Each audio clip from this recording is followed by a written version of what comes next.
Versions of the Hugh Hewitt Show are brought to you in part by AmericansForProsperity.org.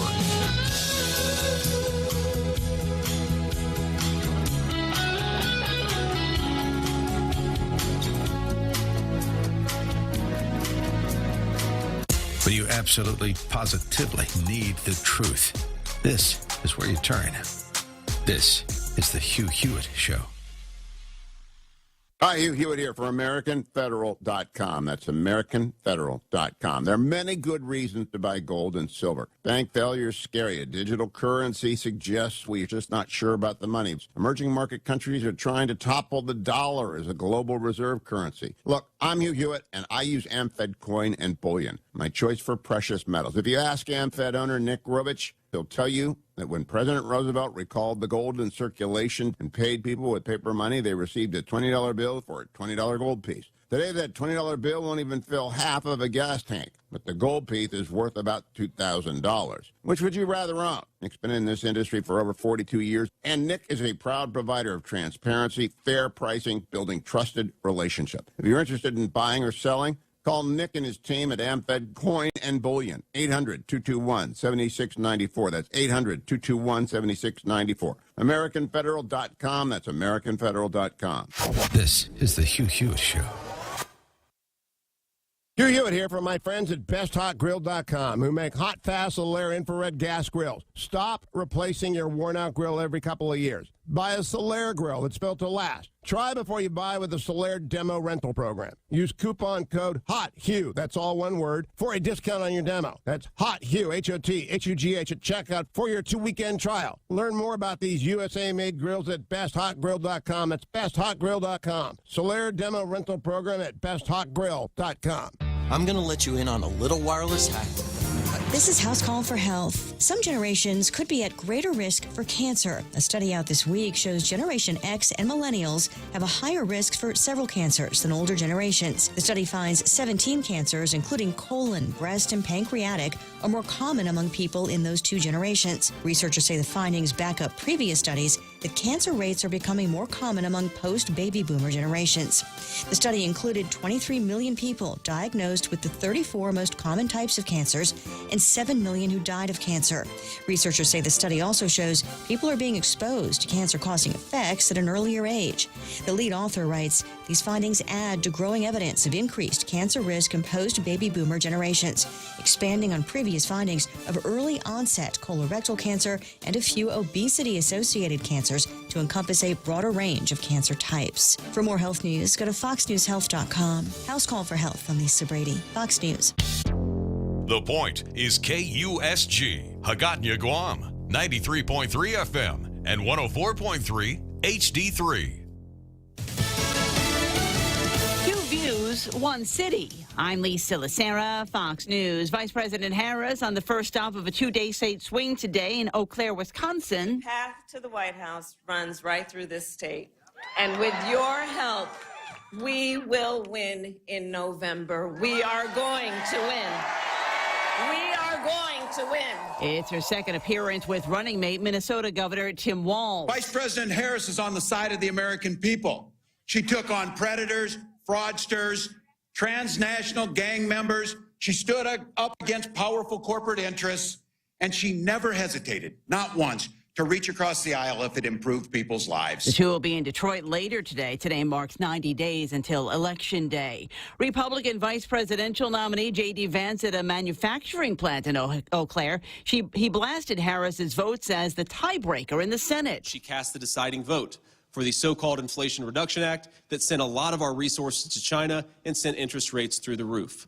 She cast the deciding vote for the very policies that made groceries and gas and housing less affordable for American citizens. Vance promising to bring down the cost of living for all Americans if elected. Tropical storm Debbie doing damage in the Carolinas. Coastal South Carolina has been inundated with feet of rain from Debbie and will continue to be for some time, though the storm is inching into North Carolina, where Governor Roy Cooper is already warning citizens to be ready and to take cover. We expect the impacts to continue for several days. So please listen to local officials and follow evacuation orders if they are issued. Debbie could weaken over the central part of North Carolina, but the rainfall will persist even as the system heads further north into Virginia and Maryland by the end of the week. Fox's Evan Brown. America's listening to Fox News. Experience the magic of the Super American Circus with Circle K. Spend $25 at any Circle K and receive a free adult ticket. Or make any purchase and show your My Rewards ID at checkout for a free child ticket. Don't miss the chance to experience the Super American Circus at PIC. Grab your free tickets at your favorite Circle K. Promotion is valid until August 31st, 2024. Fuel purchases are not included. Other conditions may apply. Visit 76circlekguam.com for more info. The UOG Endowment Foundation and Guam Visitors Bureau, in collaboration with Choice Broadcasting, bring you Tanel Live on Guam. Join us for 2 shows. Thursday, September 5th for a tropical night with Tanel, an intimate unplugged VIP show at the Hotel Nico Guam. And Saturday, September 7th for the general concert at Jeff's Pirates Cove. Enjoy the beautiful concert space down south, complete with UOG booths and vendor pop-ups. Tickets on sale at Guam time. The Russian military battling a surprise attack at their western border. Ukrainian troops have launched an armored assault into Russia's southern Kursk region. But according to Russian authorities, Moscow's forces responded and described the situation as controllable. Russia says it sent reserves to help repel hundreds of Ukrainian fighters backed by tanks in what could be one of the largest ground incursions into Russian territory of the more than 2-year war. Authorities said 5 people were killed and at least 20 were wounded. Ukraine made no official comment, though there was evidence of military action on the Ukrainian side of the border. Forces described as voluntary paramilitaries fighting on Ukraine's side staged a major incursion into parts of Belgorod and the Kursk region earlier this year. In London, Greg Palcon, Fox News. Bangladesh's military chief says an interim government headed by Nobel laureate Muhammad Yunus would be sworn in Thursday night as he returns from Paris to take over the administration and to try to restore stability in the country after an uprising forced the former prime minister to step down and flee to neighboring India. A warming ocean is putting the world's largest coral reef at greater risk than ever, according to scientists. The Great Barrier Reef is the largest and one of the most biodiverse reef ecosystems in the world, but it's also vulnerable to global warming. Researchers have found that during the last decade, the water around it reached its highest temperature in over 400 years.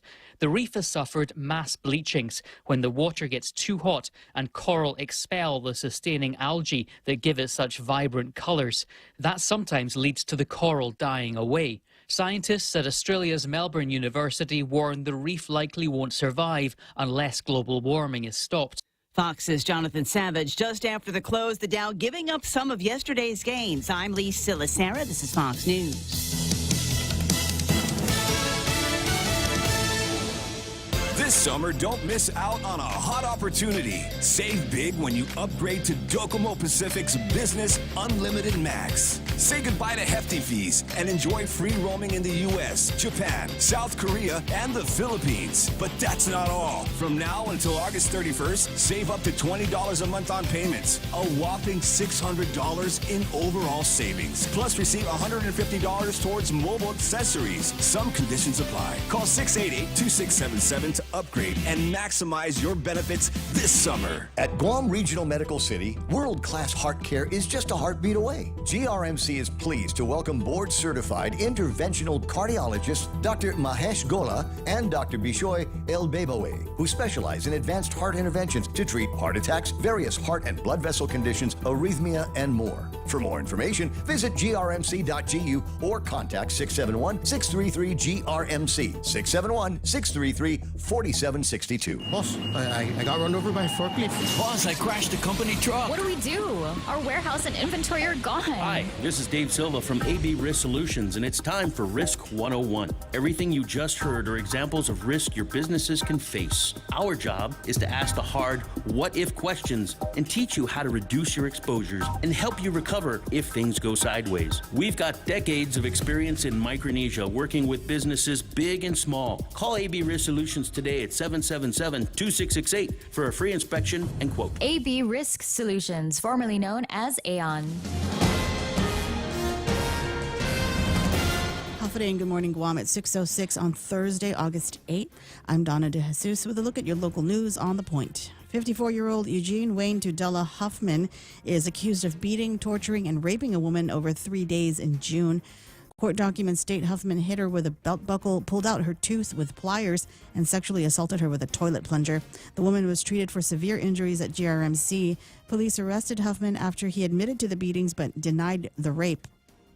He resisted arrest and was subdued with a taser. Huffman has a history of family violence and assault. He is being held on $50,000 cash bail and faces 35 years in prison if convicted. Meanwhile, Agana Heights mayoral candidate John McDonald insists his name should be on the general election ballot, disputing an unofficial tally showing he didn't meet the 300-vote threshold in the primary. McDonald received 169 votes in the Republican primaries. The Guam Election Commission has not certified the primary results yet. McDonald, in a letter to GEC Executive Director Maria Pangilinan, argued he qualifies for the ballot, citing that 4% of total votes from both parties would be 33 votes. Other candidates also failed to meet the vote requirement, including PD Mayor Jesse Alleg and Tamuning Vice Mayor Albert Toves. The commission will review the challenge on the 13th and the 16th. We'll have more news after this. Wow, Bank Pacific, 70 years. That's right. Are you celebrating? You bet. For starters, we opened in 1954, so we're offering a very special personal loan with rates as low as 5.4% APR. 5.4? And you can borrow up to $50,000 for whatever. Summer travel, back to school, paid on credit cards. Can I apply online? Yes. And in any of our convenient offices. Bank Pacific. Where others put branches, we place roots for 70 years. Equal opportunity lender. Conditions apply. The Guam Education Board declared a state of emergency for GDOE yesterday. School openings may be delayed again, possibly to August 22 or 23 due to pending health inspections. The original start date was August 8, that's today, but had already been pushed to August 15. Superintendent Eric Swanson said schools that have passed inspections will open on August 15. The emergency declaration eases procurement restrictions for up to $250,000 to expedite cleaning and preparation.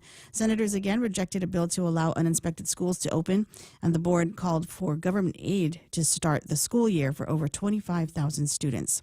And Take Care has teamed up with Philippine Airlines and Royal Travel to offer discounts on flights between Guam and Manila. Members with approved off-island referrals can get 20% off base fares for economy and business class tickets. The offer is valid for travel from now to December 10. Tickets must be purchased by December 10. To qualify, members need a confirmation letter from Take Care. The offer extends to a maximum of 2 companions traveling together both ways who will be eligible for the same discount. For details, contact Take Care at 647-3526 or email customer service at takecareasia.com. And those are your top stories right here on The Point. Now here's Ray with your weather. Can we get to the hospital by way of, Boracay? Or Surigao, I'll eventually get to the hospital, but I think I need to maybe do some mental health stuff over in places like Boracay. It says the route is Guam, Manila, Guam. I guess if you stop over there, you could just take a... I saw some nice pictures of Zambala beaches and things like that. Look like they're out of movies or something. It's just really, really nice. All right, what have I got for you? 6:10 in the morning. Let's do the weather for here right now. Partly sunny today with highs near 88 degrees. Southeast winds 5 to 8 miles an hour, becoming calm in the afternoon. If you're wondering how hot it's going to be, the heat index going to make it feel like 94 degrees, about the same as yesterday. They say a 40% chance of rain could be falling today. Mostly cloudy tonight with overnight lows of about 79 degrees. Here's the weather for tomorrow. Real Joe, what's tomorrow? Tomorrow's Friday. Absolutely, it is. Friday. Got scattered showers and thunderstorms in the Friday forecast. Partly sunny skies with highs near 88 degrees. East-southeast winds 5 miles an hour, becoming calm later in the afternoon. Scattered showers and thunderstorms in the Friday evening forecast as well, under mostly cloudy skies. Forecast for Saturday, and there's lots and lots going on. I know some people going to be overnight camping on Saturday night. Maybe paintball people rolling around in Tumon, and somebody already asking when the Abraham Abraham Lincoln is leaving. I don't know. They might still be lurking around here this weekend. Partly sunny skies with scattered showers in the forecast for Saturday, with highs near 88 degrees. Isolated showers and mostly cloudy skies on Saturday night. Rip Current's hazardous surf warnings in effect right now. Sunrise was at 6:07 just a few minutes ago. Sunset tonight is going to be at 6:46. You want to take a look at a great-looking sunrise. The eastern side of the island, populated by Jeff and the rest of the pirates over at the Cove. He's got some gorgeous pictures taken just before sunrise this morning, so I imagine before too much longer we'll get that big orange glowing ball if he's able to get outside and catch that on its way up as we start our Thursday morning here on the Ray Gibson Show. News and weather together, brought to you by Bank Pacific, banking on the Pacific for 70 years. It's sizzling out there, folks, and GTA's hot summer deals are turning up the heat. Switch to GTA and get up to $375 off a brand new iPhone 15 when you sign up for any unlimited wireless plan. That's $16.55 a month on our installment plan. But wait, there's more. We're waiving the activation fee and giving you a port-in credit. That's right, extra savings just for joining the GTA family. Limited time offer, terms and conditions apply. Visit GTA.net for more information. GTA, we start the summer with you. Half a day. Kim Anderson from Security Title here to share some behind-the-scenes functions of a title company. First, we search the chain of title to property, and when a critical link is missing, we work with the owners to correct their ownership. When it comes to a sale, we work closely with realtors and lenders to ensure a smooth closing. Finally, we back up our work with a title insurance policy that guarantees the buyer they actually own the property. Security Title has the management of real estate closings down to a science. Give us a call. We are here to help. On the microphone here. Portions of the broadcast made possible by APL, American President Lines, a global presence with a local home. The Ray Gibson Show. Morning talk that matters. Call now, 888-TALK. That's 888-8255.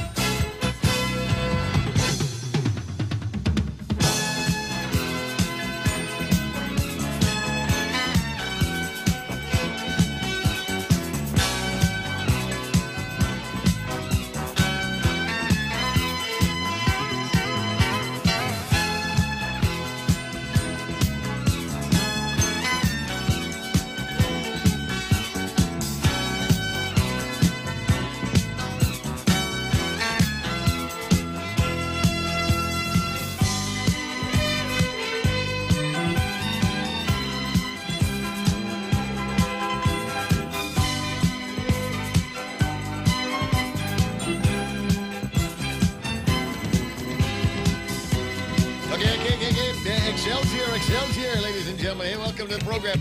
Excuse the mess. It is the Ray Gibson Show on 93.3 The Point. My name is Ray. Thrilled, as usual, to be here with you Thursday morning, inching our way into what is going to be, I think, a blessed weekend for a lot of people. There's all kinds of stuff going on. Everybody with a gajillion plans and stuff to do, and we'll try to help you through that. If you're wondering, about what kind of trouble you can get into and where all the fun is going to be, thepoint.gu.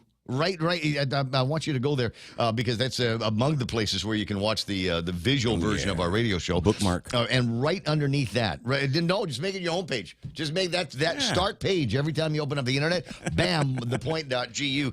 There's a little calendar section underneath the visual radio offering, and settings. You can see all kinds of stuff there about what's going on and what the big deals are going to end up being. Anyway, thrilled, as I say, to be with you Thursday morning. Real Joe gets the phone when you call 888-8255. 888-TALK. Donna D taking a look at news and headlines, looking for the absolute latest on some stuff, and there really isn't. I mean, it seems to me all the high drama that's going on can either be found in the magistrate reports, and with regard to one entry that Donna was talking about in the newscast just a second ago. I urge you not to read the entire magistrate report. It'll absolutely curdle your milk here this morning. Just stay away from that one. I got another one. Thankfully. They weren't all crazy sexual whatever deviants in the magistrate reports yesterday. There was one, and I'm a little bit annoyed about this because it involves an unprovoked attack on betel nut trees. No. It's true. Officers Lorenzo and Hendrickson went to the home of Stephen Guerrero in response to his complaint of property damage. A woman driving a silver Toyota pickup truck had crashed through the gate, closing off his property. She damaged the gate and 3 betel nut trees. Did you say it was a woman driving, Ray? I'm just asking, man. Driving a truck? Yeah, woman driving a pickup truck, crashing through the. So what? Just checking, bro. Are you setting up a defense? No, man. Is it Peter Santos' defense Did of the they lady? know each other? Like, was it an angry ex? The truck was observed to have come to a stop in the corner of his yard with the driver still inside. Guerrero told Officer Lorenzo that the woman, unknown to him, had parked the same truck in his yard earlier in the day. He asked her to leave. In response, she stated, "blank you," before driving away. She returned a few hours later, around 3:30 in the morning, with the lights on her vehicle off, then rammed into Guerrero's gate. He stated that she then reversed, rammed into the gate again, and this time drove it onto his yard, where she damaged 3 betel nut trees. This is a capital offense as far as I'm concerned. There's just not in my mind a whole lot of fruit-bearing betel nut trees that people have. That's very sad, bro. You know how long it takes to you put a betel nut tree in the ground, and it's like 7-8 years before it starts making something. Maybe 10. Right. And then you don't know until the tree is actually full grown whether it's ugam or tsunga, and then if it's tsunga, you got to start all over again. Anyway, so I think this is a relationship just waiting to happen, right? The lady in the truck. Yeah. Okay, got you. 6:17 in the morning. That's Real Joe. He'll be providing some commentary on all of that while he's looking around trying to find us some interesting people to talk to. I think we've got a pretty interesting list of folks to talk to, and spent a little bit of time with Phil Flores on the phone yesterday, and he might get him on a little bit later on to talk about this, about your wallet just got smarter. Purchasing has never been easier, and it's you can now link your debit card from Bank Pacific with your Apple Pay, your Google Pay, and your Samsung Pay. So whichever phone you've got, or whichever automated wallet that you've got in the thing, you can now link your Bank Pacific card to all of that stuff. Now, I've only recently started doing that. I've only recently got an Apple. But I used the Apple Wallet on the phone, so I linked up my Discover card and an Amex card to it, and it's so weird because every once in a while, they've got these POCs, right? The point of purchase things. Yeah. The pop unit, and they'll just give that to you now, right? So to be in bars, restaurants, things like that, they don't run it through the machine, or they don't run it themselves. Now they give you the thing, and then you manipulate it. Well, everybody's got a phone in their hand while they're holding onto the thing, and it's become kind of interesting now when I'm holding the phone and I'm holding the POS in my hand. The phone will, all of a sudden, the Discover card will pop up. Like, do you want to pay with this, or do you want to pay with that? And it freaks me out a little bit because I don't know.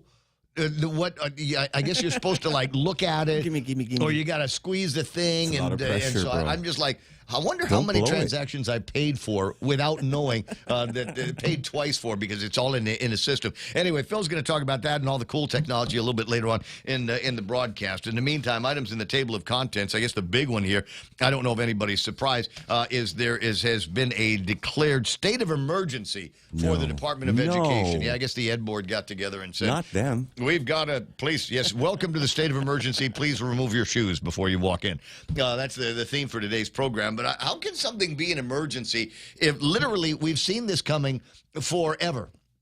The idea that the schools needed to be inspected, needed to pass an inspection by the Department of Public Health and Social Services goes back almost 2 years now since we got this far. Attorney General Doug Moylan, Chris Barnett got into their respective places. Mad squabbles. Yeah, exactly. And now all of a sudden, the school year, as Donna pointed out in the newscast, the school year was supposed to start today. And it's not going to start today. They pushed it off for a week, and now there seems to be a conversation where they're going to push it off for another week after that. They don't want to do that now for a lot of reasons. Number one of which is we don't want to tick off the teachers, because if we push it back another week, that means that they would be eating into summer of 2025, and it's they may incur the wrath of the teachers. Though I don't know.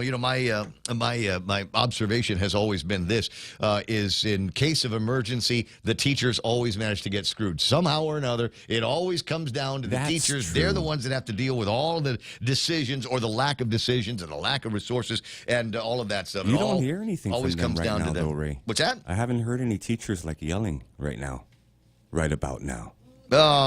Send your anonymous. Well, I mean, at some point, the teachers, maybe the parents will start to take up some kind of vocal arms and say, no, this isn't right. This isn't what we pay a significant amount of money into our taxes for to have this much uncertainty over the school year. And the question that I've got in my head, I interviewed the guy, and I thought it was an interesting human being. I thought, okay, well, this might be a bright light for the Department of Education after everything that they had gone through since John Fernandez left. But I wonder if this is pretext for a move to change out the high leadership, the higher structures of the Department of Education. You never know. You never know what the catalyst is going to be, where some guys in the Department of Education, the Ed Board, actually say, that's it, that's enough. 3 o'clock in the morning, send somebody over and say, hey, guess what? You don't work here anymore. Bye.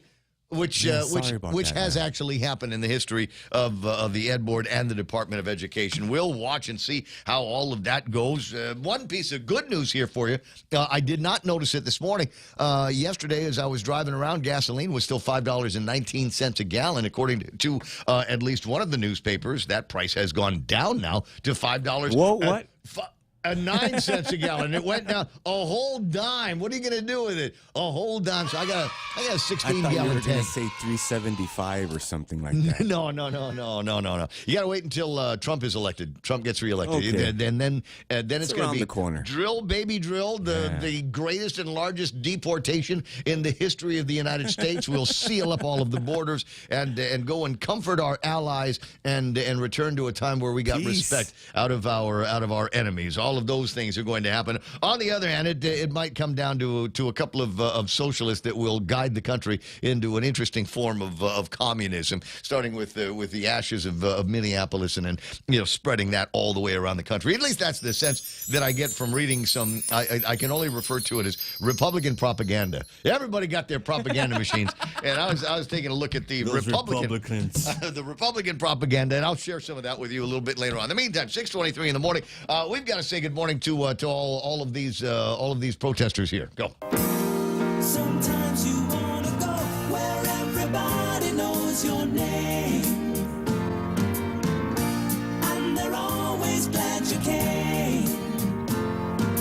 You want to be where you can see our troubles are all the same.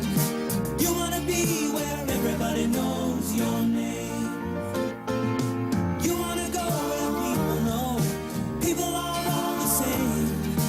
You want to go where everybody knows your name. Sweet stuff here, 6:24 in the morning. Yeah, sometimes you know your name around here, and sometimes you go to the mall and everybody knows your name. And when you're at the mall, take a look at the now completed structure of the Empire State Building. We talked with Landon yesterday. Probably not going to try to bother him today unless he wants to call in and do a little victory lap on the radio. But they got everything finished up. They got the majority of the platform up yesterday, and the last thing now was to top it.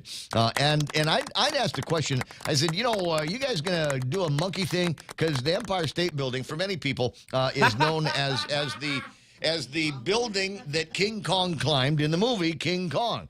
King of the Apes, whatever it was. God, that's cute. And sure enough, they've got they put a teddy bear at the top of the Empire State Building wearing a Micronesia Mall T-shirt. That's how they got the thing capped up. And that's not Renee. Huh? I thought that was Renee for a second. No. He's got could be. It's too cute. Needs a Hooters hat or something like that if it's going to be Renee. But anyway, thanks very much for the pictures, and thank you for acknowledging the idea that it would not be a complete rendition of the Empire State Building if it did not have the monkey attached to it. Congratulations to you guys, and appreciate all the work that you have put into it. And I appreciate on behalf of the beneficiaries and people that you've raised money for, and they desperately need it in these awful times. 6:25 in the morning. All right, at number one on the list here, I got looks like Auntie Bennett Lawan Duenas. has made it first up on Welcome to the channel. app of records, which is on the iPad today. EOD Kaboom online saying, hey, good morning, Guam. What do we know about EOD, guys? Hot wives. Absolutely. Great dads. Joe Takai saying, morning, peeps. There's Benita Camacho Garrido online. Big man Rico Blancafor. Baba Yaga. Johnny Muffness. Not that one, the other one. Ali Malakis is online. No. There's Sarita Garin has reported. I got Tony. Here we go. Tony and Annette and Pinko. And you know, Real Joe, I don't think we've seen the last of Tony and Keena McCausland from the upper left-hand corner of the States. Elizabeth Mendiola Kitsitsu. The Christine Oliver saying, happy Thursday. How are y'all doing? Oh. Oh, talking like Kamala That now, was a huh? boomerang, girl. Yeah. Good to see you, and we'll unch into the weekend here soon. What's that? Ismail Velez says, Walls, Kamala, see, now I'm going to mess it up all day, is a, quote, weird choice. This man is not only a felon, an anarchist, a socialist, he also anti-America. How can that be? He allowed his state to burn, avoided being deployed to Iraq with his unit in service of the country, and cannot account for millions of dollars from his state budget while funding child mutilation and illegals, and maybe his greatest crime of all. Which is signing and presiding over legislation that would allow for feminine hygiene products in the boys' bathrooms. And he's calling everybody else weird. Yeah, he's one of those guys. Wow, we had a sad childhood, Ray. Gender deniers, right? Renee Lau online saying, have a thirsty Thursday, Ray. And the point, fam. Charita Renee Titan Will Height says, hey, Ray. Hey. Well, hey, back at you, babe. Wow, calm down. Margaret Estacchio, today, the anniversary of the big Guam earthquake. Yeah, we talked about that a little bit yesterday, and people reminiscing where they were and what they were doing when that big shake came out there. And among the first things that I wanted to do the very next day was to go out and survey the damage. I wanted to go and see what went wrong with the earthquake. It happened about 6:34 that Sunday night, and then obviously the sun came down and it was dark because the power went out because it's old GPA. And then the next morning, as the sun comes out, you start walking around the house looking for cracks and things like that. And there were one or two that needed a little bit of assistance from the insurance company to take care of. And the cracks at the Nico Hotel, you could see some hairline cracks in the fascia of it. Crack everywhere. But as you got closer to where the Royal Palm was and saw the thing listed over on the side. The Leaning Tower. And it was like that for a long time. I mean, they were this close. It was a spectacle. They were this close. I mean, the good news was the earthquake struck just before the hotel was set to open. There weren't that many people in it at the time, thankfully. And I imagine the people that were in it probably had to change their shorts immediately afterwards because it was just at this odd tilt. And there was an apartment building next to it, if you recall. And it was kind of hanging over that building. And everybody was looking like, how is this going to all come down safely? And it did, and that turned into another big deal for virtually every resident of Guam that took the morning off from work and school to go and watch that building get imploded once upon a time, which, as I said, is its own kind of story. So ponder that if you want to, because it was kind of a big deal. Now, 31 years ago. Jerome McDonald online saying, Kumusta kayo, big man Rico. Nick Nichols is hanging out. So is what more from Ismail. Now, what's weird that Harris has used AI to enhance the crowd numbers at her rally. Most people at her rallies have 6 fingers and 3 eyes. God. Ismail Chief. No, there are people that are taking apart some of the videos, literally taking apart some of the videos. And they've always got the candidates, and then there's a panel of people, the mixed demographic mix of people behind. Okay, we got the black guy, we got the Asian, we got the this, that, and the other. Into his eyeballs. Yeah, well, people are doing exactly that and finding out that... Oh, it's a reptilian. Some of these folks are chroma keyed in. They're the same kind of technology that you can use in like CapCut and things like that on your phone. They are using that to thicken up the crowds in these Kamala Harris get-togethers. Mark Mendiola is online. Hey, Good Mark. to see. Hey, Mark, you sure you still want that job at the Ed Board, bro? Hello. Yeah, things are starting to fly apart again. I got Renee Lau, happy 36th anniversary to the Micronesia Mall, which opened on 8/8/88. Happy anniversary, baby. There you go. Ursula Franquez Garrido is online. Jose Martinez because it's amazing to watch on Facebook the full-on TDS from some of those who touted a certain credibility for a time. Just say it, Jose. What's going on with Cousin Troy? Just come right out and say it. He seems to be swinging for the other team. That came out wrong. But anyway, maybe we'll go over that a little bit later on. Big Man Rico online, Jerome McDonald, Lori with a Y, Duenas, Ruel the Rooster Drillon, half a day. What's that? More from his mouth. In other election news, Maduro, whenever I see that name, I think of the Chamorro word Maduro. Yeah, I do too. Is now using facial recognition software and AI to track down protesters who took to the streets to protest his steal and ripping the people from their homes at gunpoint. The man lost the election by over 80%, but militarized the police and has set loose the military on its own people. That's why the Second Amendment is important here in America. There has not until recently been a clear example of all of that. Andy Terlai says states have voted out commies like Bowman and Bush. Let's see if our island can vote out the governors, yes men and women. Big Man Rico Blancaflor wondering, is it Friday yet? Michelle Conception, F. Ramos, half a day to Maria Duenas Perez, Juanita Machi doing the wavy thing, Gerard Estoy, Jane Nauta, Auntie Bennett, like I said, she's popping the champagne. Isn't that interesting? Steve Love online. Steve Love. No doubt distracted as I was by the women's speed walkers on the Olympics last night. Oh, those hips don't lie. The hips don't lie, and they were wearing like bikinis, like the women's beach volleyball players, dude. Impossible to lift your eyes from Love that, the outfits. Yeah, from that the sports goodness. F. Ramos, like I said, vote R in November. Replace Fisher with Tony Ada and Sean Gumatautau. Big Man Rico, there is the hatred for Trump runs deep. Some people rather vote for the person who has destroyed the country than the other guys. I'm not saying you should vote for Trump, but there's a third choice. Don't let stupid blind your judgment. Half a day to, let me see, Manny and Ningrageous, Jesse Nanette, Aurelio Paredes, and Auntie Bennett, Jackie Bora, Cabrera. Life is good. Looking at you guys. I get it. Let me see if there's anybody else that's important here. Well, they're all important, but Simon Sanchez says, beautiful Thursday morning. Have a great day. To the Point Familia, precursor to the Mark of the Beast, says Mike Grace Bloss. What's that? Charita Renee saying, yes. Half a day to Rob Greeno. Good morning, Point family. Joy and Vanji Gokui. Massive exodus of students from GDOE. That's going to continue because, like I said, things just seem to continue to fly apart, and we just find a way to turn all of the other campuses somehow into charter schools that don't seem to be running into the same problems. But John Mofdas, SMH, that's short for shaking my head. They had all summer long to plan and bring to light the issues with our schools, but no, let's wait until the week before school starts, and then it's all the usual things. If you don't have money and say we don't have the resources, if you got the money and say, well, we don't have the people, and if you got the people and the money, then you go, what can we blame? Procurement. Let's blame procurement. All of our problems are based on procurement. I mean, it's not that it's wrong. It's not that that's not It's just correct. complicated. It's just that we know we have procurement problems. We've known for a long time.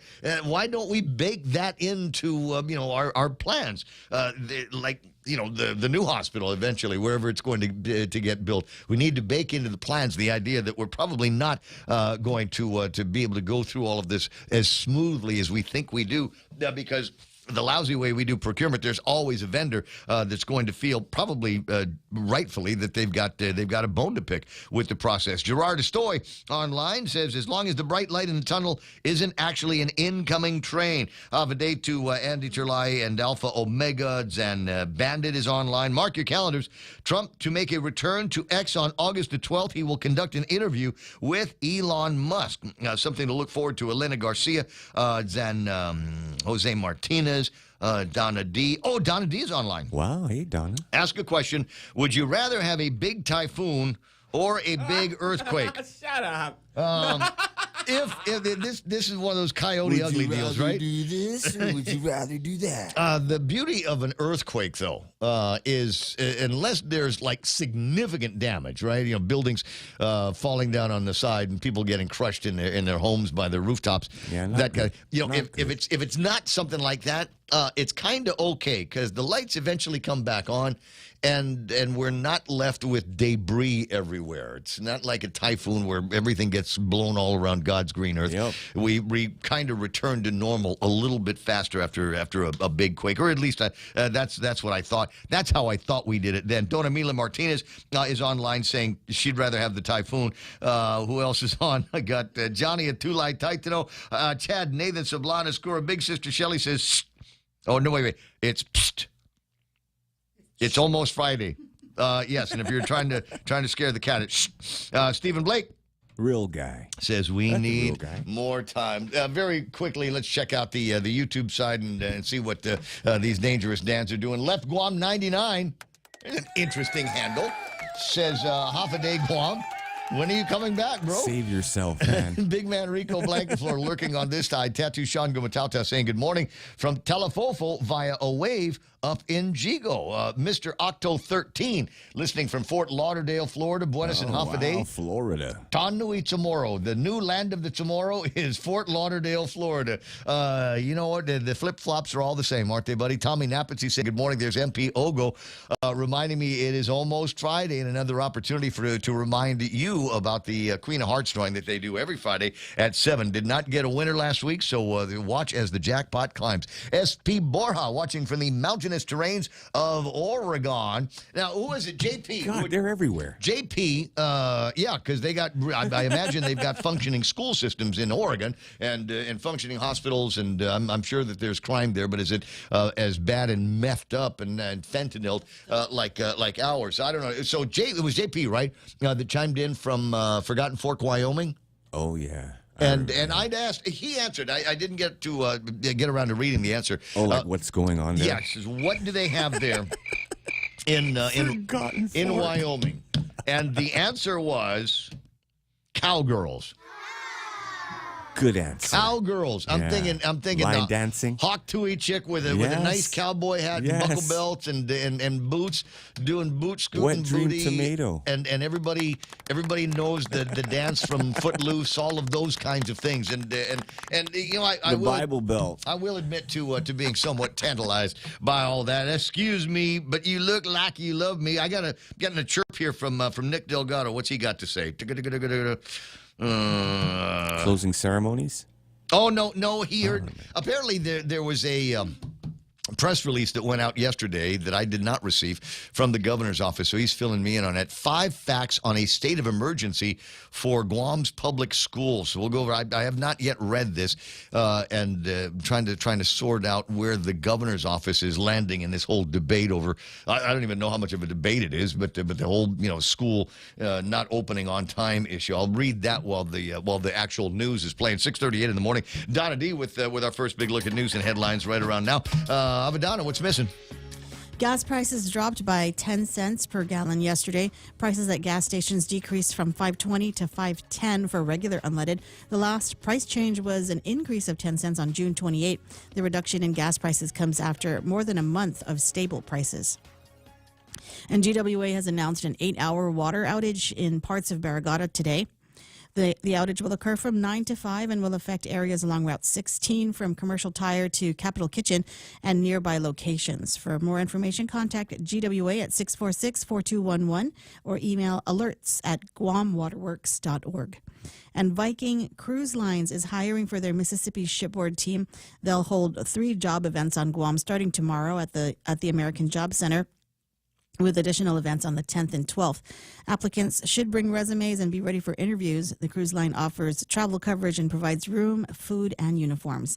And those are your local headlines on The Point. Now back to Ray. All right, I'm just going to take these. I haven't been able to read, obviously, the whole thing. The newscast was shorter than I thought. But I did want to go through the facts as presented on the state of emergency for public schools by the governor's office. Fact number one, emergency procurements are already available and regularly utilized by government agencies, including GDOE, without intervention from the governor. Guam procurement law authorizes the heads of agencies to certify an emergency and utilize emergency procurement measures. For this reason, the governor's declaration will not give GDOE access to more expeditious procurements. Fact, only the Guam legislature has the authority to further ease procurement for DOE to support public schools. Lawmakers should pass legislation allowing temporary exemptions for procurement rules and regulations similar to PL 3781, which was executed in March for the Guam Power Authority. There's another fact. A state of emergency declared by the governor will not expedite the opening of Guam's public schools. This is because 10 of our public schools need serious refurbishment from a contractor in order to pass public health inspections. Contractors already been procured to perform these services. Funding has already been identified, but the work cannot be performed overnight. Even the most aggressive renovation schedule will take time. An issue a declaration of emergency is not going to resolve. Fact number, this would be 4. Despite GDOE's best efforts, its contracts were needlessly delayed. Wait, there it is. Here it is. There, we'll blame procurement and the Attorney General's office. I'm sorry. If you had the AG's office on your list of things to throw into the mix, your wishes have come true. Despite GDOE's best efforts, its contracts were needlessly delayed by the Office of the Attorney General, which refused to sign or review contracts as GDOE's attorney. Only last month, the Supreme Court of Guam determined the AG's actions violated his duties to the agencies, and the AG finally executed these critical contracts without his improper qualifications. And the final fact here, prior to 1986, the ultimate authority to establish, operate, and maintain public schools was delegated by the Organic Act to the governor of Guam. Now that power rests with the Guam legislature, which has established the public school system as an autonomous entity that is governed by the Guam Education Policy Board. While the operation and maintenance of our schools are not subject to the governor's authority or oversight, our administration has activated executive branch agencies to assist GDOE with its vital procurement and services. We intend to continue assisting GDOE as the agency navigates its ongoing issues with the authority and resources that the legislature provides. That last one there is the equivalent of the Adeloop 10-foot pole. It's not us. No. Yeah. You remember when February before last, there was going to be the soon-to-be governor or potential governor, Josh Tenorio, had a big meeting and a big press release that says we're going to have all hands. Everybody's going to pick up an end of the rope and we're going to pull this for GDOE. And then... wow, nothing after that. Didn't the governor actually say something in one of her State of the Island addresses about, pitching in and helping out the schools? Yeah. So, like I said, they got a couple of 10-foot poles. But we can blame now procurement and the Attorney General's office. AGO came out and refuted that statement about him lollygagging and delaying several of the decisions that he needed to make on the procurement. First of all, how dare you? Yeah. I think his opening line was, "Hey, you, listen here." Anyway, 8:43 in the morning. Thanks, Nick. I appreciate that. We'll spend some time with Nick as the hours count down to the closing ceremonies of the Paris Olympics and find out what kind of adventures he has been on and who he's been playing around with at the Olympics in Gay Paris. It's 6:43 in the morning. Got to take a look at what's going on with the roadways and not the superintendent, but the chairwoman of the Ed board. Mary Okada will be joining us before 7 o'clock. Stay there. KFC's $5 breakfast deals are the best and most affordable ways to start your day. The Colonel's Chicken and Rice Bowl, $5. Chicken fried steak, $5. Sausage, biscuit, and gravy, $5. And they all come with a fresh coffee. KFC $5 breakfast deals are served starting at 6 a.m. daily at your favorite KFC restaurant. KFC, it's finger-licking good. Get ready for Micronesia Mall's 36th anniversary celebration. Mark your calendars for the main event on Saturday, August 10th from 12 to 3 p.m. with live entertainment, giveaways, and 3 grand raffles for round-trip tickets to Manila on Philippine Airlines. 1 ticket every hour will be raffled off thanks to Goodwin Travel. You must be present to win. Terms and conditions apply. Visit our social media for details. Of course it does. We've got a little bit of a freeze up, so I'm not going to be able to tell you what's happening on your roadways right now. I'll just assume. I don't know. Something happened here. Route 1 looking good. Route 4 looking pretty good. Yeah, you think? A little bit of traffic up all by the way to Sumai. Anderson Air Force Base is, as usual, maybe a little bit of traffic starting to build up over by the Department of Revenue and Taxation. Somebody asking online if Rev and Tax is going to be open today. Apparently, they've got a water outage in that area between 9 and 5. John Cruz wondering about that. We'll see what we can find out for you. 6:45 on The Point.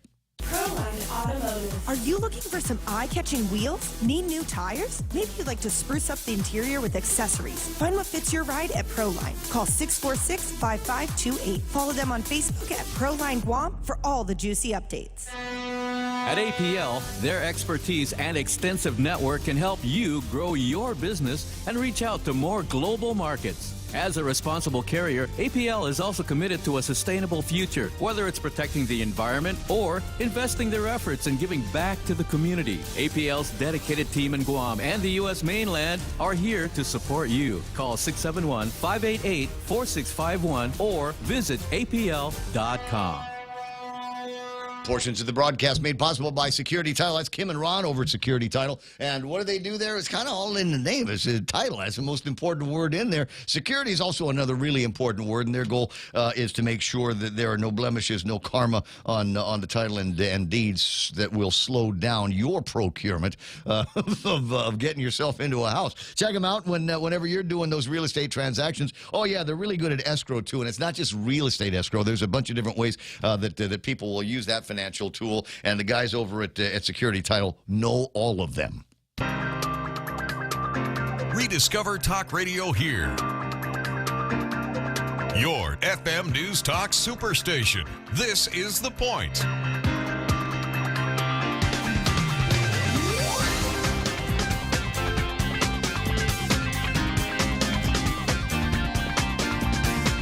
Gorgeous sunrise, eastern side of Guam. Does that fill you with hope? You look at this sunrise, and every day you say, well, there's another opportunity We're here. super resilient, right? For people of Guam. We're the most resilient. I'm tired of being region. resilient. You people just take advantage of our resiliency. Don't worry, we can screw up as much as we want to, because the people of Guam are resilient. 6:47 in the morning, and while I'm on my usual distraction tours, sometimes while the commercials are playing and news is playing, I might take a look at the internet and make sure that I'm caught up. So I'll look at my mail and look at all the direct messages and things like that, and make sure that I'm up to speed. I am current in my understanding of the way the world works. And so while I was looking at my email a second ago, I got a thing from the New York Times. And I don't want you to worry. It's not like, it's cryptic or anything. It is a link to the only brownie recipe you'll ever need. I'll open it up and I'll send it to you. Cannabis in that recipe? That's it's exactly the thought that I was. Oh wow, check it out. The New York Times wants me to have a recipe for brownies. Frankly, the only brownie recipe I ever needed is in the back of the box. That says you need this much oil and 2 eggs and then you stick it in the oven for about 20 minutes, and then bang, you've got it. Pick to check if it's done. Yes, that's it, isn't it? I know. And I know that there are people out there that can do it, from scratch, they say. But I don't know that it makes all that much difference. But no, it absolutely doesn't. You just use more pots and pans when you're making it from scratch. Only brownie recipe that you'll need. Hold on a second, because now I'm curious. I do want to look at the recipe and see if there's anything in there, radical, like, I don't know, zucchinis or something like that. Oh yeah, here's the cream first cheese. It says in total time it will take you 45 minutes to cook, 15 minutes to prep it, 30 minutes to actually cook it. Stirring in chocolate chips. Yeah, there it is. Zucchinis right there. I'm kidding. Chopped walnuts, pecans, if you like, if you want a little bit of extra cut, crunch for easy cutting. Let the brownies cool completely. Use a hot, dry knife, wiping off the crumbs in between cuts. What is this? This is like Brownies 101 for people. Okay. All right. 888-8255-888-TALK is the telephone number. And as we continue our conversation about the continuing drama over the start of the school year at the Department of Education. Do I have Mary Okada on the line? It's an emergency. Mary, it is another emergency. And despite the fact that it seems to me that people have been able to watch this for a long time coming. Mary Okada is on the line. Buenos and Day, Mary. Welcome to the broadcast. I wish you had a little bit more certainty in what's going on with the Department of Education's calendar. Yeah. So basically, the board held an emergency session yesterday, and the primary purpose of the emergency session was to pass a resolution declaring the state of emergency for GDOE. So as we know that there are 18 schools that have yet to be inspected by public health. And so part of the uncertainty is whether or not those 18 schools would be able to complete the inspection by Department of Public Health and Social Services and obtain a sanitary permit prior to the opening of schools. So, that process, the process and the scheduling that was provided by the superintendent in conjunction with Department of Public Health and Social Services helps to identify, what days are they looking at in order to inspect, the various schools and whether or not the schools, because the superintendent wants to have the inspections with some level of confidence that when the inspectors actually come in that the school will pass, because there are, as we know, there are some schools that have some, major issues that need to be rectified in order for, structural issues and things like that. On the other hand, there are some that could perhaps make that C grade and pass. Have they put together kind of a triage, if you will, on where the low hanging fruit is for these inspections? So each school does what they call a self-inspection based on the public health guidelines. Right.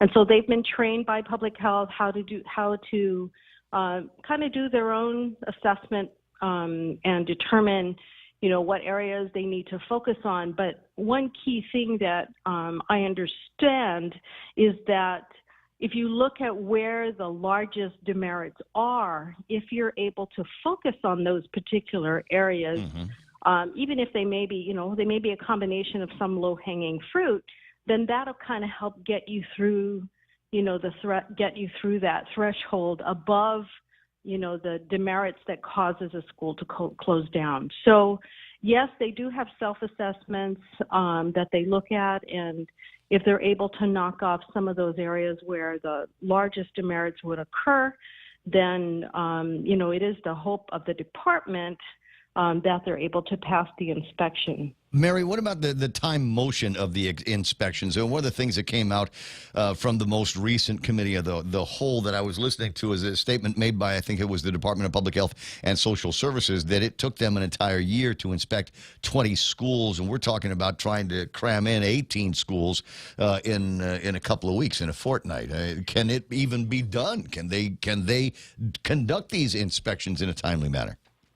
So public health has committed to conducting the inspections, which caused, the superintendent to consider delaying the start of the school year. And so the process that they had in place was that GDOE was working with public health, and when GDOE felt that there was that they had put in significant effort, because they have been, the facility maintenance, school staff, administrators, they all have been focusing on the preparation of the schools. But, they also want to make sure that if they do the inspection that the school will pass. And the reason why that was important to them, as explained to us, was that if a school was in session, for example, and they're conducting the inspection, if the school did not pass, then the school would have to shut down. so they were being erring on the side of caution. The acceleration of the inspections, of course, fell behind because they're kind of waiting on DOE to say, okay, we're ready for this school to be inspected. But now that this acceleration is required because the opening of schools of those 18 schools really depend on it. Now that the acceleration, then they're doing, public health has put in the resources to help move those inspections along. I mean, they've been doing schools every day. Mm-hmm. I understand, for the past, I would say even since last week. I don't think the inspections have stopped. It stopped. It's just now in an accelerated motion so that the schools can get inspected, so that they can, focus. If they don't pass, they're going to focus in on those areas that, whatever areas they need to get through that threshold. Yeah. And then at the same time, getting the other schools lined up for their, first inspection. A couple more questions for you, Mary. The state of emergency, and you heard me read from the governor's statement yesterday about the facts of a state of emergency and provisions for procurement issues that are already taken care of. It doesn't require a gubernatorial state of emergency, or I think it just needs to come from you or Mr. Swanson, declaration of a state of emergency, so that you can procure procurement in an emergency. What else are you expecting? What other benefits are you expecting in this new statement of emergency?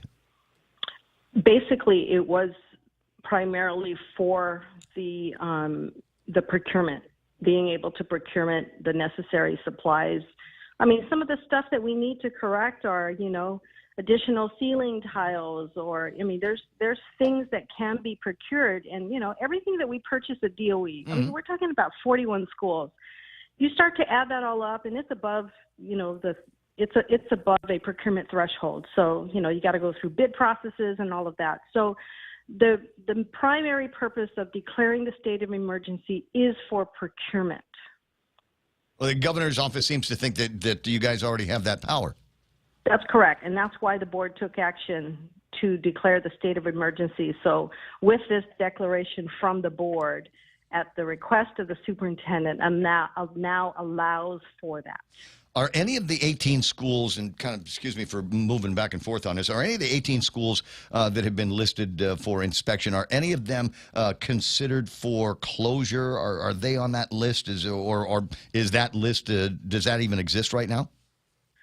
So there has not been a formal discussion on any of the school closures yet. That has not been discussed with the board. Does this accelerate that conversation?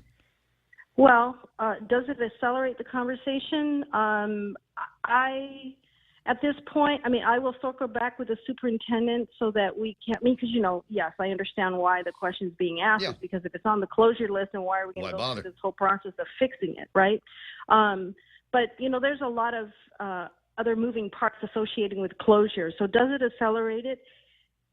Maybe it does, but, we still have to go to the community, and the superintendent still has to go to the community and present what schools may be considered, because there's a community effort input that needs to be considered, not just from the administrative side of GDOE. And the superintendent is committed to having that discussions before any further discussions or any final discussions of school closures occur. So right now, here's the 18 schools we need to get certified or inspected, and we're gonna move it forward so that schools can open. So what are the plans B and C? I mean, we're focusing today on the actual start date for the Department of Education school year 24-25. So that's in place. What is the plan B? I mean, if it after 2 weeks have elapsed and we're not able to get closure on the inspections on a number of schools, double sessions online, open what we can. So the superintendent has relayed to the board that the intent is not to have any double sessions, And so after the board, or at the board meeting yesterday, one of the discussions was, well, why can't we just open the schools that have already passed inspection? And so the superintendent had, you know, in that discussion, the superintendent says, yes, we can open the schools that have passed inspection. Now, whether or not he's going, because one of the things he did discuss earlier this week was that taking a school that passed inspection and for elementary and middle schools was to provide alternating schedules for those students, and that for all high school students to go online. So that was the first discussion that we had earlier this week. And then at the board meeting, the discussion also that was brought to the board was that perhaps we can open the schools, the 23 schools, plus those, you know, because they're still going through inspections now, the 23 schools that have already been inspected. So what that final decision is from the superintendent, those are things he's considering. What I did ask yesterday is that any communication, because right now we know it's August 15th, any communication that needs to be provided to the public, the superintendent has committed to providing that information no later than close of business August 9th. Because, you know, parents want to know. We can't wait until the day before. Correct. 7 o'clock in the morning. I've already got Fox News playing in the background. But are there spaces available in charter schools and in the private schools that maybe we can find a way to voucher or offer to the parents an opportunity to provide vouchers so that their children can take up those spaces in the charter and the private schools paid for by the Department of Education? I don't know that anyone has done that inquiry. And, you know, I will certainly, you know, bring that to the superintendent for something to consider. But I don't think anyone is conducting any inventory of available space. You're in a tough spot. Not your first time. And frankly, I'd rather be talking about some of the other great things going on at GCC, like your boot camp graduation for the shipyard guys, today being the last day for the medical mission over at GCC. And maybe we'll touch on that later on. Okay, no problem. Thanks, Ray. Have a great day. No, pleasure's mine. Mary O'Connor on the line. We join Fox News in progress. From Russia that could bring the truth of claims of Ukraine aggression into question. Fox's Gernal Scott. Organizers of 3 Taylor Swift concerts in Vienna, Austria have called them off after officials say they've made arrests over an apparent plot to launch an attack on an event in the Vienna area, such as the concerts. Swift was scheduled to play there Thursday, Friday, and Saturday. America's listening to Fox News. There are things every manager does that can make workers want to scream. The problem is they don't realize how some of their methods and habits get under the skin of team members. At first, it may start as a curiosity and not a big deal. However, over time, it can evolve into a definite irritant. Well, you can't solve a problem until you know you have one. Tuesday, August 20th, Guam Training presents Stop Driving Your Workers Crazy, a course that pulls back the curtain on a dozen behaviors that any manager needs to face up to. Once you eliminate the things that grind away at a worker's job satisfaction, you'll see better attitudes and better performance. Stop Driving Your Workers Crazy. Just one of 6 powerful courses offered between August 20th and August 29th. Get the details for Stop Driving Your Workers Crazy and the other courses offered at guamtraining.com. It's all waiting for you at guamtraining.com.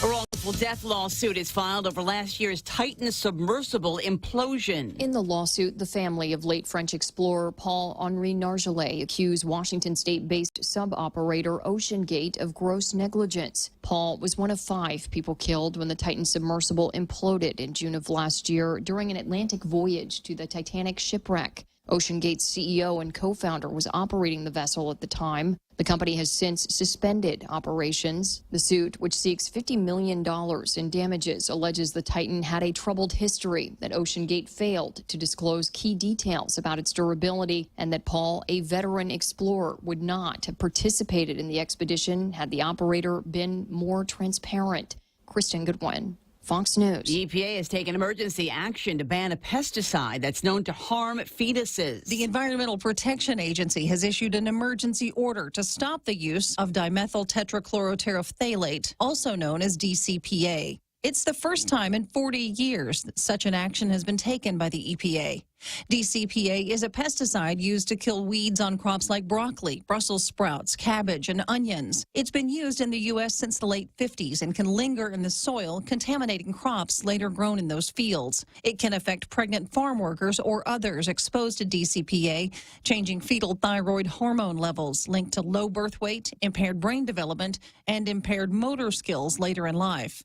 Many may not have known they were exposed to the chemical. Tanya J. Powers, Fox News. Georgia's superintendent of schools says a new advanced placement course in African American studies doesn't violate the state's law against teaching divisive racial concepts because the law exempts AP and similar college-level courses taught to high schoolers. The state superintendent of schools says he will allow it to be taught.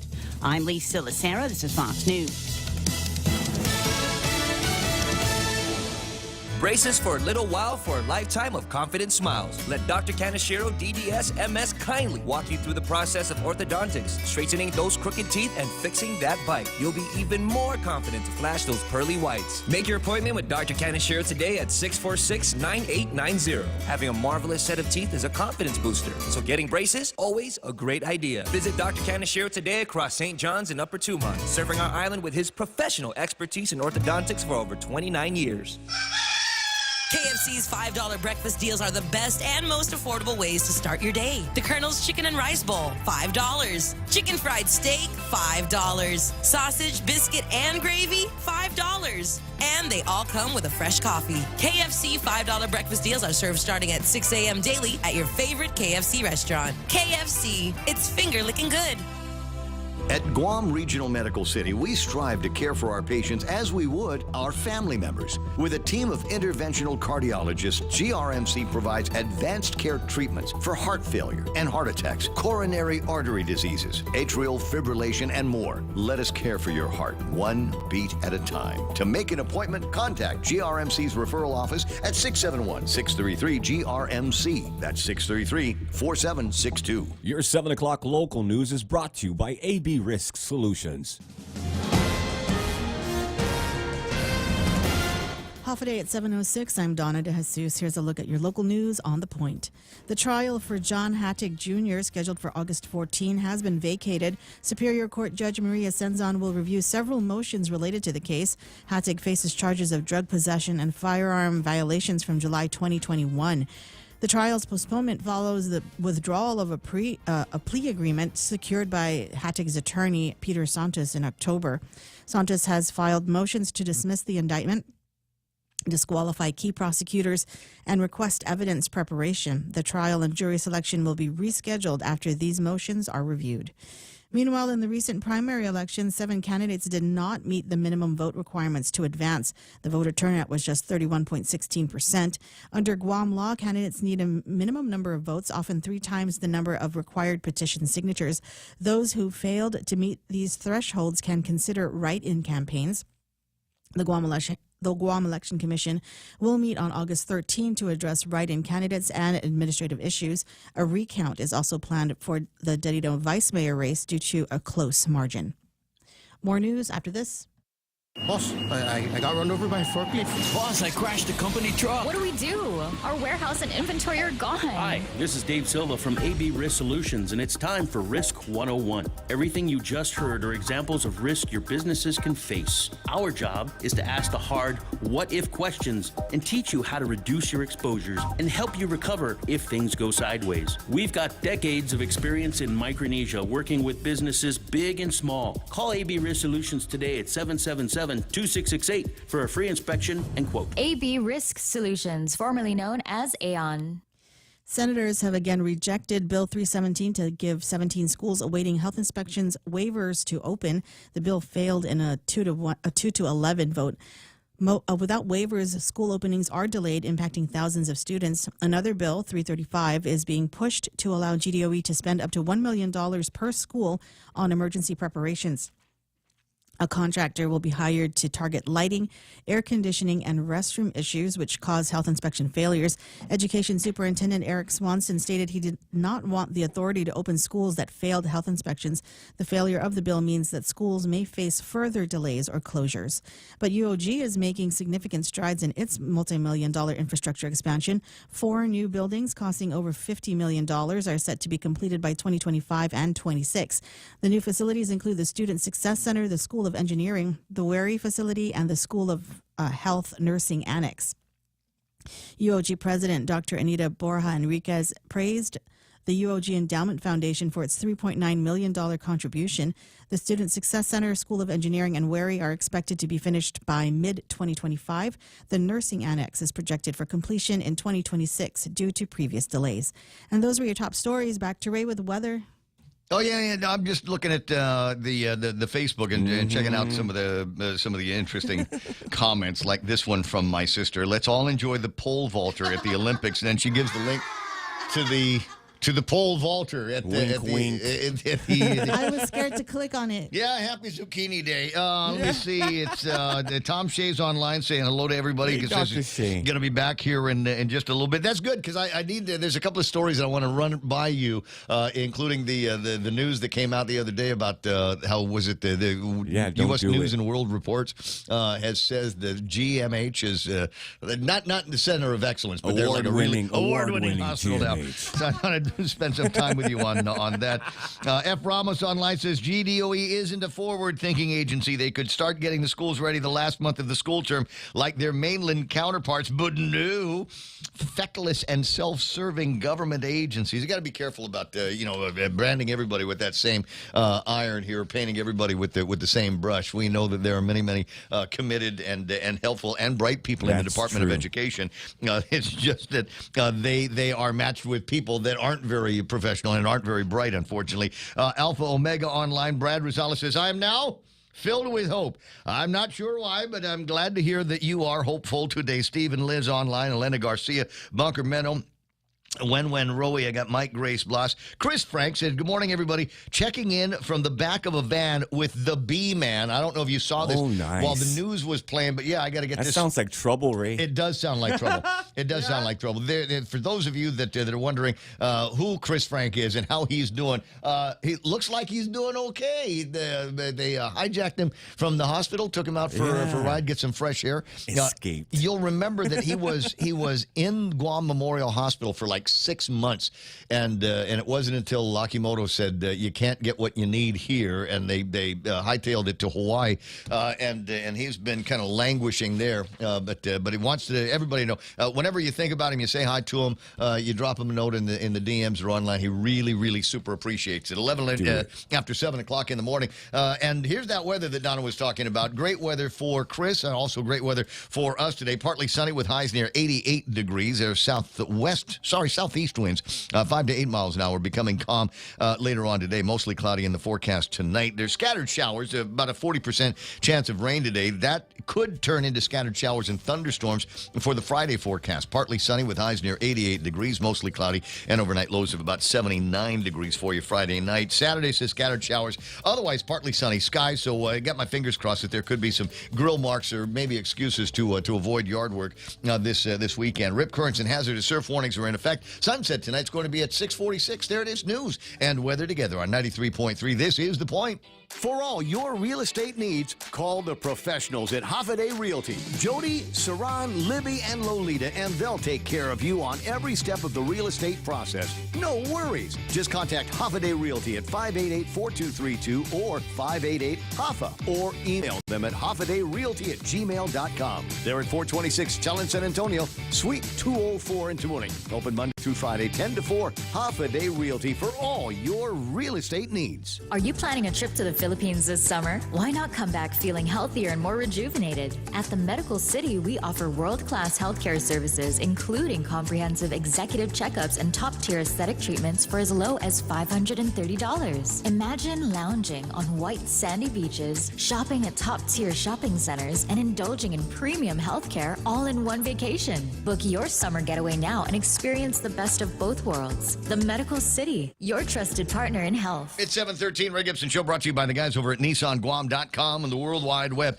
Maybe just a few more days left in the This Is Summer sales event. Yeah, I'm going to try to convince them to keep the This Is Summer sales event going until GDOE opens their doors. And they just keep handing out $8,000 checks to people. You know what I mean?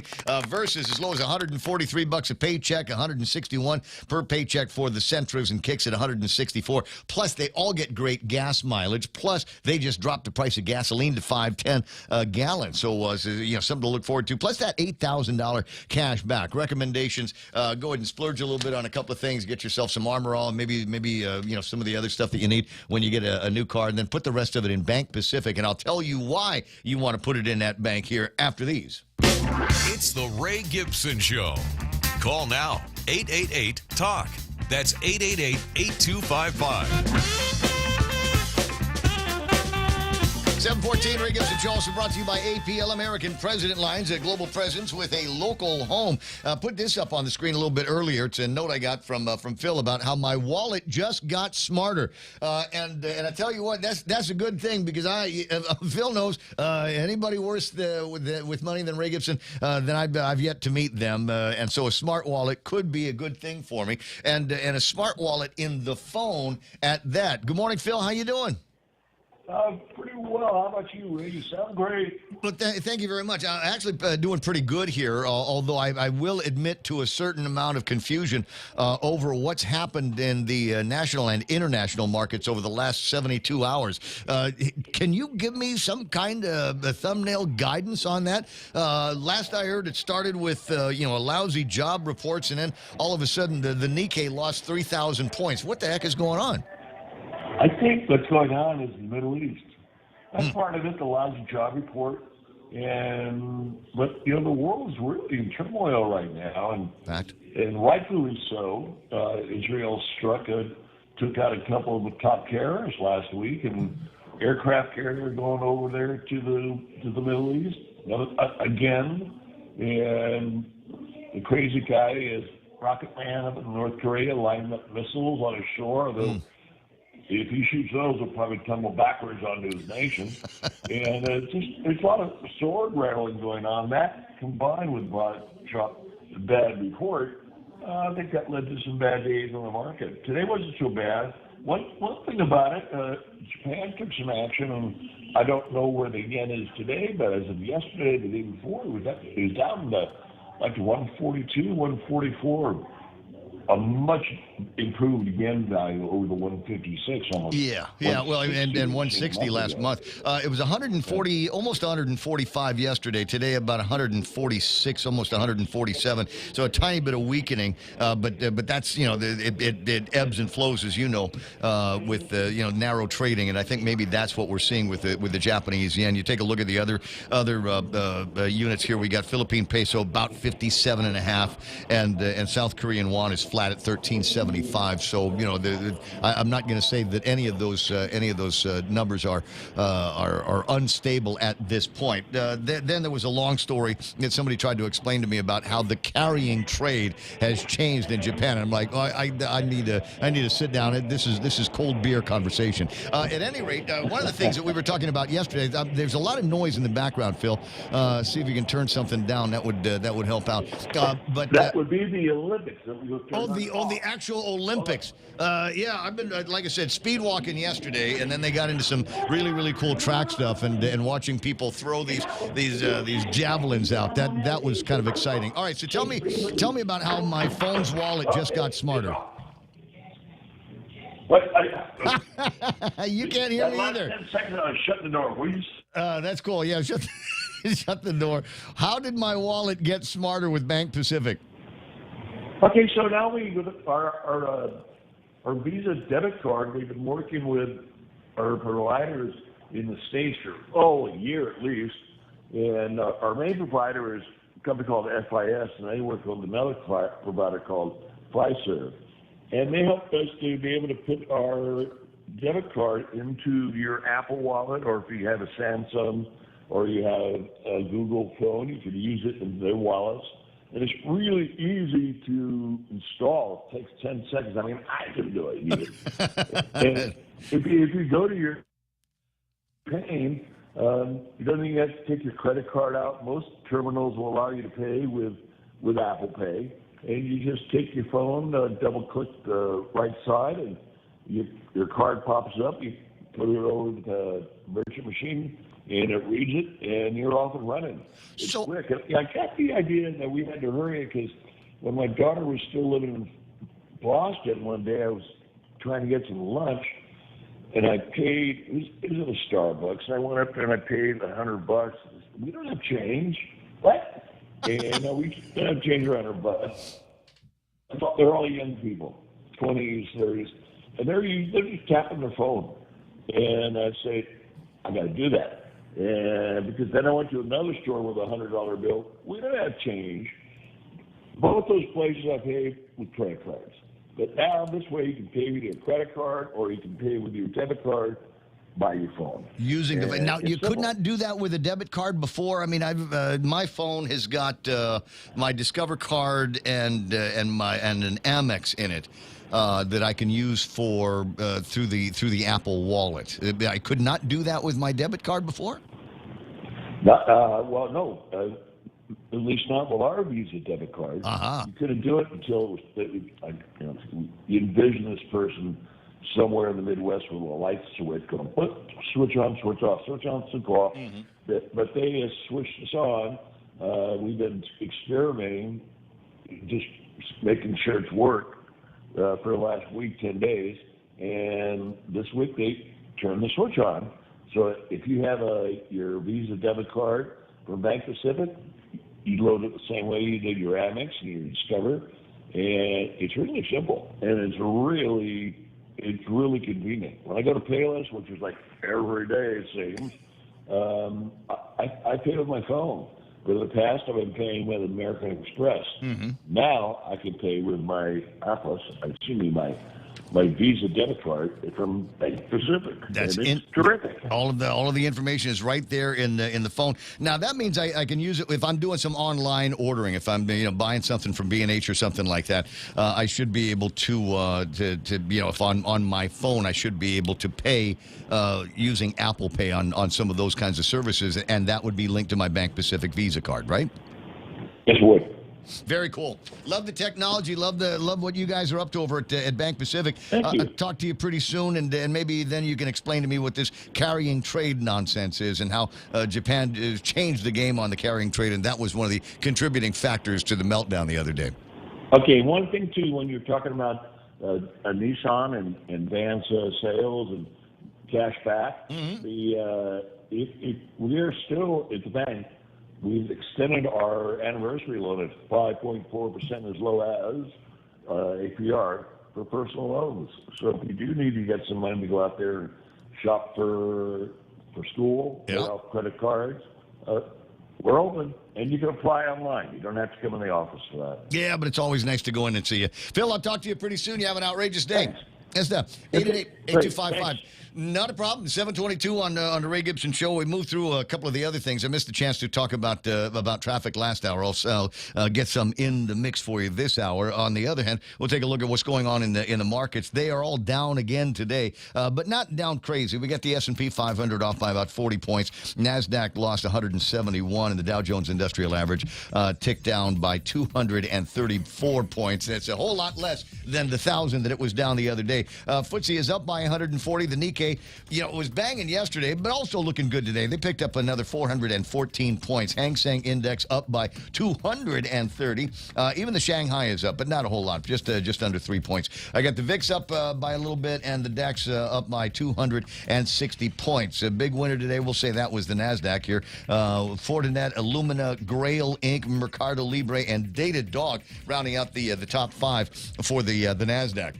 Dow also backwards, but led up by Caterpillar, Dow, J.P. Morgan, Walt Disney, and Goldman Sachs. On the commodities, oil at $75.47. It was $73.07 yesterday, so drifting up in that case. Still no new numbers on tapas, but things must be going our way if the gas companies have reduced the price of gasoline by a dime yesterday. You can now put a gallon of gasoline in a car for $5.10. Hey, how about that? If you're buying gold, $2,423.50 for all of that. Looking at the conversion rates and the exchange rates now, as I said, 75.28. Sorry, no. 146.95 is the bank number on the yen. It was 144, almost 145 yesterday, and very, very narrow trading on the Philippine peso, 57.67, about 0.3 of a peso away from where it was yesterday. And the South Korean won flat, 1,375. Bitcoin number, Real Joe? $55,048. So I was talking with my buddy that I've talked about him before. He's the dude that likes to do dollar cost averaging, and every time he gets a whole bunch of extra money from tips or hanging out with the people in the salary, he always puts aside a whole bunch of money on the Bitcoin. Well, obviously earlier in the week, his phone started pinging wildly, and they were getting notices, and he used a word. He says Bitcoin wicked. It wicked. I don't know what that means. And then he went on to say, and so he was able to throw some money at Bitcoin while it was wicking, but then the candle ended up showing up, or something along those lines. It was kind of fuzzy in the conversation. Hot wax. He lost hot wax on the candle. He lost me at dollar cost averaging. At any rate, but he was able to. Don't even bring me into this conversation. He was happy though because he got notices. Because at the time that he was getting the notices, it was under $50,000. You're going broke. Is that the notice? No, You're going broke. No. It was basically a buy notice. If you've got some dough, throw some money at the Bitcoin because it's super low right now. And apparently even the whales, I guess, were confident that 50 or 49 wasn't going to be the low end, and it was going to come back. Okay. Well, it's 55 today, right, Joe? Yes, sir. All right, gotcha. 7:25 in the morning. Manipulators will have their way, one way or the other. As we were saying, unless we're Buffett or BlackRock, we're just real small-time players in the game. Now, you explain what DCA is, right? What's that? A dollar cost averaging? Can you explain what that is? In a nutshell, basically, is you just keep throwing money at your equities, never mind where on a regular basis. Sometimes it's going to be high, sometimes regardless it's going to be of what low. the price is. Yeah. You don't even look at the price. Like every other Friday or something payday, you say I'm going to put $100 into something, whatever it happens to be. And then it just happens. And over the course of time, it's all going to balance out. You should be okay. If you're a buy and hold guy, that's usually the best way to do it. Now, wicking happens on both sides. Does it? Of a candle. Uh-huh. So sometimes, now, wicking is price rejection. For example, if stock's going up, if people look at these Japanese candles on these charts and wonder what the heck's going on. Okay. When the candle, let's say the candle is green, which means that the stock or the instrument is going up. And then you see at the top, all of a sudden, you see this wicking happening, this long little thin thing coming out of the top of the candle. That's rejecting the price. Okay, it's getting pressure from the top, and the candle will go down a little bit. That's what that refers to, wicking. Okay. At the bottom, the wicking on a green candle could refer to the support level coming up. So that's what you see when you see these little wicks coming up. Can you help them open the Department of Education? Because you're a bright guy. No. You're a bright fellow there, Jerry Robertson. I only know what I've been told. 7:27. And no one's told me how to do that. Jump right into the extra point here, brought to you by First Hawaiian Wiccan Bank. Thank you. Author Elbert Hubbard, whose pen hit paper about 125 years ago, he wrote a short book, among other things, entitled As a Man Thinketh. The central premise is that a person's thoughts and mindset shape their character and ultimately their circumstances in life. Hubbard also wrote, quoting, "The greatest mistake you can make in life is to be continually fearing that you will make one," unquote. Well, we're going to chew that one over today. That's coming next on The Extra Point. New benefits are taking flight. Instead of 2 times miles, the United credit card from First Hawaiian Bank is now introducing 3 times miles on every dollar spent on United tickets purchased through United ticketing channels. Apply by August 31st, 2024, and if approved, you can earn 35,000 miles when you spend $1,500 within the first 3 months. Get on board with the First Hawaiian Bank United credit card. It all starts with yes. Terms and conditions apply. To learn more, visit a First Hawaiian branch or go to fhb.com/United. At APL, their expertise and extensive network can help you grow your business and reach out to more global markets. As a responsible carrier, APL is also committed to a sustainable future, whether it's protecting the environment or investing their efforts in giving back to the community. APL's dedicated team in Guam and the U.S. mainland are here to support you. Call 588-4651 or visit apl.com. I get articles thrown at me all the time from all across the internet, large news sources, individual bloggers, and everything and everybody in between. I'm always on the lookout for new ideas or new ways to think about old ones because I'm here 5 days a week on The Extra Point, and such was the case yesterday. The author was taking issue with how most organizations deal with the issue of employees making mistakes, specifically that they are coddled and not held accountable. His position is that it's okay for workers to fear making mistakes. His point being that the fear will have them be more careful and they will perform at a higher level. He and I don't agree on all of what he wrote, but I think there's some value here. Number one, he wants the person to feel the pain of the mistake. He believes employees should not be coddled and protected. That blocks the pain. He believes that workers will do better in the future if they focus on feeling bad after a failure. Feel bad, he says, and that leads to success.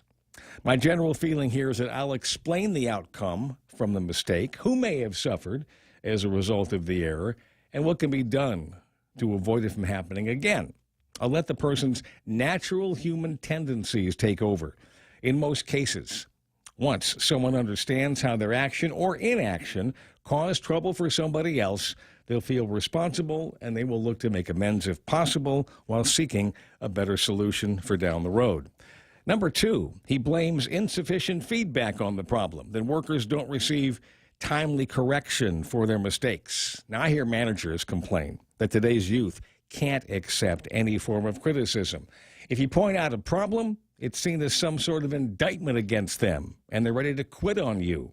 I know this does exist, but I'm not sure it's as widespread as some people claim. Further, I know that you can defeat the attitude. Much of communication is not what we communicate. It is how we do it. If language is harsh or demeaning, it won't be well received. That's not just with young workers, by the way. That's with everybody. My attitude toward mistakes has always been to simply own them and to dig in and figure out what happened so I can avoid a reoccurrence. I grew up believing that if you're not making mistakes, you're not trying hard enough. So I've never feared dropping the ball. And like you and everybody else, I've made mistakes, and I'm going to make more of them. I don't want to do it, and I'll do my best to avoid doing that, but my nature is to push beyond the conventional limitations, so mistakes are going to come. I like workers who have the same attitude, but you and your business may not be as good a fit for that. No problem there. I think young workers can be grown to accept responsibility. While it won't be in place on day one, the indoctrination has to start on day one. Start changing mindsets while you're building skill sets. When you hire young talent, have this conversation on mistakes and fear. Ask how they feel about it.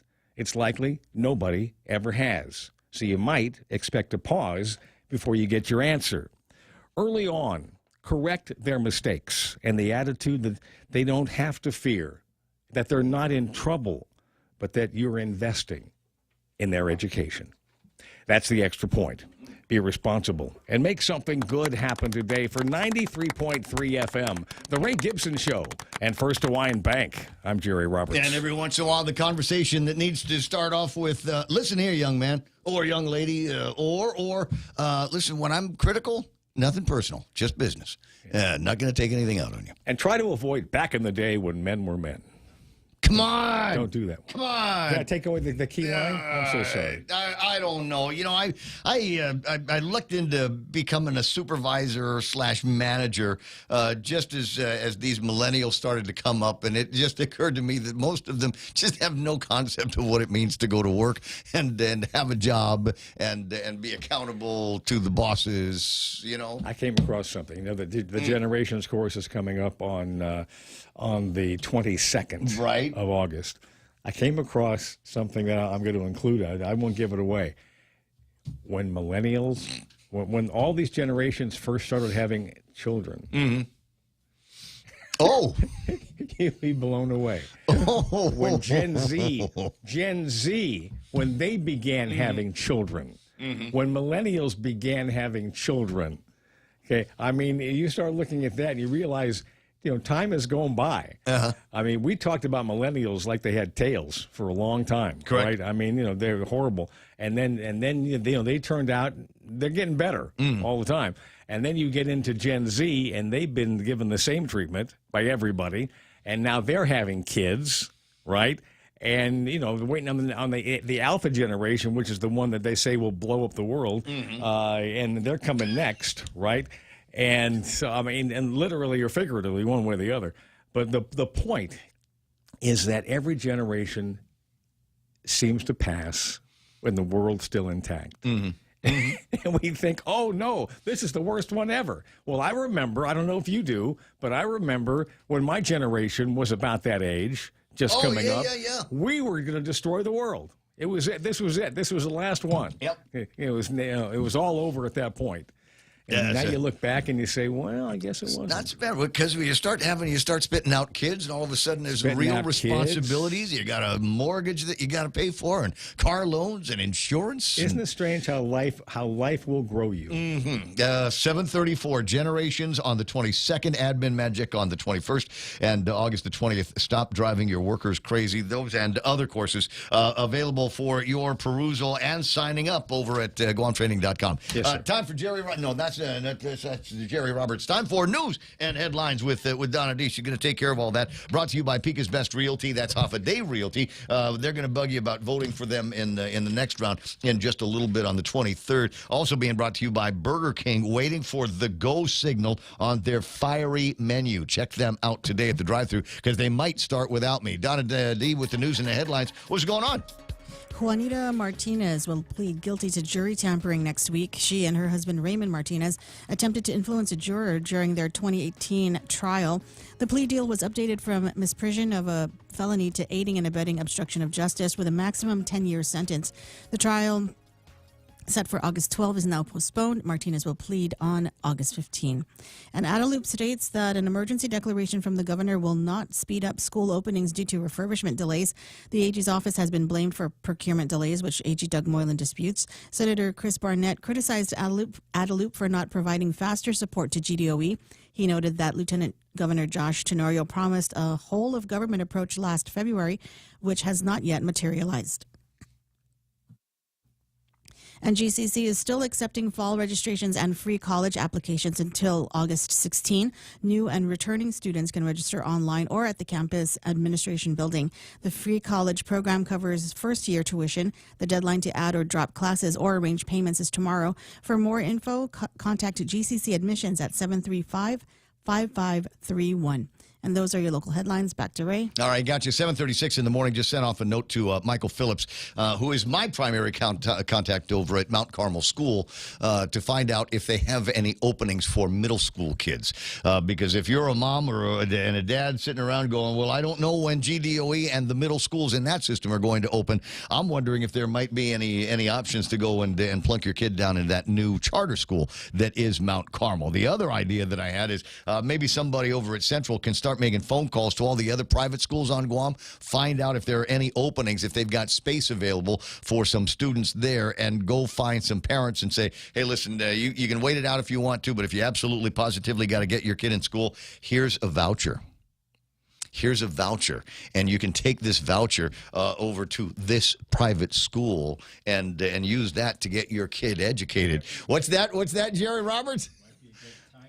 Test drive vouchers. Test drive a voucher system, huh? Yeah. It's a good time to do that. You know, you gotta have some choices. I'm sure that all the private schools can't be full up right now. There's St. Anthony's School or St. John's School. There's Harvest Christian Academy. Bunch out there. Yeah. Maybe make some room. They'd get maybe invest in extending. Because it's private sector, they don't have to worry so much about procurement. If they wanted to build a new building on their campus, they can if they want to, and they don't have to wait out the Attorney General's office. And we know the government has the money. Oh, absolutely. Yeah.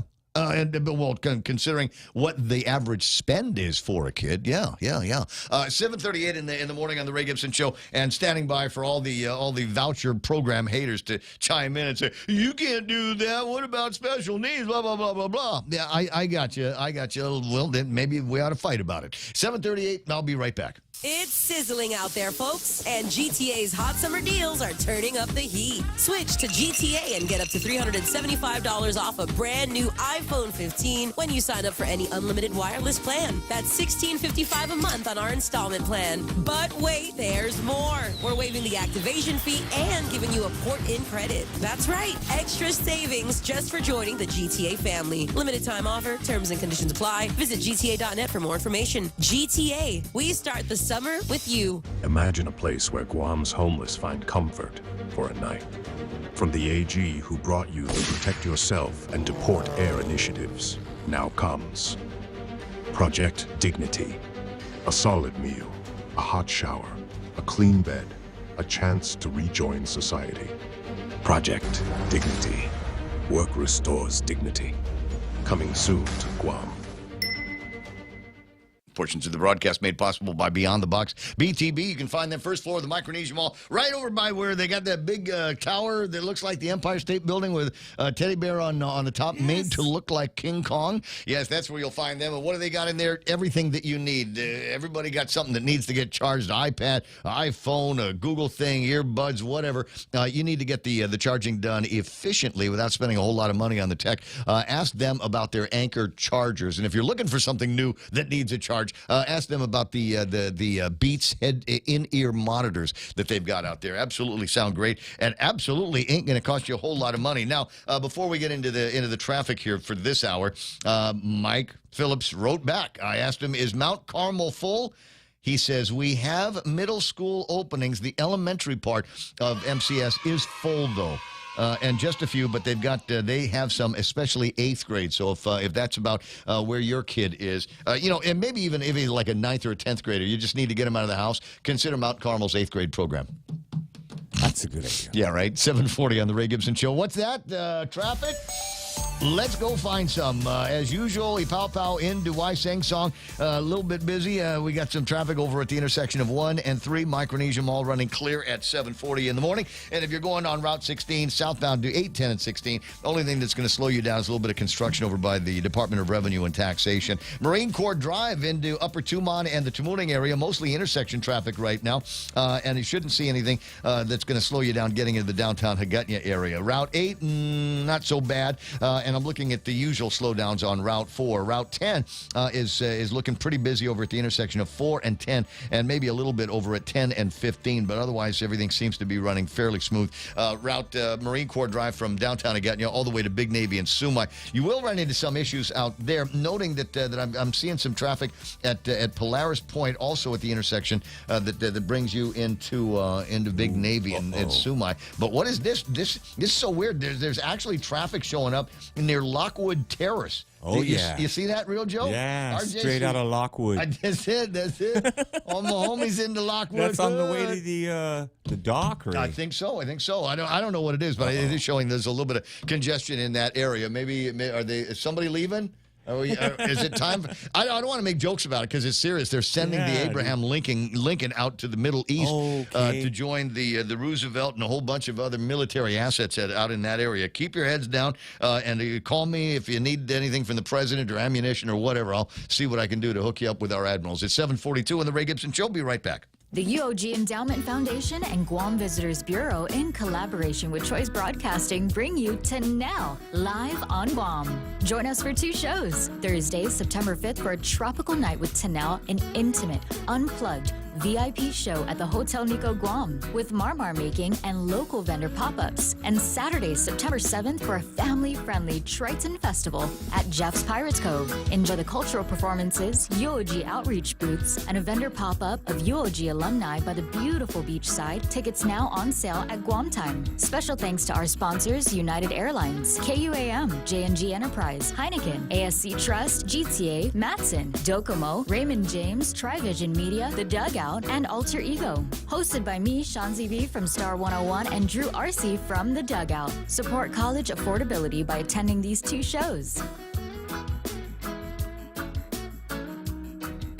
BK Melt are back at Burger King. Our new Philly Melt is topped with warm peppers and onions, melty Swiss cheese, and royal sauce on a toasted bun. Also available, the classic with caramelized onions and stacker sauce. Top off your meal with our new mozzarella fries, refreshing Coca-Cola, and our birthday pie. Available for a limited time only. BK Tumon Bay, Hagutnya, Micronesia Mall, and the airport. Thank you for 35 years. You rule.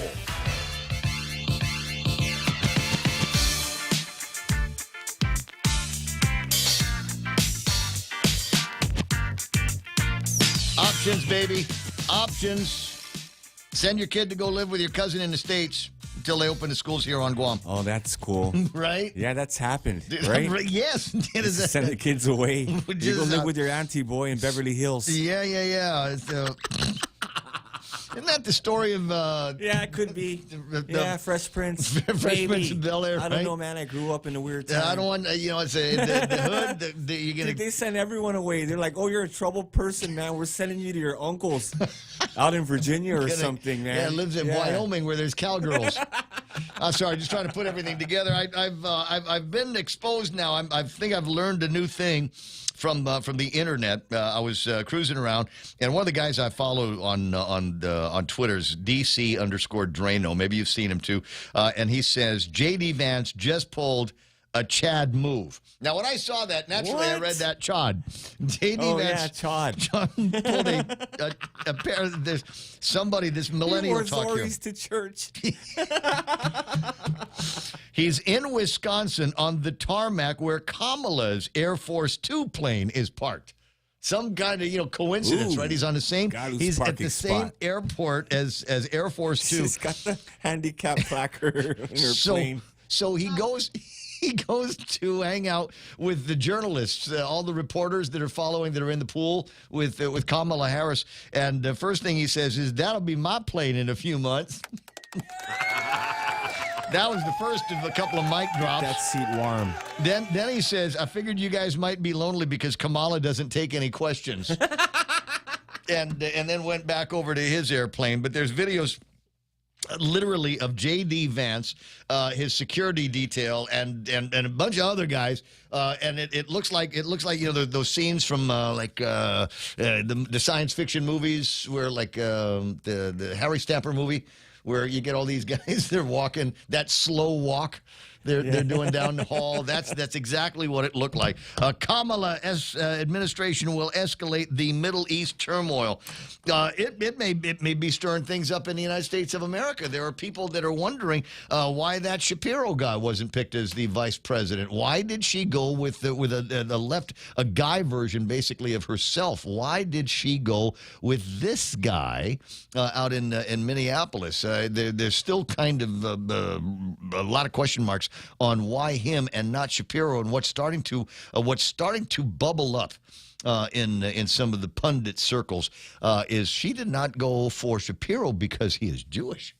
And that is going to as more of that kind of conversation starts floating around, begins to look like Kamala administration might end up to be anti-Semitic. It's already been clear how she feels about Netanyahu when he came to go and visit Washington D.C. 7:46 in the morning. 888-255-888 TALK. Buddy of mine, Don, said, "Hey, bro, you want me to call in and explain this carry trade to you?" And he started that off with this. He says the yen carry trade was being unwound at $20 trillion when the Bank of Japan announced a rate hike last week. I can call and explain it to you. And I'm like, okay, get with Joe and see if we can pick out a time. Because, frankly, it's that and a bunch of other really, really interesting topics that are floating around this morning. Among them, and even talking to Phil Flores just a few minutes ago about a new program they've got at Bank Pacific. And everywhere I went last night, all of the screens were on the Olympics. And even though it feels like things are winding down, we're watching some really, really incredible stuff. Like I said, last night, the big deal was watching the speed walking, which is an interesting competition, if for no other reason. The way you look when you are speed walking, it is kind of comical. It's like you're in a hurry to get to the bathroom. And the thing is, I'm sure Nick Delgado saw the same things, right? Yeah, that's what it looks like. But when they showed the athletes from the waist up, it looked like they were sprinting. And then they show them by for the long shot, and there's these guys and they're pumping their arms, but they're moving their feet. And you think, well, it's terrible. This speed walking. What kind of speeds are they getting? And I think some of these guys were clocking in at like 6-minute miles. 6-minute miles speed walking. Absolutely amazing. Nick Delgado joins me now from Paris. Good morning, Nick. How you doing? Good morning. Good evening, my time. Yeah, I guess so. People getting used to the time difference and all of the delays, and thankfully we can get caught up on everything going on by watching Peacock and KUAM. So I'm glad that we've got that option around here. But you've got kind of eyes on, hands on in Paris. What's it like on the Thursday or so before things start wrapping up? Wow, it was a busy 24 hours for our athletes here. We had three athletes in 3 competitions, all across Paris, including I had to take my first trip an hour outside of the city just to catch our Raina Taitingfeng in her kayak race this morning. It was a first for her here at the Olympics, and she came in last, unfortunately, but, I mean, still very proud of what she did out there. I think one thing to note is that with regard to Raina's training is that she doesn't get that flat water experience that she would have to do during competition, because the water in Guam, you know how it is. It can be choppy, it's waves, it's the ocean. Yeah. But here, it's a different story. And so she was going up against the best of the best. And so imagine the wake going up against the flat water. And so she definitely had it out for her, a challenge, no doubt. But she did pretty well for her first time. And she went twice today during her 500-meter sprint. And so what was pretty awesome is that the quarterfinals that she did in the afternoon, because of the first heat that she had, she was able to cut some of the seconds off her time. So she's only going to go up from there. She has a 200-meter sprint tomorrow morning again before she wraps up her Olympic journey. After that, I had to rush 45 minutes back into the city because our Mia Aquino, she was up for wrestling. Now, granted, her heat only lasted 27 seconds, but she went up against silver medalists from the Tokyo Olympics. And so, wow, good for her for that being her first ever Olympic competition. And so and she was pretty emotional, pretty teary-eyed afterwards, and understandably so. But, I mean, now she gets to watch her sister compete tomorrow morning. Michaela Aquino, she is first up and one of the last athletes from Team Guam to wrestle as well on the same mat that her sister did this morning. Right now, I'm wrapping up my day because I just spent the evening over at the weightlifting competition for Nicola Legatau.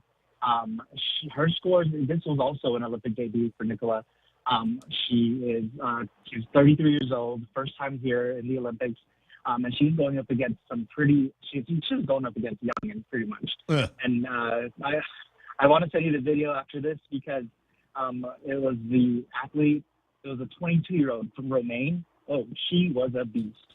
She did not hold back and holding back. She lifted and she was snatching 93 kilograms and she had the crowd really standing and cheering for her. So it was definitely a goal for Nicola and our athletes to look forward to. Now, in your observations, and kind of the interesting thing to me in watching some of the sports that are out there, and as I mentioned the other day, sometimes I get this feeling like we're watching like ESPN Ocho, where it's all kind of non-linear, non-mainstream sports. Do you suppose that there might be other opportunities for other kind of sports federations to pop up here on Guam so that we can populate some of these kind of auxiliary kind of sporting events? I'll point out as an example, we've had a good time talking about that Turkish guy in the sharpshooting competition, but it doesn't look. I mean, it looks like bowling. You don't have to be super oh my god athlete in order to participate at the higher levels there. So I'm wondering, are there competitions that we should be focusing on for the next round of Olympics in 4 years, and building up some sportsmen that can compete effectively on an international stage with some of these guys? One that I would say definitely off top that I was able to attend was a beach volleyball competition that they have out here. Because Correct. We live on an island, right? Yes. So why not? Why not do that? And then also so much talent that we have out there in Asia and in the Pacific with regard to dancing. And breakdancing is premiering this Olympics. I'm actually going to try and watch that on Friday just to get a look at it because it is the debut for breakdancing. Even Japan's got. I mean, Japan I think has got a breakdancing team. Yeah. What's so cool is that one of our very own breakdancers, he lives stateside. I forget the guy's name. He escapes me right now.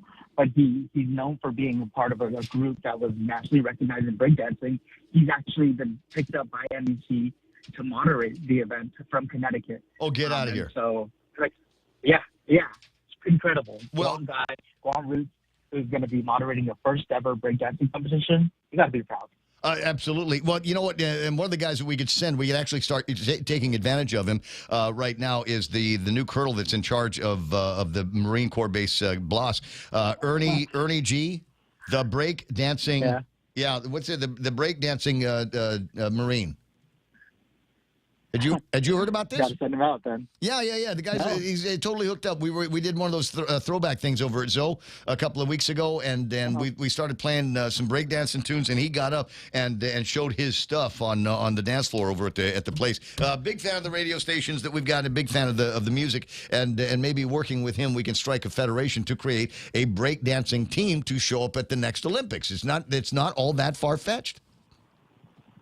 Breaking it down on the base. There you go. That's it, buddy. 7:54 in the morning. So as we say, things are winding down. We're down to the last couple of competitions featuring the Guam guys. When will there be a caravan home?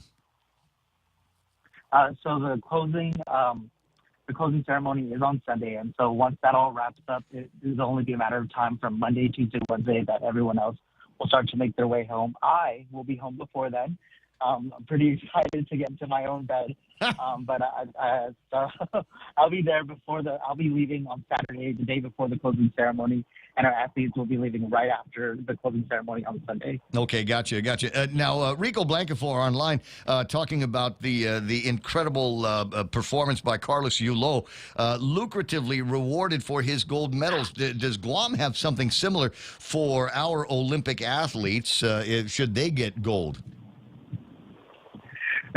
Wouldn't that be incredible if we had that? Because artistic gymnastics became something that is a favorite sport of mine since I was out here, not just because of Simone Biles and Team USA, but really just the elegance that goes behind putting that sport together. The Island Twisters are turning out great tumblers every single day, and hopefully one of these days they'll have the opportunity. And I got this from my buddy Rene, and he sent it to me because he wants to see how badly I strangle the words in Tagalog. Mga matatanggap ni Olympic gold medalist Carlo Yulo, basically saying here's all the stash that he got: 10 million in kada gold, 6 million pesos here, 3 million pesos there, a house and a lot, the Olympic gold medal of valor from Vikings, lifetime free buffet, lifetime engineering design, 100,000 pesos worth of furniture, another $1 million worth of products from a variety of vendors, a free Macchiatos franchise, lifetime and free food and drinks from the Tipsy Pig. The Tipsy Pig is my favorite restaurant in all of Bonifacio Global City, and he's got lifetime food and drinks from there, and all of the pretty yaya is going to serve him his San Miguel Light. So I think we need to work on exactly the same kind of incentives for our athletes.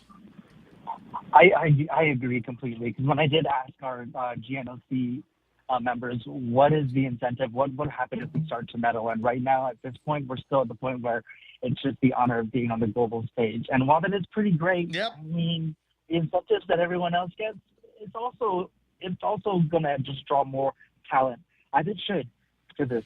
Yep, I don't disagree with you. It may something to work on when we get back here. Now, before I let you go here, I got Fox News in a couple of minutes, but I know that you're keeping track of all the big stories that we are covering and that you guys are covering over at KUAM.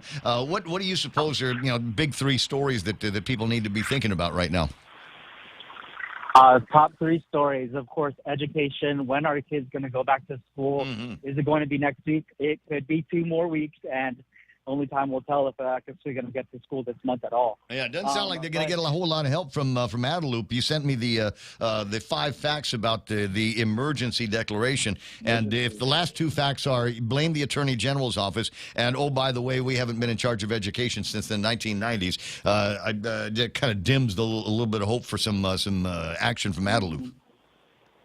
And I think that's the second top story is just the leadership's response to it. Is it too little, too late? A lot of people are saying yes, it is. And the third story, the low voter turnout had a bigger impact than just the numbers of people that showed up to the polls. Mayors being unseated or not being able to lead their villages because they didn't get that threshold required by law. So weird. What's going on? So weird. We're calling into question. Maybe there needs to be another conversation about minimum requirements and maybe even the whole idea of putting them in that primary election. 7:58 and change. And I'm getting this one. Somebody's asking me to ask you: Did you meet the French pole vaulter? No, I did not. I have a couple more days, so maybe. He's working. The man is working. Some of the other videos don't look like he's working, but the man is working. Listen, it's always fun talking with you, Nick. See if we can wrangle each other again maybe tomorrow for the last one before you head home. Sounds good, Ray. Thanks for your time. 8 o'clock in the morning, radio station KUSG. I got you. Who's doing that? Who's dropping those messages in my DMs? What the heck? Nick Delgado from KUAM out covering the Olympics and sharing some of that with us here on 93.3 The Point. Got Fox News Live coming up in the next little bit. Are you looking for a job? We've got an interesting set of opportunities. I don't know if you've heard about this, but the folks from, what's the cruise line? Viking Cruise Lines, right? Yes, sir. They're going to be in studio a little bit later on this morning, about 8:40. No. You cannot have that job. But swing by. It's 10, 15 hours a day. Real Joe. I'm just saying. Did you see some of that? We'll find out what the pre-qualifications are for you to join the cruise lines as somebody shipboard. It's 8. Here's the news. I'm Tom Graham, Fox News. Both the Trump and Harris campaigns keeping their focus on battleground states as the campaign season heats up. Path to the White House runs right through this state. And with your help, we will win in November. We are going to win. Vice President Kamala Harris and her newly named running mate, Minnesota Governor Tim Walz, in Wisconsin this afternoon. This evening, they're stumping in Michigan. Fox's Grady Trimble is in Detroit. The Harris campaign and more broadly, Democrats are hoping that Walz will have appeal with working class folks here in Michigan and other Midwestern states, even though he's not from one of those key swing states like Pennsylvania, Wisconsin, or Michigan. But in a state like Michigan, where the auto industry and more broadly blue-collar jobs are so important, Republicans argue the policies that Walz and Harris support aren't popular among auto workers. Donald Trump's running mate, Senator J.D. Vance, also making stops in Wisconsin and Michigan today. The Republican taking aim at Governor Walz. I'm scandalized by this guy pretending that he stands for working people. Working people need to live in communities with public safety. Criticizing Walz for his handling of the 2020 protests and riots in Minnesota. Tropical storm Debbie not finished yet. The system set to make a second landfall in South Carolina overnight after drenching Florida and Georgia earlier this week.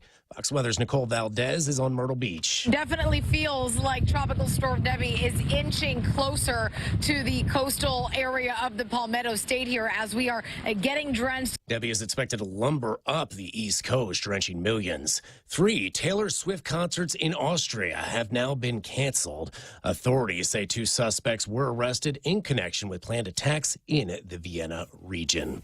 America is listening to Fox News. Half a day. Kim Anderson from Security Title here to share some behind-the-scenes functions of a title company. First, we search the chain of title to property, and when a critical link is missing, we work with the owners to correct their ownership. When it comes to a sale, we work closely with realtors and lenders to ensure a smooth closing. Finally, we back up our work with a title insurance policy that guarantees the buyer they actually own the property. Security Title has the management of real estate closings down to a science. Give us a call. We are here to help. The UOG Endowment Foundation and Guam Visitors Bureau, in collaboration with Choice Broadcasting, bring you Tanel live on Guam. Join us for 2 shows. Thursday, September 5th for a tropical night with Tanel, an intimate unplugged VIP show at the Hotel Nico Guam. And Saturday, September 7th for the general concert at Jeff's Pirates Cove. Enjoy the beautiful concert space down south, complete with UOG booths and vendor pop-ups. Tickets on sale at Guam time. Into the country's southwestern region is a large-scale provocation. Russian troops fighting off cross-border raids for a second day as deep as 10 miles into Russia. Russian defense officials say around 300 Ukrainian troops have crossed the border. The alleged incursion in the Kursk region hasn't been confirmed by Ukraine, but Russia's President Vladimir Putin calls it a large-scale provocation, accusing the Ukrainians of indiscriminately shelling civilian areas. If confirmed, the Ukrainian cross-border deployment would be unprecedented in its scale since the war began. Analysts say the goal might be to draw Russian troops away from other parts of the front line.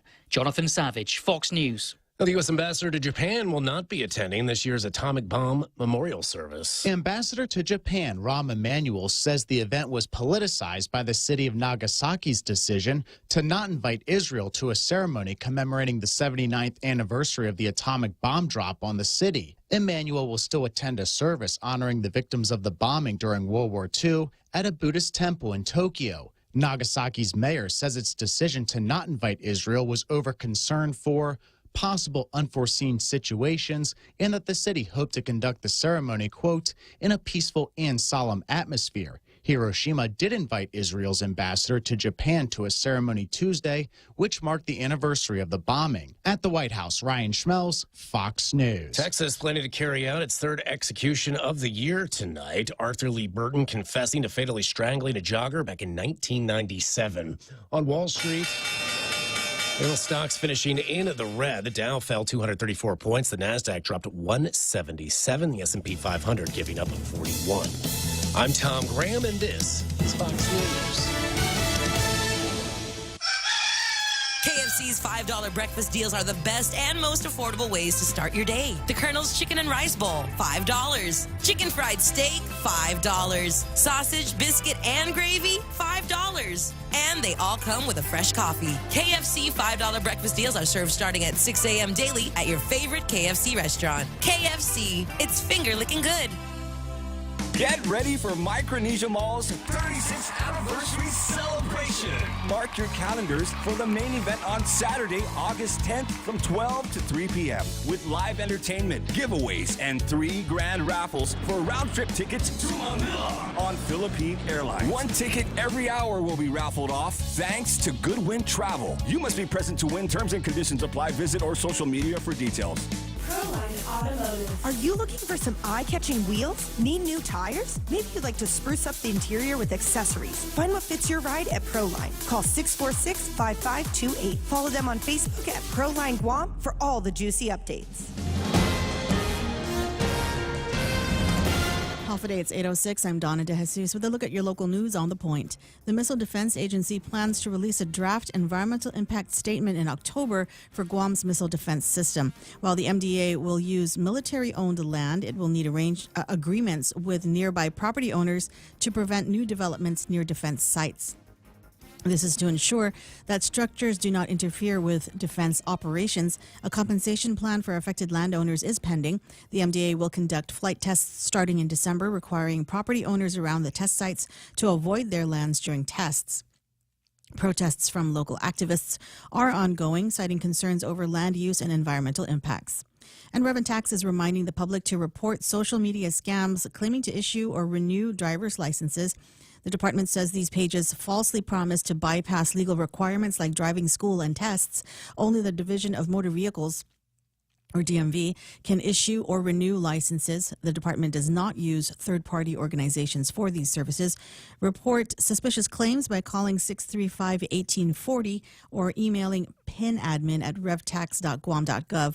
Appointments can be made at myid.guam.gov. More news after this. Imagine a place where Guam's homeless find comfort for a night. From the AG who brought you the Protect Yourself and Deport Air initiatives, now comes Project Dignity. A solid meal, a hot shower, a clean bed, a chance to rejoin society. Project Dignity. Work restores dignity. Coming soon to Guam. Public Health Acting Director Teresa Arreola stated yesterday that schools without health inspections cannot open. Despite GDOE's efforts to get exemptions, 17 schools are still uninspected. 14 schools failed self-inspections and are hurrying to meet standards. 8 schools under major refurbishment won't pass until construction ends next year. Superintendent Eric Swanson aims to get uninspected schools ready by the end of October. Emergency procurement is needed for Southern High and Inarahan Elementary. Additional funding from lawmakers is required if school starts after August 15. Vice Speaker Tina Muñoz-Barnes requested another state of emergency to support school openings. And Viking Cruise Lines is recruiting for their Mississippi shipboard team. They will hold 3 job events on Guam. The first is tomorrow from 11 to 4:30 at the American Job Center in the GCIC building. A second event is this Saturday from 9 to noon at the same location. The final event is Monday evening, August 12, from 6 to 9 at Rica and Rico Restaurant in the Guam Reef Hotel. Job seekers should bring resumes and be ready for interviews. Requirements include U.S. citizenship or green card, ability to work 16-week rotations, and compliance with grooming policies. The cruise line covers travel costs and provides room, food, and uniforms. And those are your top stories. Back to Ray with weather. We'll get to the ground on some of those requirements when they say grooming policies. I wonder what the openings are. They didn't say. I didn't notice it. Did you?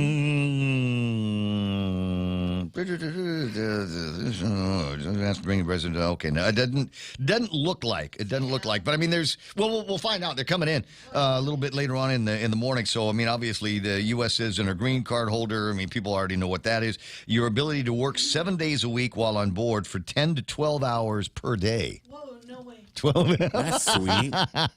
Hope you don't get seasick. I'm used to that. Yeah. There's nothing out of the ordinary on that one. The strict grooming policy, no visible tattoos on the face, neck, or hands. Oh, I'm out. Are you able to comply? I'm out. Dude, I don't know. You know, the problem is it's closely associated. The Viking Cruise Line is closely associated with Vikings, and it seems to me that there might have been a couple of hotties on the pole over at Vikings once upon a time that were made even hotter with the addition of a neck tattoo. 10 after 8 o'clock in the morning. Ray Gibson Show, and here's the weather.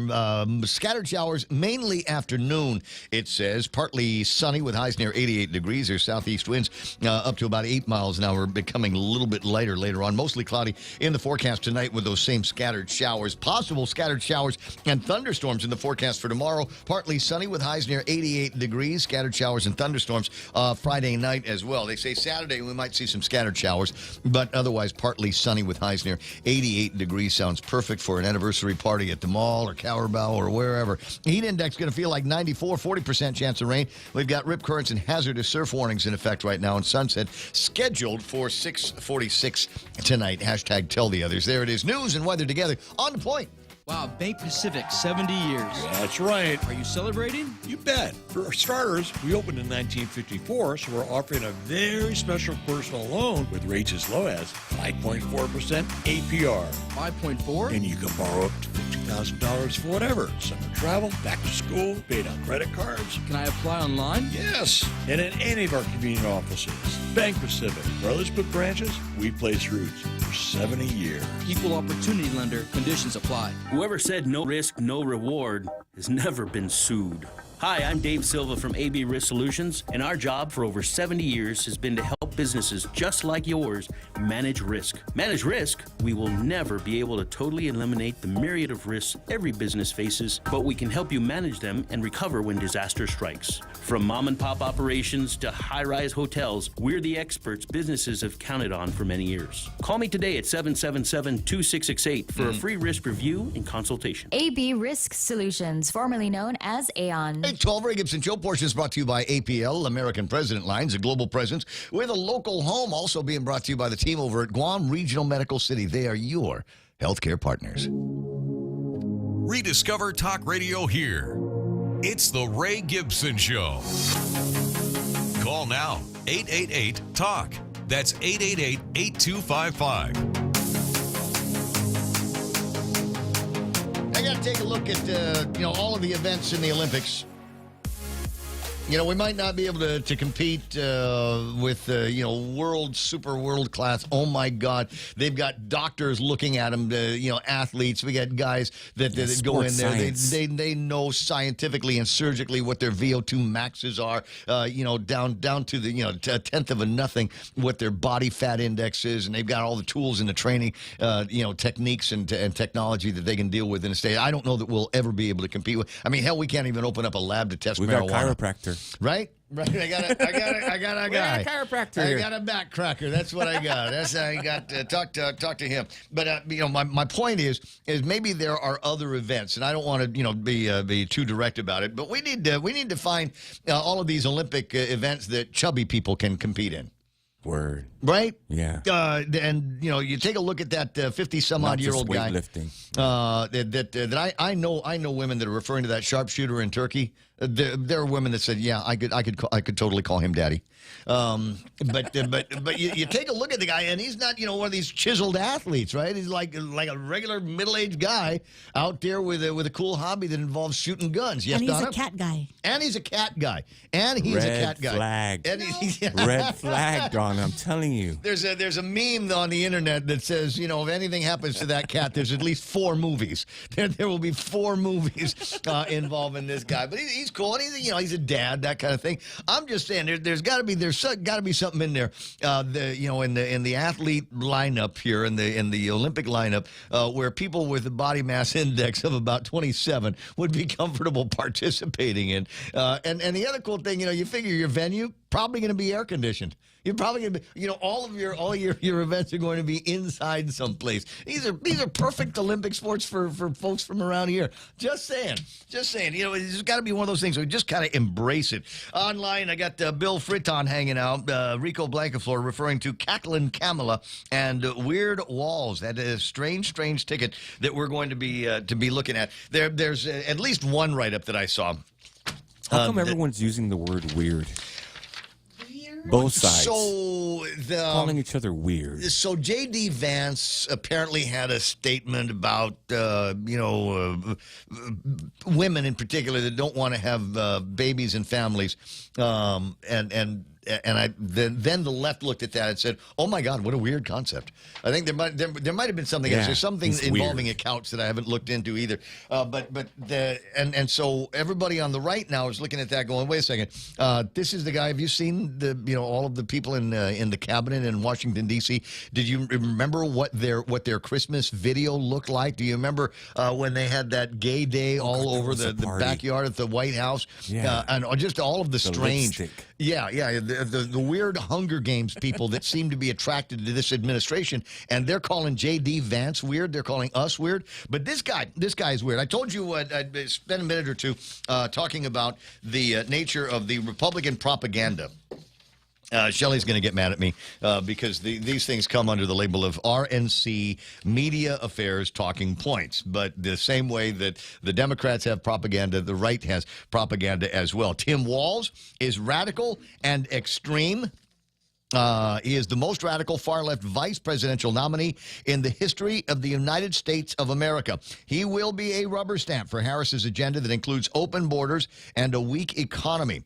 Harris caved to the radical left wing of her party and dismissed what many deemed moderate picks to go with somebody who is just as dangerously liberal as she is.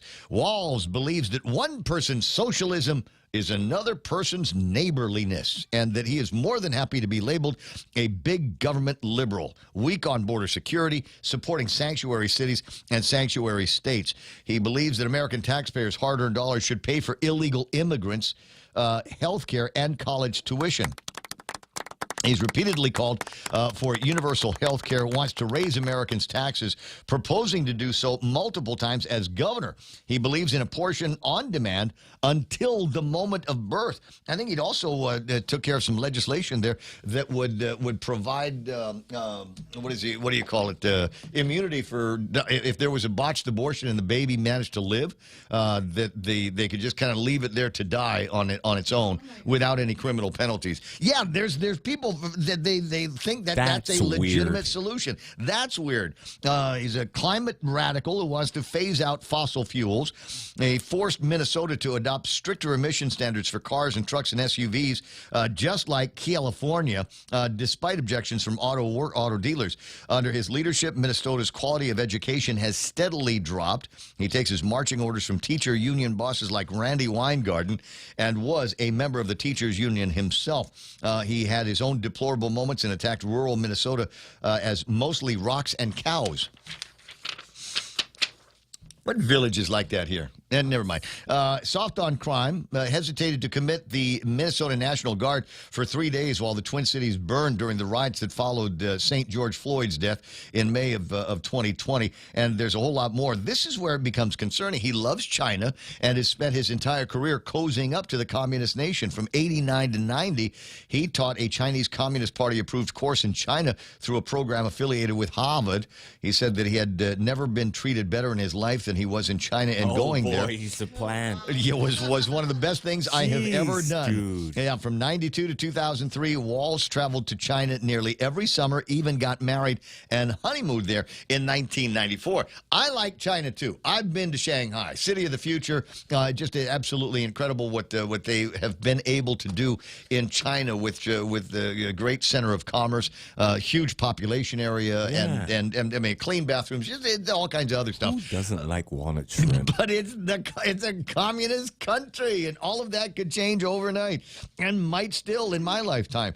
Radical and extreme, and plenty more. So anticipate that you are going to be hearing more and more like this about Walz in the coming days. But the other part that I wanted to get to was how there's at least one Republican pundit and observer that said this is the first break we've caught since the Biden switcheroo. So obviously there are going to be some folks in the Republican Party that are just excited that maybe this has torpedoed Kamala Harris's shot at winning the election, because we're talking about two extreme edge Democrats out here, and as proof though that the country is might be turning a corner here. Did you see how they lost another squad member yesterday? Cori Bush. No. Cori Bush, they were going through a primary, and she lost by like 2-1 in that particular race. So there's going to be one less member of the squad in the House as they move through. The first one that they got rid of, the first one that they jettisoned. You remember the guy that pulled the fire alarm? I remember him. Yeah, he's out. He's out. So there's two. Unfortunately there's a few more the crazy Middle Easterners, and of course Ocasio-Cortez, who needs to get back to. Let's make her a bartender again. Yeah. You know what? Where would we like to see Ocasio-Cortez? Maybe ought to be. The venue? Like you remember when Ray Tenorio lost the election, he split? Yeah, yeah. So maybe Palookaville. that's the thing. Maybe when Ocasio-Cortez loses the next big election, maybe we ought to kind of reach out to her and say, hey, you know what? We think there's some outstanding opportunities for you to be a bartender at some of the more posh places here on Guam. I'm thinking like Dusitani or something like that. Her running around. It's too bad, we don't have the... God. I'd ask her for advice. Right? How do you make that drink? No. Moscow Mule. Old-fashioned. Smoky old-fashioned. Relationship advice, Oh, relationship right? advice. Yeah. So I don't know. 8:21 in the morning. Might be a couple of other things floating around in my list here that I haven't gotten to. Was mentioning we've got Bill Fritton saying good morning from Nebraska. And there's Cowboys. Wow. We have Cowboys Corn and Cowgirls there, Huskers. right? Yeah. Okay, good. Good to have you That's out the there, Bill. Cornhuskers state. Lupang Guam with a piece of advice for the Department of Education among some of the issues that apparently that we've gotten. Even Mary Okada mentioned it this morning in the conversation. Was you got things like ceiling tiles in lots of schools that need to get replaced, and if you added them all up together and you made the one procurement, the amount of money is above the threshold for, say, easy procurement. So they'd have to go through a procurement process just to get ceiling tiles for the rooftops. And Lupang Guam says, rip out the disgusting water stain drop ceilings and paint it all out. Paint the ceilings, ducting, and plumbing flat black. Lots of businesses do that because it works and it lasts. And to the degree that I like that point, I will throw this in, though. Oh my God. It is a Ray Gibson warning on pulling out the ceiling tile. It's not just ceiling tile. It's not just an aesthetic. It is used for a certain degree of soundproofing. And without that, all of a sudden, you've got another surface up there that is going to be reflecting noises. And my guess is that most of the classrooms in the Department of Education probably already got a whole bunch of noisy, smelly kids already whispering. All of that's going to be floating around and is not going to get caught by the acoustic tile. Man. I don't know. That's so drab. There's places where I kind of pink. I kind of like it, and then there's other places like where I don't know. Like I said, there's an aesthetic that I like, and I also like the noise dampening that it will provide. I think that when people want to go for that industrial look like they did back in the 1980s, I think one of the things that you sacrifice, unless you're going to be doing some other acoustic treatments, is the ability for your customers to be able to talk to each other without the clack clack clack that they've got everywhere else. Each other. No, it's not so much an echo. It's just kind of bouncing around and slapping back and all of that other stuff. But there were a bunch of other items in the table of contents and a bunch of other things in the Guam Daily Post. The Real Joe has been doing his best to find me an actual printed edition of the Guam Daily Post. Way to go, Guam Daily Post. Was able to go find one, and the front page, all of the front page, is Education Board declares a state of emergency for public schools. No major surprise, and no clear guidance on when your Department of Education kids are going to be going to school. Donna, off the top of your head, do you remember how many students that this is going to apply to? How many students are being impacted? It's 5 or 12, depending on what you're in the thousands of students and their parents that they're going to be impacted. I'm wondering what the teachers are all thinking about this. But there's that, and then there's this interesting ad. Whatever the reason, you need old newspapers, and you can now buy newspaper bundles of 150 papers for only $10 at the Guam Daily Post. Yeah. That's good for pets and. Is it? Yeah, birds. Yeah, I guess. It's for lining cages. I don't know. I don't think I've ever had the occasion to want to use a newspaper. Use a newspaper for anything else bird but cages. reading? Yeah, just read the thing and get out from under it. What have we got here? The problem with calling Trump and Vance weird, an opinion piece in the Daily Post. Authenticating women. Which is an editorial post from former Senator Mary Camacho Torres. As we find ourselves in 2024, I'm filled with gratitude for the progress women have made. There's a sense of hope that women are finally being evaluated for their competence and personality rather than being solely defined by gender. In this pivotal election, we have the opportunity to assess a black and Indian female candidate on her merits, free from the biases of gender and race, and make our choices fairly. No, that's not the way they're doing it. Unfortunately, that's not the way they're because she doesn't have any merits to actually run on, unlike yourself, Senator Torres. There are absolutely no merits that are associated with this woman. And in fact, her role in the Biden-Harris administration has been murky and unproductive, to say the very, very least. So what has she got to go on? They're going to run her based on the fact that she is a woman of color. Period. End of sentence. There's nothing else that they can do. Oh, by the way, number one, she's a woman of color. Number two, orange man bad, and Vance is weird. That's it. That's all that's going to need to sink through in the campaign that is ahead of us.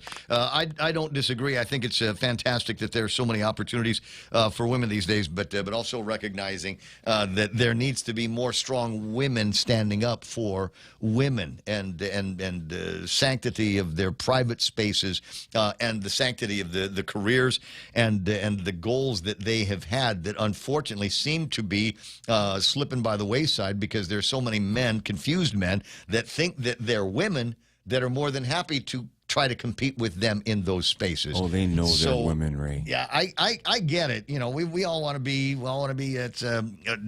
colorblind and gender blind and all of this stuff, but I think they've taken it way beyond our people's capacity for a reason. 8:27 in the morning. I see it, Real Joe, and I can hear them as well. I got the Viking people outside, and we got kind of a thick agenda for today. So I'm going to jump into news and headlines with Donna D a little bit earlier than normal. We'll take a break. Donna D with news and headlines. We still have time for a few celebrity birthdays and special events on the other side of these. At Guam Regional Medical City, we strive to care for our patients as we would our family members. With a team of interventional cardiologists, GRMC provides advanced care treatments for heart failure and heart attacks, coronary artery diseases, atrial fibrillation, and more. Let us care for your heart, one beat at a time. To make an appointment, contact GRMC's referral office at 671-633-GRMC. That's 633-4762. At APL, their expertise and extensive work can help you grow your business and reach out to more global markets. As a responsible carrier, APL is also committed to a sustainable future, whether it's protecting the environment or investing their efforts in giving back to the community. APL's dedicated team in Guam and the U.S. mainland are here to support you. Call 588-4651 or visit apl.com.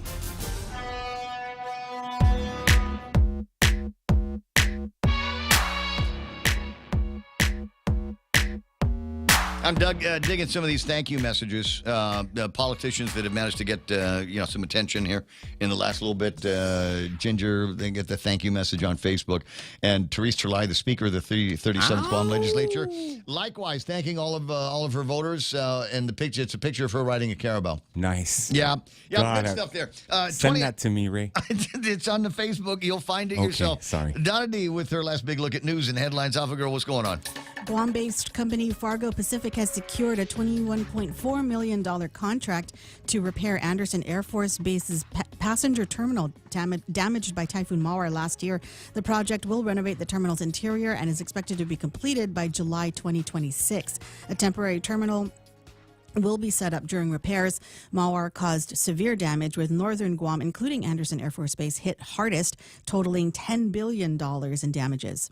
And UOG is offering FAFSA workshops to assist with financial aid applications. These sessions, available in person and online, aim to simplify the process for students and families. Workshops will be held at various schools and locations through August, with daily online support from 8 a.m. to 8 p.m. A FAFSA tutorial series and podcast will begin in late August. And Smokey Bear's 80th birthday will be celebrated by the Department of Agriculture this afternoon at the Guam Museum's Outdoor Theater from 3 to 7:30. The event includes meeting Smokey, interactive games, food trucks, and an awards ceremony. The community is invited to join and celebrate Smokey Bear's legacy in wildfire prevention and forest conservation. And that was your last look at local headlines on The Point. Now back to Ray. In another dimension, they call him Smokey the Bear. I call him Smokey the Bear. Right? Did they change that? Only you can prevent forest Yeah, I mean, I fires. think that was his original, right? They called him Smokey the Bear. I'd have to. Now you got me, gaslighting myself. They always called him Smokey the Bear. But his name is Smokey, Smokey Bear. Bear. He's Smokey the Bear. Oh, yeah. That makes sense. I like both of them. He's on Guam and in Guam. Yeah. Well, I don't know. I still call him Smokey the Bear. 'Cause that's what we called him. Maybe one of those things that they've got. You said that's over at the museum? Museum Outdoor Theater. Okay, gotcha. All right, celebrity birthdays today. There's a couple of notable ones in here, including Dustin Hoffman, who is 87 years old. What? Rain Man. 87. Oh, I feel so sad. Tootsie. He's so old. I 87. love him. Oh, he was great in Rain Man and in Outbreak. Was he in Tootsie? Yes, he was. I got to look it up, but I first learned to appreciate him in a movie in the 1970s where he played. I think they got an award for the makeup. Graduate? No, well there's that one, but I don't know. It was a role that he played as an Indian scout who was there when they unlived Custer, and it's a great piece, and it's about this guy that was born in the 1800s, and they're interviewing him for some kind of documentary. Oh, he was in Death of a Salesman. He made it watchable. Made it watchable. I like that. Dustin Hoffman, 87 years old. Any of the Meet the Fockers movies? He's so funny. No, those are not good movies. He's They funny. really aren't good movies. It might be funny, but It's they're just, not good just movies. for him. I watch it for him. Actually, I just watched the special features for him. For him, right? Larry Wilcox, a.k.a. John Baker on the old 1970s television show Chips. Oh, yeah. He's the one that wasn't a person of color. He was the white guy. And nobody cared. Nobody cared in those I days. didn't know. I only knew one. I remember one person from Chips. Right. He wasn't. He's the non-Mexican. The guy that was the oldest menudo ever. Yeah. Keith Carradine, not David, his younger brother. Keith Carradine is 75 years old. Donnie Most, we remember him from Happy Days, is 71 years Potsy? old. Potsy. Joni. Joni. Oh no, he played was the it girl. Ralph No? Malph? I think it was Ralph. Yeah, Okay. I think it was Ralph Malph. Yeah. 71 years old. The Edge from U2, 63. No. Honest and God, for he looks true. great. J.C. Chazé. Oh, I love him. He's my favorite. Really? Donnie Yeah. E, girl. He's 48 years old. Drew Lachey of 98 Degrees. No, he's not JC. It's just He's not Drew. JC. He's 48 years old, and Shawn Mendes, your kids know who this is, Yeah. is 26 years old. All right, so they're looking for something to celebrate today. It is International Cat Day. Yay! Wait a second. Where's the meme that I put up yesterday for people that love their cats? Where's the plate? That means they get extra fishy today. I absolutely love this. I left this up for a while yesterday. It's two cats on a pretty plate that said, "Get the hell out of our house." And if my cat could talk, that's what it would say as well. It's CBD Day. You remember a world before we didn't have CBD? When there was, you just had to cope with stuff back in those days. But now we have CBD, and then we have that in gummies, and there's and lotions and sprays. Oh, good Lord, yes. All kinds of stuff. There's basically everything that you can consume or rub on yourself to make you feel better. They also have a CBD version of it. And anymore, CBD is just one of a couple of ingredients. You got CBD and sometimes CBD and THC infused products that are out there. And it's great for pets. I don't think anybody's paying any attention to that. There was a time, a couple of years ago, when CBD was just starting to get known. All of a sudden, the guys over at Customs or someplace started raiding stores and taking the inventory, and then I think they had to give everything back. I remember. But then all of a sudden, it's like CBDs are everywhere, and the people that believe in it say that's for a good reason. It's Dollar Day. Okay. What do we do? I don't know. Dollar Day, huh? Another day, no dollar. That's the way I always put it. It's Mochi Day. And I haven't been kidding. It's Zucchini Day as well. Oh. For those of you that that might have a favorite recipe. So I know some people that will replace spaghetti. Oh yeah. And I've they'll seen use those. zucchini. That's there's weird. something That is weird. there's something wrong with you. If that's something that you do, we're gonna make Yeah. zucchini spaghetti. There's no such thing. real It's pasta. totally made up. You use pasta or Yeah. don't call Or it don't, spaghetti. yeah. Right? It's like vegetarian lasagna. Pastafarian. Either use meat in there or don't call it lasagna. Come up with another name. You know, like they did for there's what's that fruit? The kiwi. It used to have another name, but nobody bought it because it had a stupid name. Yeah. So they Gosh, I changed the wonder name what to it was. kiwi, and now everybody likes to eat kiwis. It's the same thing with the lasagna. No meatless lasagna. If there's no meat in it, it's not Yeah, lasagna. that's weak Call it lasagna. something else. Give it find a name from. Man, I was drinking. It almost came out of my nose. 8:35 in the morning. Well, we better let you go then. Goodbye. On the thing. Go and have a Bye, fantastic Donna. rest of the day. A little bit later on, Donna's got some friends that she's going to be hooking up with here in a minute. The folks from Into the Woods is coming here, and they gave me a thing with all the talking points on it except where it's going to take place and. Ask them. Save it for the interview. Don't ask any of these. Great idea. Oh, don't ask you any of those. Okay. Anyway, so Donna Z is going to take care of that. We're going to make the space ready for the folks from Viking Cruises to come in and see if they can sell you on a job with the company. Be right back. New benefits are taking flight. Instead of 2 times miles, the United credit card from First Hawaiian Bank is now introducing 3 times miles on every dollar spent on United tickets purchased through United ticketing channels. Apply by August 31st, 2024, and if approved, you can earn 35,000 miles when you spend $1,500 within the first 3 months. Get on board with the First Hawaiian Bank United credit card. It all starts with yes. Terms and conditions apply. To learn more, visit a First Hawaiian branch or go to fhb.com/United. It's sizzling out there, folks, and GTA's hot summer deals are turning up the heat. Switch to GTA and get up to $375 off a brand new iPhone 15 when you sign up for any unlimited wireless plan. That's $16.55 a month on our installment plan. But wait, there's more. We're waiving the activation fee and giving you a port-in credit. That's right, extra savings just for joining the GTA family. Limited time offer, terms and conditions apply. Visit GTA.net for more information. GTA, we start the summer with you.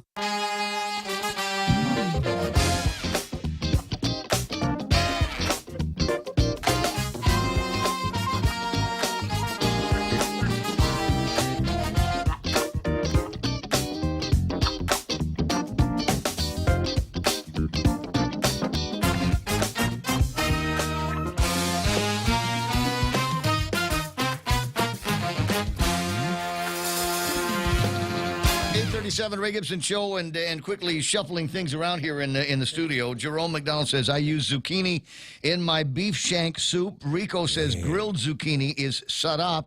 And I'm going, oh, okay, well, we might have to have another conversation about that as the program continues. 888-255-888-TALK. Better yet, reach out to me if you've got some questions on Facebook Live or YouTube Live. I'm going to be checking both of those as we get into the what I consider to be an interesting conversation and an interesting couple of job opportunities for which there are Chamorros that you know that now work at the Viking Cruises. More from them in a couple of minutes. Do me a favor, fix that microphone so it points at your mouth. And then we got to turn on a couple of the other microphones in the studio. That is not Donna D. Instead, this is Terry is your name. Use the microphone that's in front of you as well. Sorry, we normally do the briefing, but I didn't have enough time to get it done. Yeah. Welcome to Guam. Thank you. Thanks for having me. This island is such paradise. Isn't it? Yes. Isn't it? Is this your first trip here? It's actually my second. Okay. I came one other time.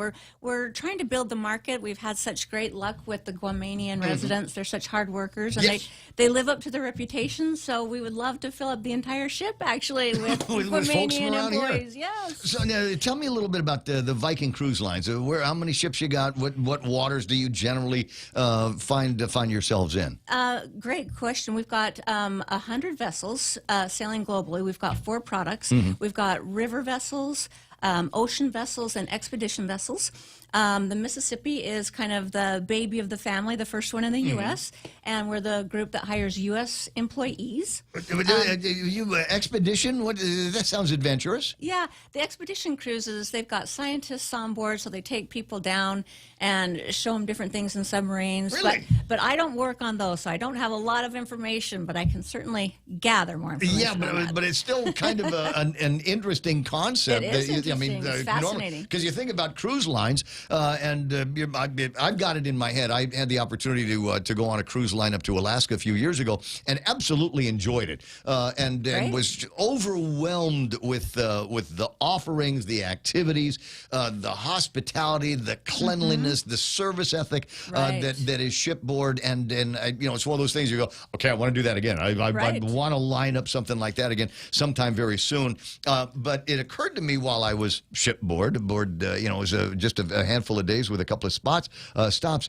But it occurred to me that I saw the same people all the time in different capacities. Yes. Everyone, it might be somebody that is taking a ticket from here or showing escorting to your seat in a show, and then later on that would be the maitre d' for the dinner course, and then later on it'd be somebody that's hanging out with the kids in the kids lounge, helping them through kill some time while they're shipboard. Yeah. There's no empty hands on a ship, are there? You're exactly right. No empty hands. We do have people that are assigned to particular roles, but definitely it is definitely a team approach, and the best workers that we have a strong hospitality, a passion for hospitality. They love making memories for folks, like you mentioned. Yeah. So a lot of times they come to us and show us just stacks of thank you cards that they have received from passengers, and oftentimes passengers come back for those particular employees. For exactly that. I know that COVID was a hard time for a lot of folks in your industry. Yes. Have they recovered? Have the shipping lines recovered now? Definitely. It is one of the most quickly growing vacation industries. It's fantastic. For all of the reasons why I've outlined, Exactly. and then some. Exactly. Because there's, as you're pointing out here, there's so many different ways and so many different things that you can do and approach. What do you want this trip to be like? What are your expectations for this? And we might not be able to do it on this one, but I got another one that's going to be taking you through Asia, or as you say, in and out of the riverways. Yes. Which is a big deal. I want to say the first time I'd heard about that was in Europe, where you're not in the ocean, you're in a river, and you're going from country to country and stop to stop. Exactly. That's where our the most of our vessels are. That's where we started, and then we ventured into the ocean vessel market. So that was our next product, and then the expedition, and then most recently, just September of 2022, was when the Viking Mississippi started sailing. Give me an idea of some of the scale here between on the different ships that you have. Yep, we focus on small cruise ship size, so that the staff can get to know the passengers better. It creates a more intimate setting. The passengers get to know each other, and then they even become traveling partners for future cruises. So it's a great opportunity for people to make friends and continue traveling. So in the hundreds, or maybe a couple of thousand passengers? We're on our ocean vessels, it's about in the thousands. Okay. And then our river vessels, like for example, the Viking Mississippi, is less than 400 passengers. And then we've got about 150 employees. How long is the Mississippi cruise? It ranges, depending on the time of year, from 7 to 21 days. Wow, 21 days. I'm thinking there's a lot of stops that are involved. And okay, so I'm a kid born and raised on Guam. I don't know anything about the Mississippi that I didn't read in Huckleberry Finn and shows like that. And I'm crazy about the conversation, because one of the things that I enjoyed very much on my cruise was there was a cruise director. There was a guy, and he was in charge. He did a television show in the morning that went out to the closed circuit and told everybody at 7:30 what the big events for the day was, and where this was going to be happening, and that was going to be happening, and we're going to take we're going to do a stop over here, and you can go on the tour, or you can stay on the boat, and if you stay on the boat, then we're going to do this. And he was the MC for the night's entertainment somewhere, and they even did birthdays, because you get on the ship, they know all about you. They've seen the passport, and so they know birthdays, anniversaries. It's so much fun. It's so much fun. Are you guys are you pondering the idea of maybe putting a vessel around here? Marianas, I have not Japan, heard. Asia? I have not heard of that yet. That's a little out of my pay grade. Okay. So. All right. Well, let's talk a little bit about some of the things that you were looking for. And in the studio, we've got a couple of members of the Viking staff that managed to make their way aboard. I'm not going to say that they ran away and enjoyed the circus, but man, it sounds like a crazy amount of fun. We'll Joe, do me a favor, turn on his microphone so I can get a chance and talk to this fellow over here. My name is Ray. What's yours, son? Jacob Martinez. Jacob, you're Martinez. Martinez? Yes, sir. I'll bet we're related. Hold on a second. Let me see if I can make it so that your camera is up on the screen so everybody can see it. There's a very good chance that it is going to work for me today. All right, there he is. There's Jacob. And right next to you is? Bonita? It's my wife. Oh, you're also Martinez by marriage. Okay. All right, I'm Martinez Torres, just in case you're curious. Yes. Anyway, so great to have you in the place. How did you link up with Viking? Oh, man. So basically it was me just trying to find work, trying to figure out something to change our lives. And we saw this link on Facebook. And, I was kind of skeptic at first because usually when you see stuff like that, it's like a spam, right? Anything on social media, Yeah, so I was like, you know what do I got to lose, right? So I clicked on it, and it brought me to a site. I was like, okay, I'm going to follow through with this. And it led me to Miss Terry. And then the rest is history? When did you say you signed up? That would have been when she was here last. A couple of years back? No. Probably, 4 months. yeah. Oh, that soon? Yeah, okay, so all right. yeah. Recurrent traveling. Okay, so did they send you like to a Viking Cruise boot camp? We were supposed to, but we ended up, because the need of workers, we ended up going straight to the ship. Oh, wow. Yeah, so yeah. So what do they call that? Shakedown cruise? You're going to love it or hate it. We'll find out in about 24 hours, right? That's right. So what do they got you doing on board? I started off as a assistant stateroom, and I ended my contract being a cook. Really? Yeah, so, man, they're really flexible as long as you have a good work ethic. Man, you can So move it's around, not it's not like you're doing one thing and that's going to be your job for the rest of your life in Viking. They're very flexible. So you found your way into the kitchen? Yes, sir. Have you convinced them to change any of the menus?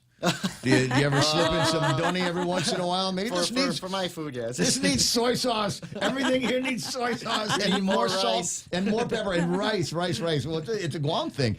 So is there? Do you have opportunities when you're working with them with some of the customers and folks on board? Do you have an opportunity to tell them a little bit about Guam and your background? I actually met a couple of people who've been served their military service here for like a few years and whatnot. Yeah, so it was a pretty cool experience meeting them. Now it's a package deal because Mrs. came along with you in the bar. Do you have to pay both of them, or is it just We definitely pay both of them. I was gonna We say, definitely pay both of them. Pay him. They do like volunteer work, but I think they like pay better. Because that's the way it works on Guam is you pay him and then he signs it over to her. Well, that's the way it works in the mainland too. Right.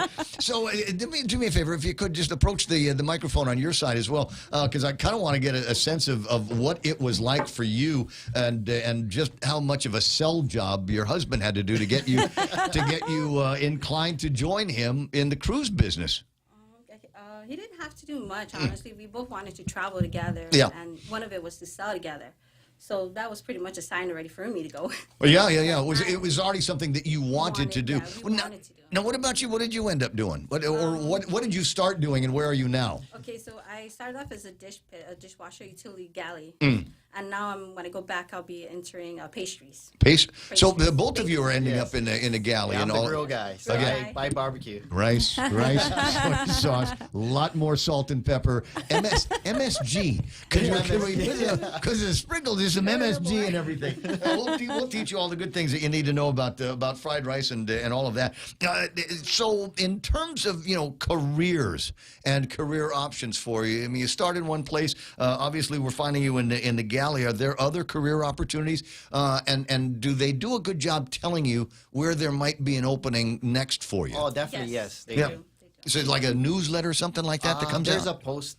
They have a board that shows like all the opportunities, and you can apply for them. No, are you signed on for this ship for the rest of your time there, or can you move around and do other things in the Viking network? Assigned to this ship, yes. For now or forever? Well, I want to be on this ship, so. Oh, you want to be on this ship? Yes. This is my ship. Did they give you a choice in the selection? I keep trying We're to the only equate vessel this. that hires U.S. citizens. I see. Because in my mind, I'm sitting around thinking about the comparison that I have is to the United States Navy. Not that I have any service in the Navy, but that's what's in my head. But thanks to them, right? Because there's so much other stuff that you've got to do, and like I said, I know that there has to be a little bit of training. I mean, getting you into the wardrooms and things like that, and doing all of the service ethical things that you've got to do, plus the kitchen and kitchen training and things like that. Is there something like a general quarters on board the ship? So if something happens, if you hit an iceberg or there's it's scary if there's a fire or something like that on board. Do you guys have your Oh yes, safety duties. Yes. Yeah. Yes. We do Okay. have everyone has their specific safety duty that they're assigned when designated area to go. Right, and that's in fact I recall that was for the cruise ship that I was aboard. That was the first thing that we did. Everybody, you go throw your bags in the room, and then we're going to meet over here. If you are in this side of the ship on north, the front of the fore or the aft, then this is going to be your group, and this is where you're going to show up if something happens. Correct, If the captain goes on the PA on the 1MC and says that there's something wrong, meet up with everybody over here, and then there's very specific people like that will be the stewards, right? That will be in charge of these areas.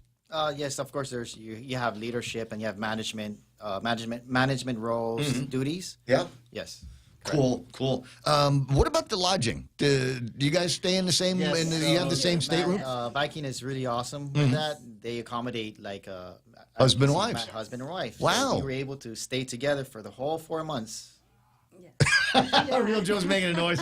When you can't pick and choose. I'm sorry, man. Can't get away from her. What was that? Yeah, but it was okay. But here's the other. Your husband and wife. You're a married couple here. Every once in a while, there's going to be a disagreement. Oh, definitely, all the time. Yeah. Oh, wait a second. She's agreeing. Yes, definitely all the time. How do you handle that? I mean, it's not like you can get in a car and drive down the street. You're there for a reason. Mhm. When you leave here for work, you're there for work. And though we live together on the ship, Mhm. and we have our personal situations. It's personal. We don't bring it out our cabin. Yeah. It stays in our cabin when we're off and together. Are there other married couples that you can kind of commiserate with and just, hey, I'm having a problem with the old lady. You ever have this? No, not We're really. good at just keep minding ourselves. You keep to yourselves. But do you have opportunities to goof off and hang out with the other crew Yes, members? definitely. Yes, there's a lot. Because otherwise, the thing is dedicated to the customers and seeing to their needs. But I got to imagine that every once in a while, you guys need to let your hair down. And, there's crew activities. Yeah. They have crew activities. Like there was a Texas dance, and there's poker. Mhm. There's video game nights. Tell me about some of the people that you've met that you work with. I mean, have you made any good friends on the board? Oh, definitely, yes, man. You're definitely gonna meet unique people like like yourselves, Mhm. like myself. But yeah, they're sorry, I cut me off. It's Caught all right. myself off guard.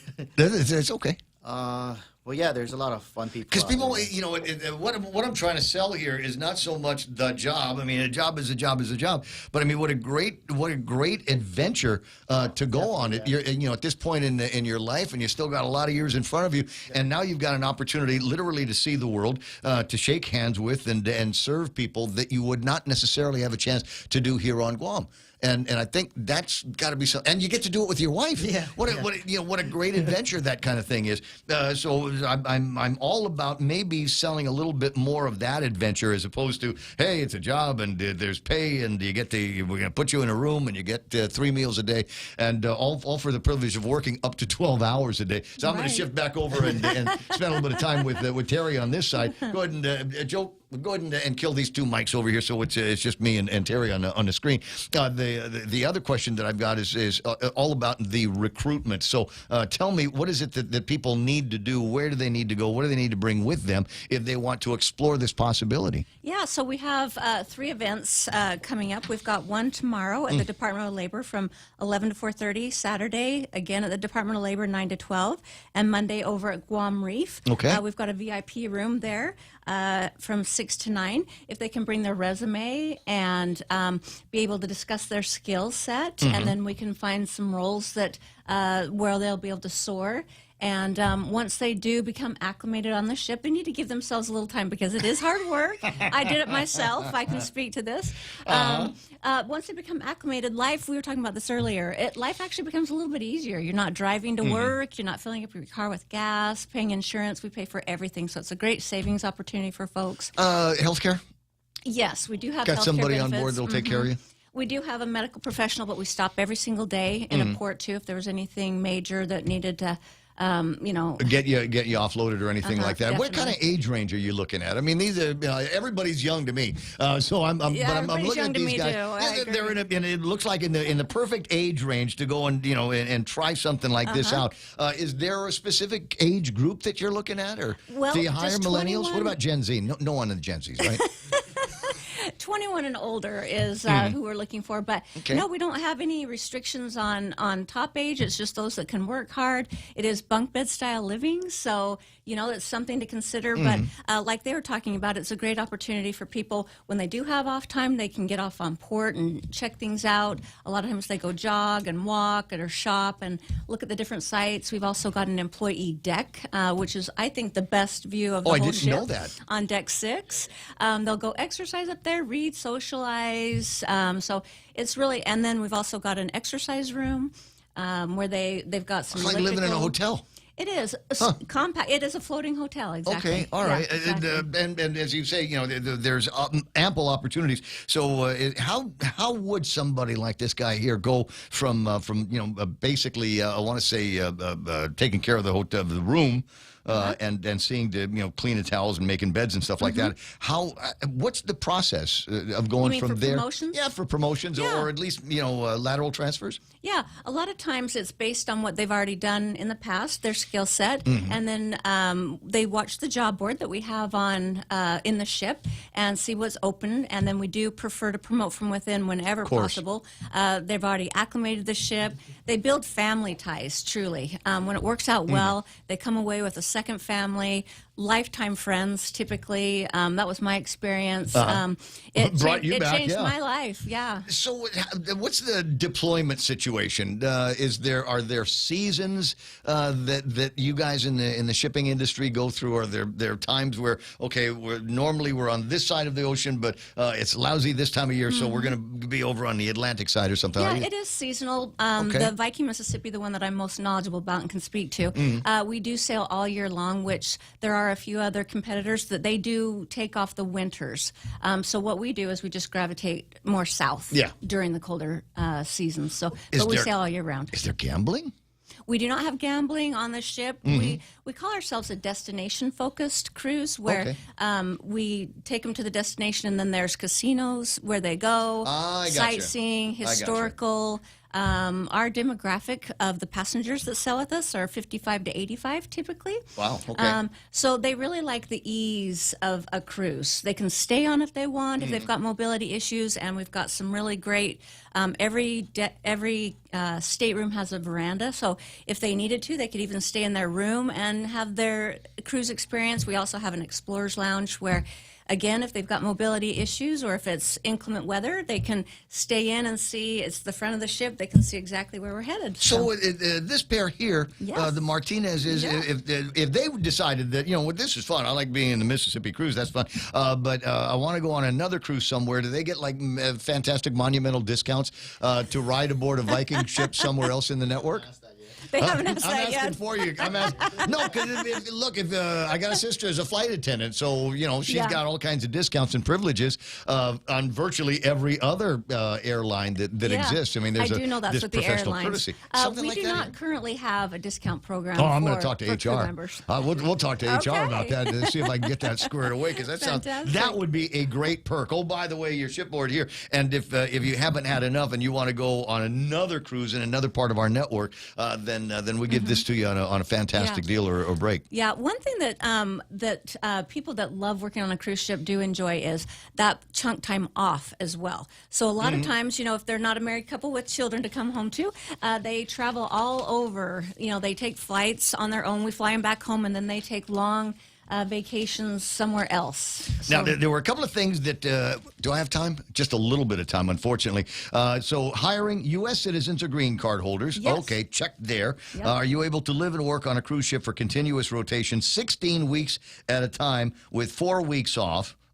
Yeah, probably. Are you able to work 7 days per week while on board 10 to 12 hours a day? Yep. So there's a big time commitment to all of this. There You are going is, to be but- moving around a lot. Right. But if you, like we were talking a little bit earlier, once you acclimate, it actually is a little easier. Thinking about, when I held an 8-hour job, I actually had to drive and commute. I was gone 10 to 12 hours a day. Anyway, yeah. So, and I imagine that there's a certain rhythm and a certain cycle that you get into that you look forward to that makes those hours go by. All right. So strict grooming policy, and they're good-looking kids here. They but are. Says no visible tattoos on the face, neck, or hands. Yep. But you and I got They cover 'em. Yeah, They I got a little cover bit 'em, of a sleeve. So yeah. you just got to cover it up. Yep, just not on the face, neck, or hands. Otherwise, they can cover them. Oh, okay. I see. Yep. I think there might be a whole bunch of people that can do all of that kind of thing. So if you're over the age of 21 and looking for for a great opportunity, now you have to check drug screening, and that will include marijuana because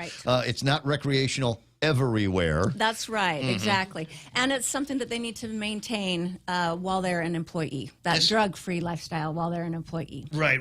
Do they get booze time at all? Because that would be the booze time. Yeah. Is there?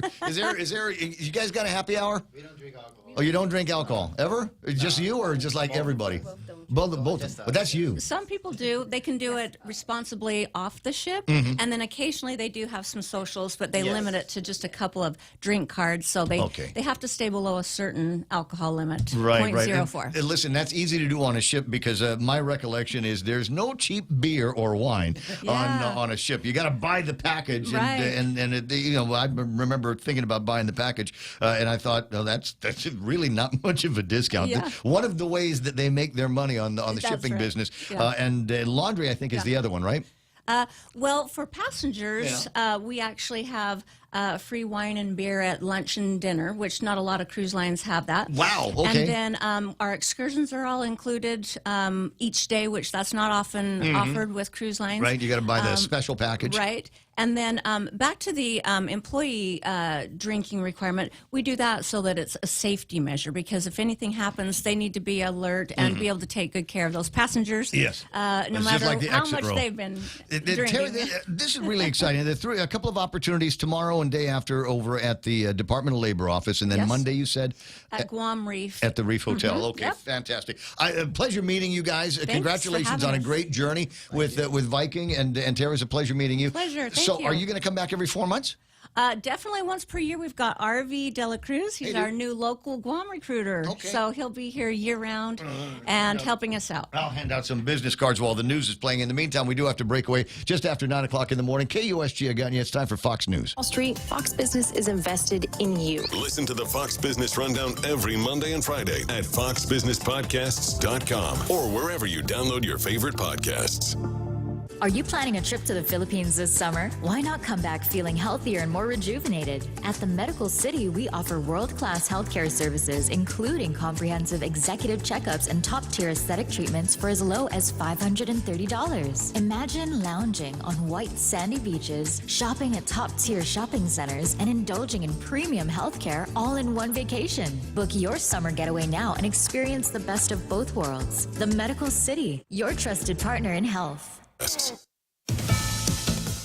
We're watching Tropical Storm Debbie continuing to bring flooding to the southeast as it moves north at a pretty fast pace. Fox Weather's Brandy Campbell has the latest on the conditions deteriorating. She's on Wrightsville Beach in North Carolina. Here along the beach, we've got some large white-capped waves. The storm moving at 3 miles per hour ahead of its second landfall happening sometime on Thursday morning. We could see 3 to 5 inches of rain through Friday. Thankfully, we do not have a storm surge alert for this area, but we do have high surf advisories for large waves and dangerous rip currents. Wind gusts could also get up to 40 miles per hour. Tropical Storm Debbie has already caused flooding impacts and spawned tornadoes in the southeast. North Carolina's Governor Roy Cooper deploying over 350 National Guardsmen, activating 17 swiftwater rescue teams across central and eastern portions of the state.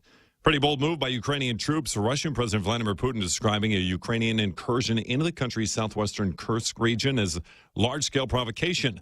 Russian troops fighting off cross-border raids for a second day as deep as 10 miles into Russia. Fox's Jonathan Savage with more. Russian defense officials say around 300 Ukrainian troops have crossed the border. The alleged incursion in the Kursk region hasn't been confirmed by Ukraine, but Russia's President Vladimir Putin calls it a large-scale provocation, accusing the Ukrainians of indiscriminately shelling civilian areas. If confirmed, the Ukrainian cross-border deployment would be unprecedented in its scale since the war began. Analysts say the goal might be to draw Russian troops away from other parts of the front line. Jonathan Savage, Fox News. The family of a French explorer who died in the Titan submersible implosion is seeking $50 million plus in a wrongful death lawsuit against the sub's operator. 5 people died when the Titan submersible imploded on a voyage to the wreck of the Titanic in June of 2023.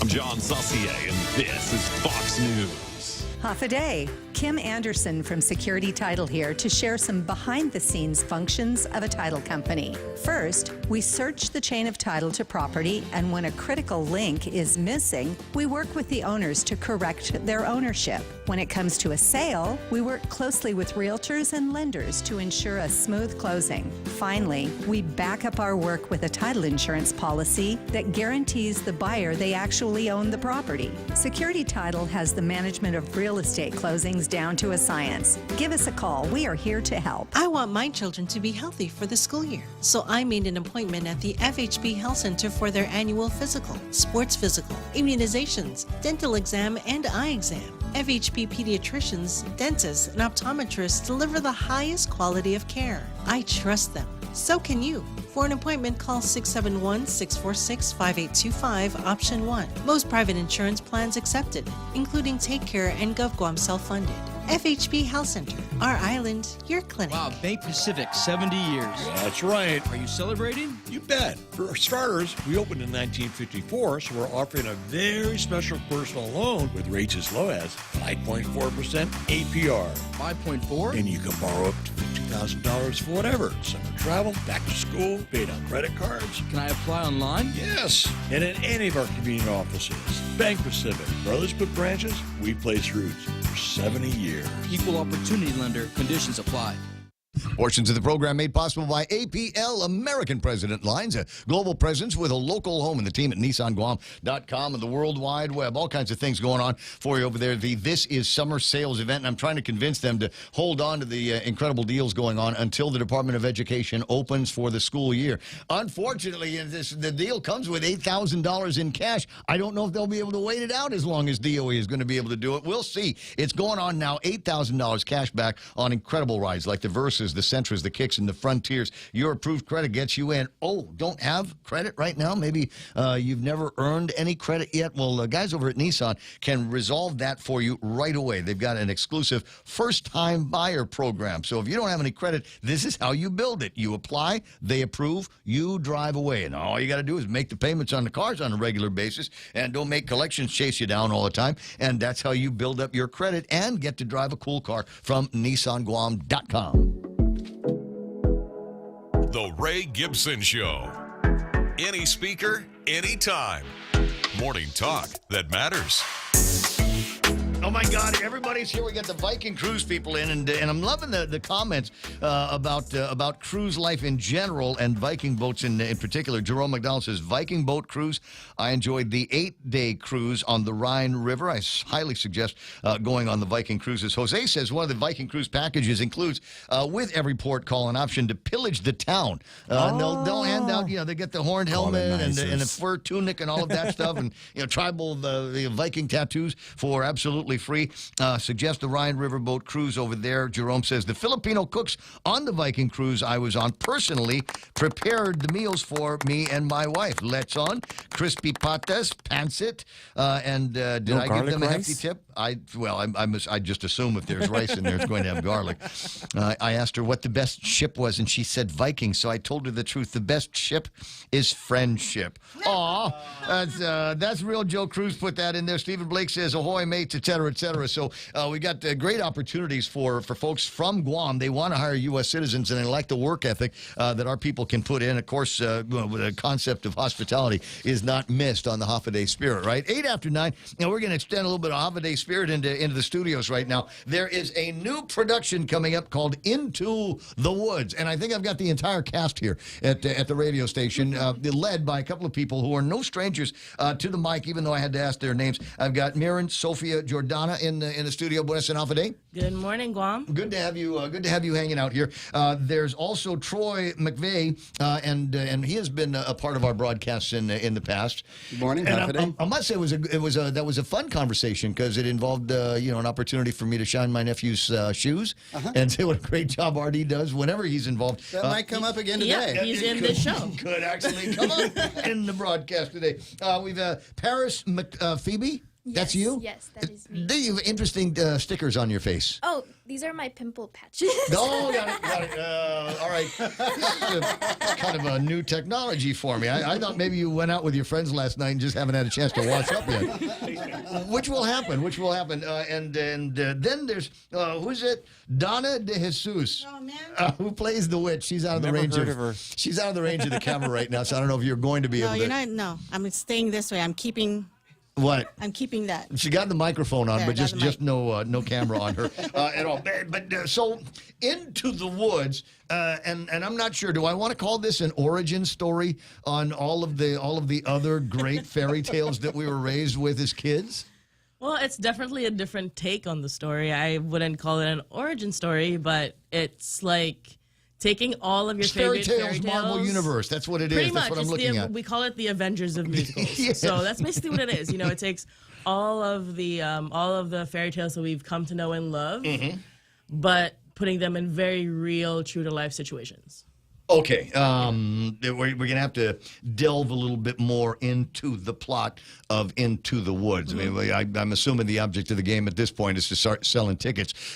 Tell me a little bit about the story arc here. What's going on? So basically, it's a story about a baker and his wife, and the whole story circles around them and their want to have a child. But their house was like cursed by the witch, who is Donna. You're welcome. Yeah. Okay. So Donna cursed the father of the baker. And but then now they want to break the curse. Who plays the baker? R.D. Gibson. My nephew plays the baker? Yes, he does. He is the lead of this musical. Buy tickets. Even if you don't go, buy tickets. Even if you don't attend, buy tickets and keep him busy. He is great. Yeah, well, that's one of the ways. So I know now there's going to be singing in the play because RD won't get up out of bed unless he's got a chance to belt a couple of things out. So we'll talk about the music here in just a second. So we've got the baker and his wife. They want to have kids. They can't have kids because they've been cursed by the witch over here. And so where do they go from there? So to break the curse, they have to find 4 things. The cow is white as milk, the cape is red as blood, the hair is yellow as corn, and the slipper is pure as gold. So that's how the other fairy tales tie into it. The cow is white as milk is Jack and the Beanstalk, cape is red as blood is Little Red, and then hair is yellow as corn is Rapunzel right here. Okay. And then slipper is pure as gold is Cinderella. You're working with wardrobe, right? Because your hair is not blonde and it's not long. Are they gonna outfit you with some kind of They're contraption? gonna have to come to the show to see. Oh, I see. I got it. So all of the fairy tale characters contribute one way or the other to happy ending. To a happy ending. Okay, all right. And so there's a little bit of the story arc that goes through. But I'm thinking about all of the different components that need to be brought into this. And one of the things that I think that I like the most about some of these conversations is how we talk about the music, we talk about the acting, but the set work and the props and the costumes and everything that people have to be wearing. Tell me a little bit about that part of the theater magic. Yeah, so this is it's a period piece, so finding costumes is challenging, especially here on Guam, but we are so blessed to have Troy McVeigh with us and the support of the UOG Theater. Okay, so you've helped out in that area, so you've got some old period piece outfits that you can wear. Yeah. Why is there a specific reason why you did it in a period style? Could this not have been done with a little bit more of a hip kind of street thing? What do you think? It can be, but because of how the text is written, it's more appropriately done like as a period piece. Okay, all right. So expect I mean, you cannot middle-aged feel. Sondheim. Middle-aged feel like something like that. Yeah. The Hansel and Gretel, all of imagine if you will. The Grimm stories. Yeah, the Grimm stories that we all grew up loving one way or the other. As we go through all that, and as you said, there's a happy ending and there's songs. There's a lot of songs. There's a lot of songs. There's a lot of songs. You can ask them about that. A lot of songs. Do we? I'm trying to figure out whether I want to have some Donna singing on the radio and doing all of that stuff. So are we off book at this point?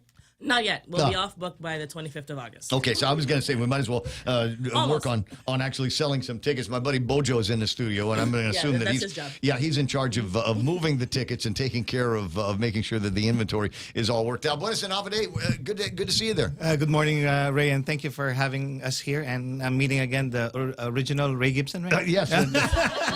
Because we have the other Ray Gibson in the show. There are two of them. He's the better looking and the more handsome of them. While I stop and think about it, certainly more talented than his Uncle Ray for sure. First of all, I want to congratulate you on the job that you did training Mr. Yulo in the Philippines. Oh yeah, got him a actually couple of it goals. was more of a virtual training that I trained him to attain those 2 gold medals. But unbelievable! I would not take credit for that, but since you mentioned it, congratulations to our kababayan. Yes, absolutely. Got to throw in some Filipino love in there, and he's not the only one. I mean, there's a whole lot of Filipino athletes. There's 2 boxers already that took bronze. They just didn't actually finish the semifinals, but they did color 2 bronze medals. Now, did they get goodies too? Because I mean, Yulo got himself condominiums. He gets to eat free and drink free for the rest of his life at Tipsy Pig. Yes, and also with JT Manukans and a lot of other stuff. Actually, right now his money prize pot is close to 60 million pesos. Yeah. So that's what he's getting right now. And both the bronze medalists in boxing will definitely get to secure 2 million pesos for each medal. Crazy like that. We got to figure out how to get these guys on Guam. I know, right? But, well, we could. I know we could. You are one of the most connected guys I know in the Philippines. Reach out. Maybe I could put them Into the Woods. See, the clever transition back to the original concept of the interview here. All right, so when is it going to be starting again? Give me the times and dates and locations. Where are we going? The dates is we are having it at the Dominican Catholic School, the Veritas Hall. That's in Jigo. So we're bringing the performance up north. Okay. So we're doing that, and then show dates will be September 19, 20, 21, and 22. Which are all 7 p.m. Shows. And then the 21st and the 22nd, we have matinee shows at 2 p.m. I've never been I rarely get up to Jigo, and going to Dominican is generally not, a specific purpose of mine. Is there a nice room there? Is there is a big hall that they've got? There is. It's a beautiful, untouched, I would say. It's a hidden gem in the north. New venue? Yes. And it looks like, we've been always familiar with the UOG Fieldhouse or the Phoenix Center. The structure of the Veritas Hall is similar to what the Phoenix Center looks like. Okay. So it's just a little bit smaller. Okay. But it will definitely provide a good space and a good hall. I was going to say, is it a suitable venue for the incredible amount of, I'm assuming, an incredible amount of sound reinforcement, microphone, speakers, mixers, all of that? It's well prepped already. So it's just a matter of just us putting in a few stuff inside. So it's well. All right. Will people be, it's 2024, right? Yes. Will any of these be streamed or will they be filmed? No, they cannot. Now, that's not because you don't want to, obviously. It's generally has to do. It's a licensing thing. Yeah, so we can have the play, but you can't take it home with you. No, you cannot. So that means you have to come buy tickets at IntoTheWoodsGuam.com. They're all for $25, you guys. Well, there's a website. Yeah, it's intothewoodsguam.com. You can buy your tickets there online, and tickets are at $25 across the board. And again, as you mentioned a while ago, you don't have to watch it because Artie's there. You just need to buy your tickets. Everybody just go and get the ticket. In fact, if you buy enough tickets, Artie will come to your house and sing all of his parts for you in all of this. So let me spend a little bit of time with Paris, who plays Rapunzel in the play. Is this your first performance or your first play? It is my first play here in Guam. Oh, where did you come from? Oh, Georgia. Georgia. Yeah. You look like everybody in Georgia that I know. You look like the guys in ZZ Top. It's crazy. Wait a second. How'd your family get there? My dad's in the military. Okay. So we got stationed in Georgia 2016. Okay. And then I moved here around December of 2020. All right. And what was it? Now, you moved here because Dad's in the military? Yes. Okay, so you're the quintessential military brat. Yes. Okay, so, and you study at the University of Guam? No, I do online school at UMGC.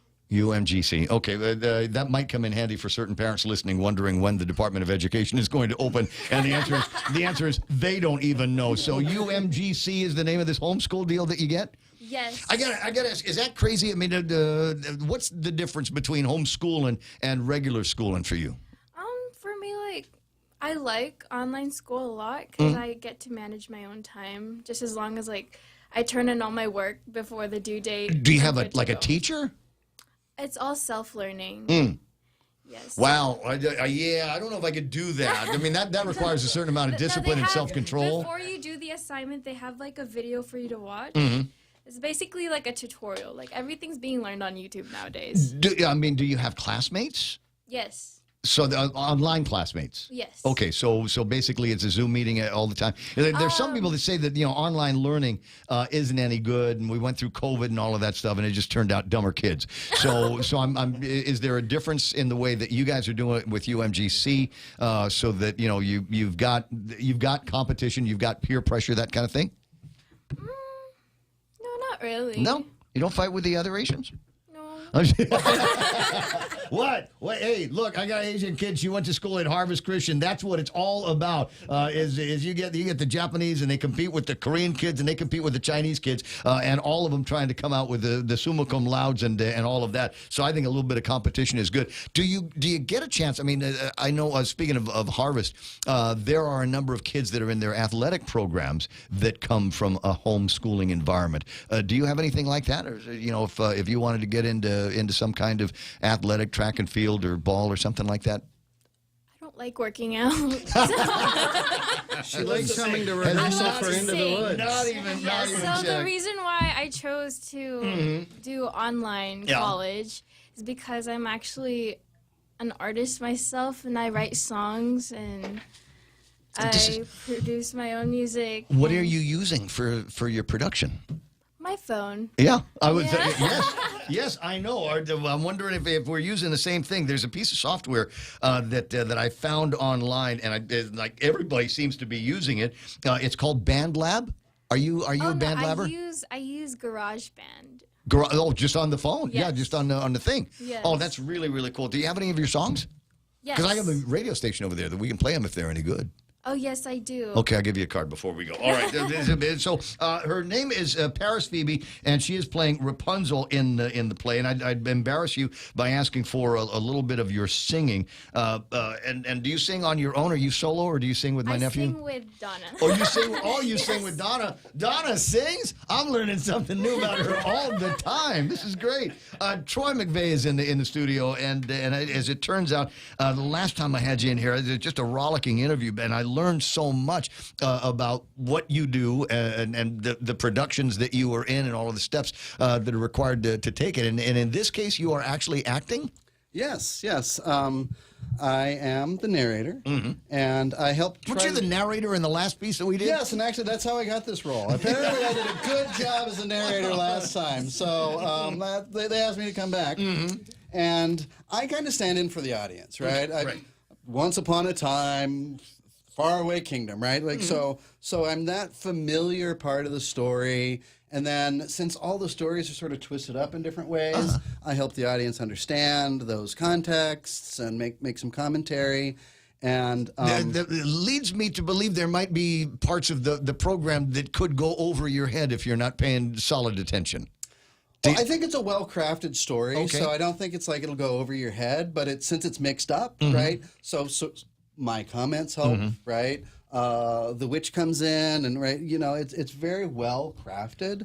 We're calling it the Avengers of musicals. And what I want to say is it's from the 80s. This show's from the 80s, and I think that like this show gave the idea to the MCU, right? Because this is one of the first shows. We did it first. Yeah, no, I mean it really is. Like we've seen like what's the show on Disney where they've like redone everything? I think Descendants? No, older than that, like from a decade ago. Anyway, this show is one of the first ones to sort of like remix everything. Ensemble cast. Yeah, but it still sort of follows old school theatrical rules and storytelling rules. So it has a really nice Act 1 and this very happy ending of Act 1, and then it's like you can walk out and go, is the show over or is there more, right? And then it like takes Act 2 and it digs even deeper. So yeah, it's a lot of fun. All right, and narration is right up our alley, and so I can imagine how much fun you're going to have with the program. There was another question I wanted to pop into my head, and is there a fourth wall in the play? Are there opportunities to break through that fourth wall? Well, since I only speak to the audience, I don't know. But I mean, I think I speak to your nephew a couple times, but really, I just talk to the audience. But I mean, are there portions where there's a wink from one of the actors? Yeah, in there the are song, certain characters who can we know break you're them. there. Yeah, so you can break down that fourth. Those are my favorite parts of any kind of performance because it makes me feel a little bit closer to what's actually happening on stage, and the more kind of nudge wink as opposed to over the head break down the fourth wall just because like Rick and Morty, but a little bit more of the subtle ones are my favorite kind of things. What about the audience? Age appropriateness. Is this a family show? Not the Manson family, but just can like anybody show up? Yes, anybody can show up. Okay. Because it's fairy tales. Yes, there are some that underlying themes. Mature concepts. Yeah, some underlying themes. But the way we're staging it is we're staging it so that everybody can come out and watch. Does everybody get a shirt with the Into the Woods logo on it? Does there? It depends. There are only three people in the studio that don't have one. I'm not being subtle. They do. They just didn't wear it. Okay, all right. I got you. Will there be merch available? Will visitors the customers and viewers be able to buy stuff? Possibly. Possibly. We're considering that. Okay. Yeah. I like the face sticker thing. I like that very, very much. I'm kind of curious as to where you buy them. Maybe it comes with the school and all of that. So as you said, Phoebe, this is you're an artist in your own right. You're writing your own material. You're producing your own material. What does it feel like to do somebody else's material? It feels pretty normal to me. Yeah. Because I started off doing other people's material. So was that the inspiration for you to branch out and try to become your own kind of artist? Or is there something else in you? Is there another passion that drives that besides, hey, I'm a singer, I can sing, I know about music, and I can write my own stuff? Well, the thing about musical theater is it's both acting and singing at the same time. And you deliver a story through your performance with other cast as well. And with my own individual project, it's more of like soul searching. Yeah. So and there's no story arc that you need to worry about. My own. Your own, totally your own. Now you get the great privilege of working with all these young people. How's that? It's great actually. The energy in rehearsals sort of. Overwhelmingly positive. Some of us older folks, actually your nephew and I sort of sit in the corner because we're in the over 30 gang. When did that happen, Art? When did that happen, buddy? And everyone comes in, and it's funny. We talk about work ethic sometimes, and like they're all early for call. They're all sitting there, and they're like asking Donna and other people for to play their pitches, and they come ready to work, and it's just a joy to see. Yeah. Well, but it's the whole process, the beginning to end, and we've talked about that a little bit before, and the crashing depression that comes at the end of a performance when you don't have a call to make, where you're not rehearsing and hanging out and talking to each other about the process that you're going through. And I always thought that was the worst part. Except there's always a next play. There's always a next production. So I know that we're still a month out from all of this here. But is there something after September 22nd? Are you guys targeting another play, another performance? Are you going to be putting out a casting call, looking for auditions? For our company, we are still talking about what show we're going to do next. But there is a show that is happening in November. Let me ask you what show you want to do next. Because I always let me plug, actually. Yeah, I'm trying to let him plug because Troy is directing The Prom is doing in November. Musical in November called The Prom. And it's if you've seen it on Netflix, it's a generation. It's a younger generation. It's basically a high school love story. But it's a woman who wants to take another woman to prom. So it has a lot of themes. It's very interesting in how it tells the story. And we have auditions. I was going to say that was an edgy concept about 15 years ago. Well, the show's only 5 years old. Yeah, it's actually very new. The songs are very trendy. All the kids know it. Actually, one of my students suggested we do it, and I had to watch it on Netflix. And I was like, oh, this is kind of cool. Right. So August 12th and 13th, that's next Monday and Tuesday, our auditions at 6:30 at the UOG Theater. All right. Anything in particular you're looking for from your leading characters? You need to know how to sing a little. You need to know how to act a little. And well, it's a problem is they're dancing. Actually, there's not a lot of dancing. Yul Mendiola is our choreographer, and we were talking about it. It's like, not a lot of people have to be able to dance well to pull this show off. So we're excited about it.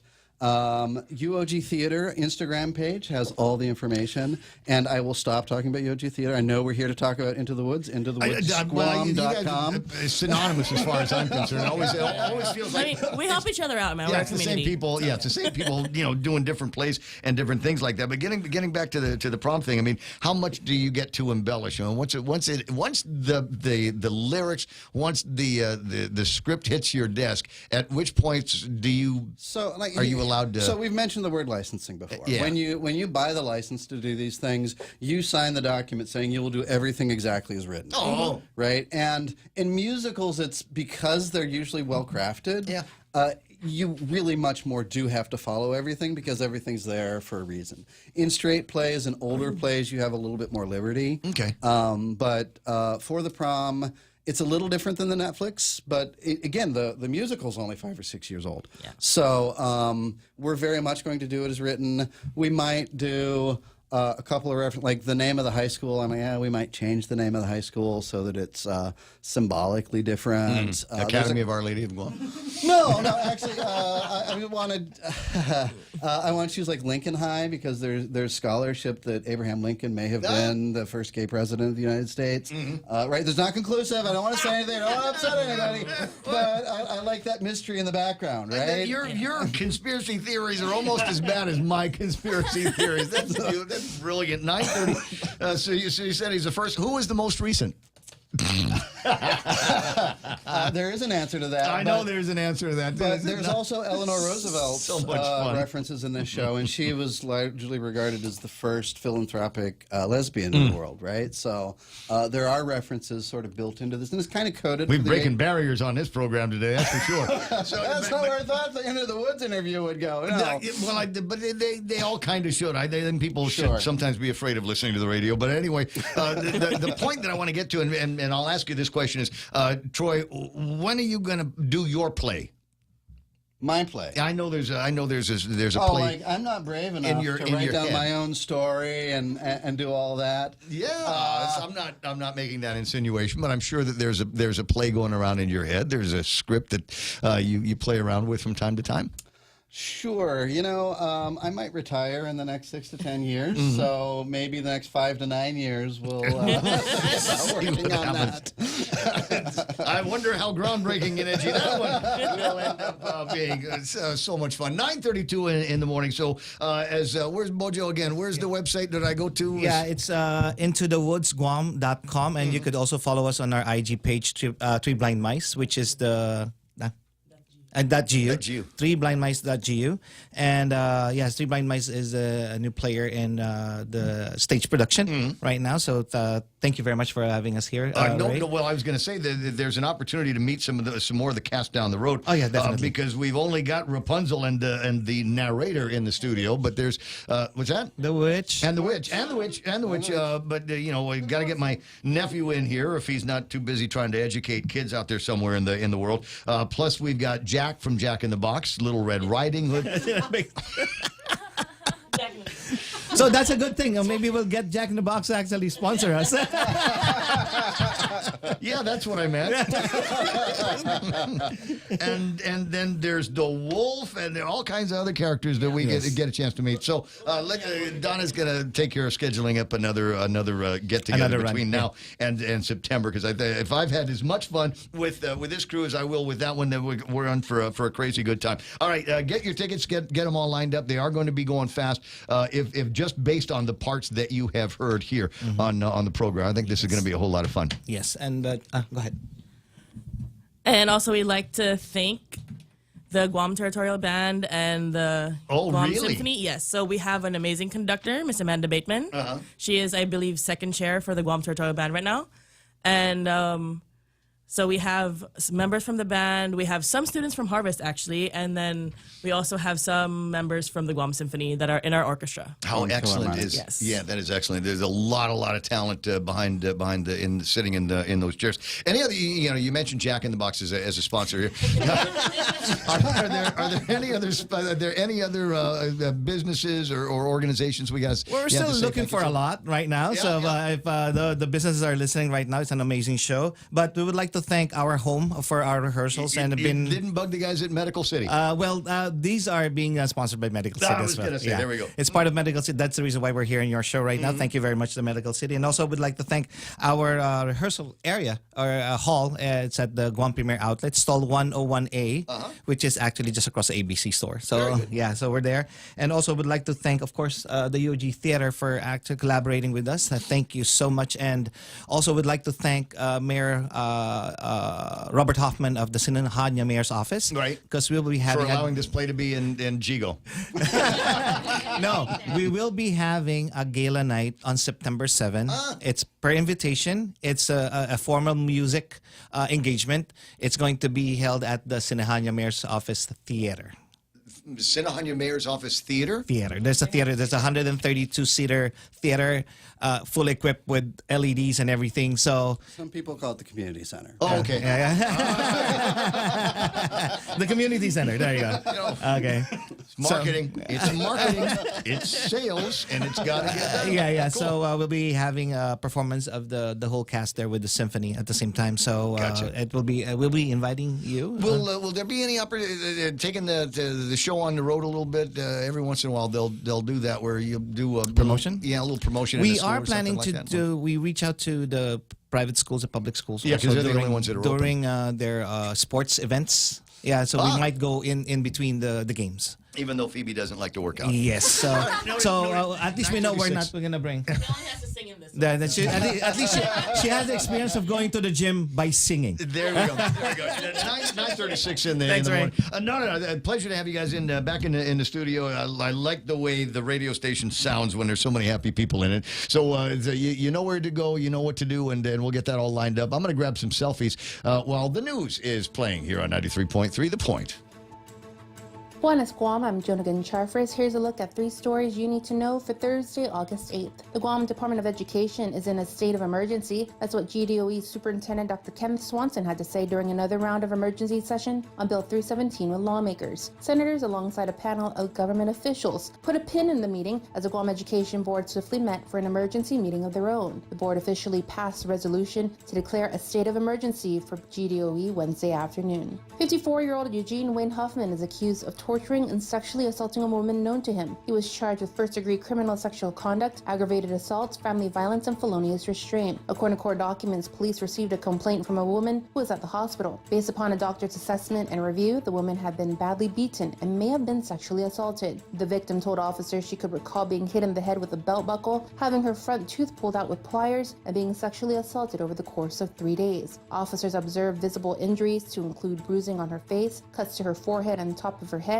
and bruising on her arms. On Tuesday, when police were responding to an expired person at a residence, they found Tuffman. Court documents say that when officers asked about the incidents in June, he replied, "Oh, I know about that already." When asked what happened, he stated, "I beat her up." He denied sexually assaulting her. Upon arrest, Huffman rushed into the house. He got into a combative stance and a taser was used. He was subdued and placed in handcuffs. He was booked and confined. And finally, for Smokey Bear's 80th birthday, the Guam Department of Agriculture's Forestry and Soil Resources Division will be hosting an outreach event at the Guam Museum's Outdoor Theater today from 3 p.m. to 7:30 p.m. They invite the community to meet Smokey Bear and his friends to celebrate the 80th anniversary of wildfire prevention and forest conservation efforts. There'll also be interactive games, prizes, food trucks, and a special awards ceremony for those who went beyond the call of duty in recent fire seasons. For these stories and more, visit KUAM.com. Also, make sure to follow, like, and subscribe KUAM News on Facebook, Instagram, X, and YouTube. You can also watch our exclusive local channel now on Peacock by visiting peacocktv.com/local and start watching your favorite shows, movies, news, and KUAM TV8 today. For KUAM News, I'm Jonagan Charfris.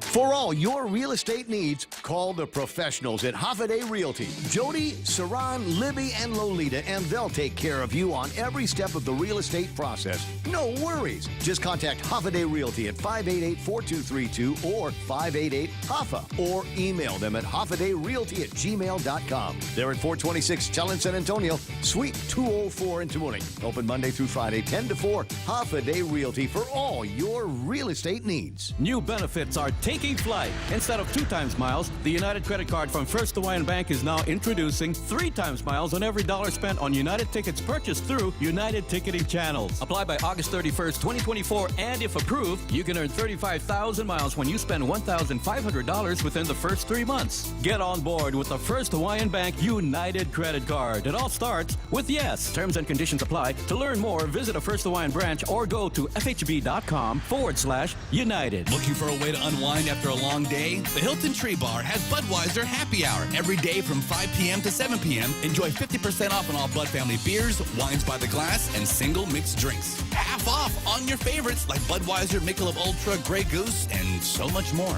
The Budweiser Happy Hour at the Hilton Tree Bar, the perfect place to relax and enjoy the best view of Tumon Bay. And don't forget, every Thursday is Latin Night with DJ Kent. Feel the rhythm and dance the night away with the hottest Latin beats and the coldest Bud family beers. See you at the Hilton Guam Resort and Spa.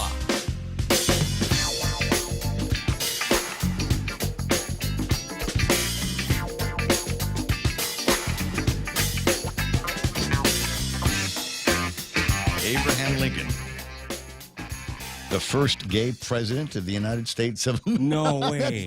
No, come on, man. No, Real? For real? There's floating around. There's a whole, you know what, we're just, you know, our problem, Real Joe, is we lead a rather pedestrian lifestyle. And I think you got to be deep into the academics of it. But I'd seen conversations like that on the internet, and I think sometimes, is there anything to it? Or is it just, you know, people being edgy and saying, you know, throwing that out there? Wasn't he the first of the vampire hunters as well? He was. That one we know for sure is true. But anyway, so great to have them in the studio. But like I said, man, my response was, but not the last gay president, huh? Because there's stories floating around about a certain past president that, anyway, you've heard them all. There's a video of him going to watch some kind of game, and there's a guy that gets kind of intimate, a little touchy-feely. Have you seen that video? Yeah. Anyway, so nice to have the Viking people in the studio. That is the Viking Tours Cruise Line, not Vikings Lounge. They brought over some. They've got some swag for me, including this. These are mints, sugar-free mints. They have aspartame in them. Why they think I need mints, I don't know, but I'll keep Oh, that. they put that on the pillow, Ray. Do that? That's right. I bet they do. Yeah. I think you're right. And then they've got these little bags inside of a bag. So it's one of those things that kind of folds into itself so that you can take it to Payless. I think It's a shopping bag. Yeah. Flotation device. Yeah, exactly. But and so the scary. This is amazing. So it already has an ABC reward card in it. I wonder what this held. Sweet. I wonder what this held before the Vikings people brought it over to me. It's either that or maybe there's an ABC store on the Viking place. I don't know. Anyway, so I hope you've had a fantastic time in the program. Still about 18 minutes left in our broadcast day this morning before we move on and do whatever else it is that I do here at this radio station. Was talking about some special events earlier, Zucchini Day, and as usual, the guys online have got some interesting things to say about that. But there are other interesting things going on. Jade Dewan asking the question, U.S. public schools don't require uniforms. Why is DOE being required uniforms for all of these years? It's only a requirement just on Guam. It probably needs to stop. There's something behind Jay, it. you better check with your other Indian cousins. Yeah, your homies, man. Yeah, before you start the homies, man. They're making money. Yeah. You're stepping on toes, Jay. Yeah, to the degree, I don't know. I don't know. I've never really been that crazy about the concept. I think it's interesting in that we're trying to put a little bit of uniformity into the program and make the boys look like they're all part of some bougie squad, and the girl thing with the girls and that kind of thing. They tell me that there is less pressure on the kids to feel like they have to be up on fashion, and less pressure on parents to be up on passion for their kids. So if you just buy a set of uniforms and that's what you wear every day, you don't have to worry about my spring collection or my fall collection. Yeah. What are we wearing today? Long pants or short pants? That's the big question. And I gotta say, having had kids that were in a school that had a uniform, I gotta say, there's something about the way those uniforms are constructed. I don't know. I don't know if I can speak for all of them in all of the schools, but they were my favorite clothes to take out of the dryer because they go right on a hanger without ironing. No ironing. And the pants and everything, it all folds up perfectly. And there's never any creases. I don't know how they've managed to make all of those things wrinkle-free where virtually everything else I own, if I look at it wrong, if I take it out of the dryer either too early or too late, is all of a sudden, going to be one of those things. Not like the FD shirt of old, before the polo. Oh. Remember those white shirts we had to wear? Yeah. They were more like dressy white shirts. Yes. Because and that believe it or not was the idea. Stains all over. Is there were no logos on the Father Duenas clothes when I got there. But you knew. Even at Cathedral, when I was a student at Cathedral grade school, there was a coat of arms or something like that, a little CGS logo, but I don't recall it having to be on the clothes. When I went to St. Anthony School for a couple of years, there was a requirement that your shirt, whether you got it at Ben Franklin or Mark's Walgreens or Diana's, there was a requirement that the shirt had to have a patch on it. Now, the kids with cool moms actually had the patch sewn onto the pocket. Thus, you could have a patch. It was right there in the pocket. I, on the other hand, came from a family of working women, which meant that my patch was attached to the shirt with a safety pin. Yes. And sister, God, those are great. Sister Mary Mark pins. said that was suitable, Mr. Gibson. That will be fine because I know. That's because she knows your mom. Yes, exactly. I know your mom's working. She knew it's everybody's okay. mom. So they allowed me to keep it on with the other cool thing. The other, I was going to say cool thing was it was a great opportunity for the school to make some money because, like I said, you go to the store and you buy a pair of blue pants and in a white shirt you buy 2 or 3 of those. And that was the boys' uniform at St. Anthony's School. Like I said, you had to get a patch, which they would happily sell you. And I want to say that a patch was like the good ones. The thick ones were like 50 cents. Then they had another. I want to say that they had another one that was like either older, made with different materials, a little bit flimsier, and that was like a quarter. They were trying to get rid of those, and I thought, well, this is all about fundraising. And when I was a patrol boy, yes, I was a patrol boy. It wasn't a safety patrol. We had a safety patrol. There was no one running in the hall. There was one pair of pants that had stripes down the side, and Officer. that was one of the things. And that was the thing is you walk around the school and look for people that didn't have their patch on, and they got fined. That was a finable offense at St. Anthony's School, for which you can either buy a patch or you can pay the fine. Might as well buy the patch, right? And so that was one of the ways that the Sisters of Mercy made money for themselves. God, the irony. Yes. Mercy. At St. Anthony's School. And then it got to Father Duenas, and it was a white shirt and a black pair of pants, and that was it. There was no other requirement. I don't think they care if you wore shoes or carried the socks or anything like that. I think that, but that was kind of it. There was one day of the week where we could dress things up a little bit, kind of an Island Print Friday or something like that we had. But that was the whole thing. That was the whole point. To the degree that it made us easy targets for the guys that went to Votech and GW, but that was the school uniform, object of pride for a lot of people. And hopefully the kids get a little bit of pride wearing the uniforms of their schools. And despite what Jay Dewan, I think, is trying to say is, the fact we that, hear you, Jay. Yeah, that the parents were, kind of the horse collared into buying all of those outfits. Anyway, there's that conversation going on. Alpha Omega asking, do they have empanada on the Viking cruise? To which I think Jerome says he did not see any of those.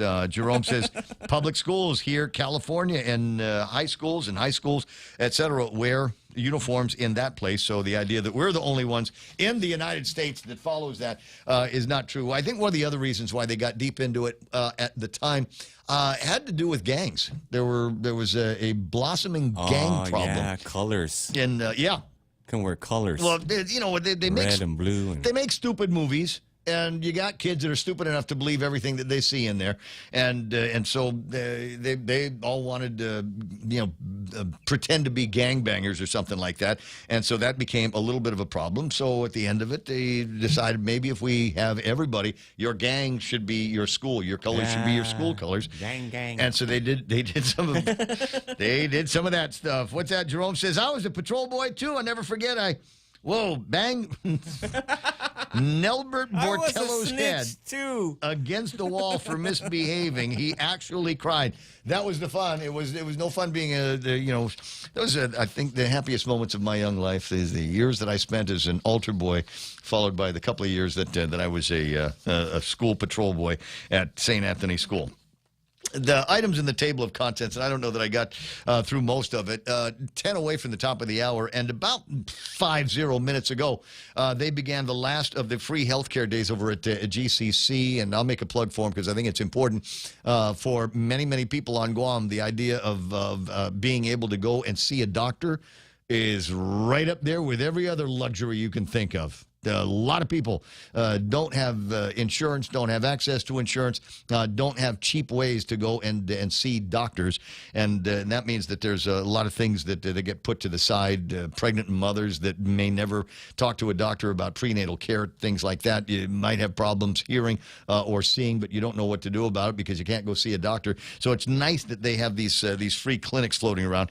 And they've got one until, I think, 11 o'clock today over at GCC. My guess is they might be a little bit fat with some customers, but find a way to get in the line. Maybe it's one of those things like at the Election Commission, where as long as you're in the line at 11 o'clock, we'll still find a way to see you. I got my fingers crossed that it will work in that direction. In 10 minutes, it'll be 9, last break of the program, and I'll be right back. At Guam Regional Medical City, world-class heart care is just a heartbeat away. GRMC is pleased to welcome board-certified interventional cardiologist Dr. Mahesh Gola and Dr. Bishoy Elbeboe, who specialize in advanced heart interventions to treat heart attacks, various heart and blood vessel conditions, arrhythmia, and more. For more information, visit grmc.gu or contact 671-633-GRMC, 671-633-4762. This summer, don't miss out on a hot opportunity. Save big when you upgrade to Docomo Pacific's Business Unlimited Max. Say goodbye to hefty fees and enjoy free roaming in the U.S., Japan, South Korea, and the Philippines. But that's not all. From now until August 31st, save up to $20 a month on payments. A whopping $600 in overall savings. Plus, receive $150 towards mobile accessories. Some conditions apply. Call 688-2677 to upgrade and maximize your benefits this summer. At APL, their expertise and extensive network can help you grow your business and reach out to more global markets. As a responsible carrier, APL is also committed to a sustainable future, whether it's protecting the environment or investing their efforts in giving back to the community. APL's dedicated team in Guam and the U.S. mainland are here to support you. Call 588-4651 or visit apl.com. A statement made by the governor of Guam to Radio New Zealand says nuclear weapons are needed for peace. And can you already hear the liberal peaceniks going, what? What? The governor of Guam is calling it more nuclear weapons and nuclear proliferation an interesting position, RNZ writes, considering Pacific leaders are creating a Pacific zone of peace and have treaties which forbid the use of nuclear weapons and warfare. Guam's Governor Lulian Guerrero gunning for associate membership and hopes the other two U.S. territories, the Northern Marianas and AmSam, follow suit in joining PIF as associate members. She says their aim is for full membership for all three territories. Now, this is kind of tricky and only recently got a little bit of resolution because originally the applications for Guam were not going to be accepted because the State Department said, no, you don't deal with Guam. You guys in your association, you deal with the United States of America. And Guam is a part of the United States of America, but not its own country. So you're going to have to deal with us. It comes at a time where the United States territory is preparing to build a 360-degree defense system, which will act as a shield similar to Israel's Iron Dome. At the same time, they're also training military for combat to respond to world events for what the governor's chief of staff says is the biggest military buildup in peacetime history, to which I'm sure there's a lot of people that will try to use that to freak the hell out. But the truth of the matter is that there are very serious enemies to the United States of America and our allies. And if we look the other way or we take a pacifistic approach to them, that is the fastest way to invite invasions and bombs. And if we've got big bombs that we've used in the past, that needs to be some kind of a deterrent. There needs to be fear in North Korea that if they misstep here, that they could be met with a nuclear annihilation. The same thing with China, same thing with Russia, same thing with Iran, which is why I don't think we have yet seen the serious retaliation that they claim that they're going to be taking on Israel, because they know that if they do, that's going to turn Iran into a sheet of nuclear glass. Please don't find out. Yeah, well, you know what? I really want them to find out. You know what? Come on, Since man. I was 17 years old. They've been wishing death upon you, Ray? Yes. Remember when they I know. Everything. It was when they took over the embassy and held all those guys hostage. I am a product of those events in my teenage years, which led to not the resumption of the draft, but the resumption of the registration for the draft. When your young boy, Ruckus, gets to be on his 18th birthday, you're going to need to march him down to go see Tammy Post Office and sign him up for the draft. Oh, yeah. And given the way the country Not if is I going, break his leg, Ray. Brett, if Kamala Harris and this guy Walz end up winning the presidency, winning a shot at the White House, trust me, the draft that we don't have right now, we will by the time he gets all to the be blue hairs. service They age. send all the blue-haired guys out there to fight for us. In 9:56, here's another one of those chilling stories there, but for the grace of God, go us. Thank God. Well, maybe some will argue that maybe we do have this problem. There are so few doctors in Maui County that even medical workers struggle to get care. More than 2/3 of Maui County residents experience delays accessing health care. last year. There has long been a shortage of women's healthcare providers and healthcare providers in general in Maui County. Rising housing prices, the loss of key doctors, ongoing struggles with inter-island transportation, and, of course, the 2023 Maui fires have exacerbated the problem. Today, residents are increasingly finding it difficult to get routine care. More than two-thirds of county residents experienced a delay in accessing health services in the last year. That's up 21%. 81% of medical professionals surveyed said they and their families struggle to get the appointments that they need. Doctors and nurses, healthcare providers there cannot get access to the care that they need. And, there's a reminiscence. I feel bad for them, Ray. Some of the problems that while we've got this award-winning hospital over here. Thanks very much. And here's the throwaway story, the one that will lead me into the Fox News Live here in just a little bit. I was fortunate enough to recently save a Keurig coffee maker from the trash. Coffee wife. Good man. Coffee wife got herself. You brought it back to life? That wasn't broken. Oh. She just got herself an espresso machine. Don't they do that all the time? They just throw them out. She got an espresso machine, Joe. Oh, that's for real, man. Wait, let me take everybody else off. Rice is rice. Espresso? So she got an espresso machine at the house. So she's not using the Keurig anymore. And she says, well, I'm just going to throw it away.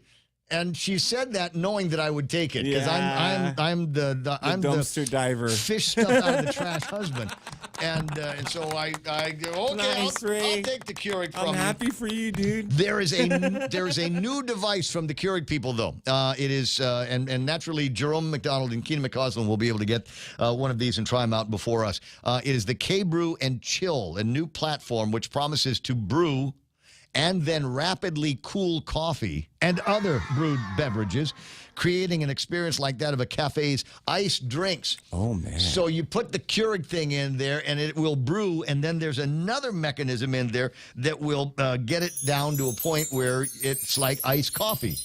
Why you just don't take it out from the thing and put ice in it? Watered down? I don't know. I don't know, just press the strong button and water it down. What's the problem? General operation of the new machine is similar to that of other Keurigs, but after the process starts, there's a new sound signifying the hot steam is being bypassed in favor of the cold system that you're going to be getting in there. So be on the lookout for that. Probably going to be on store shelves in time.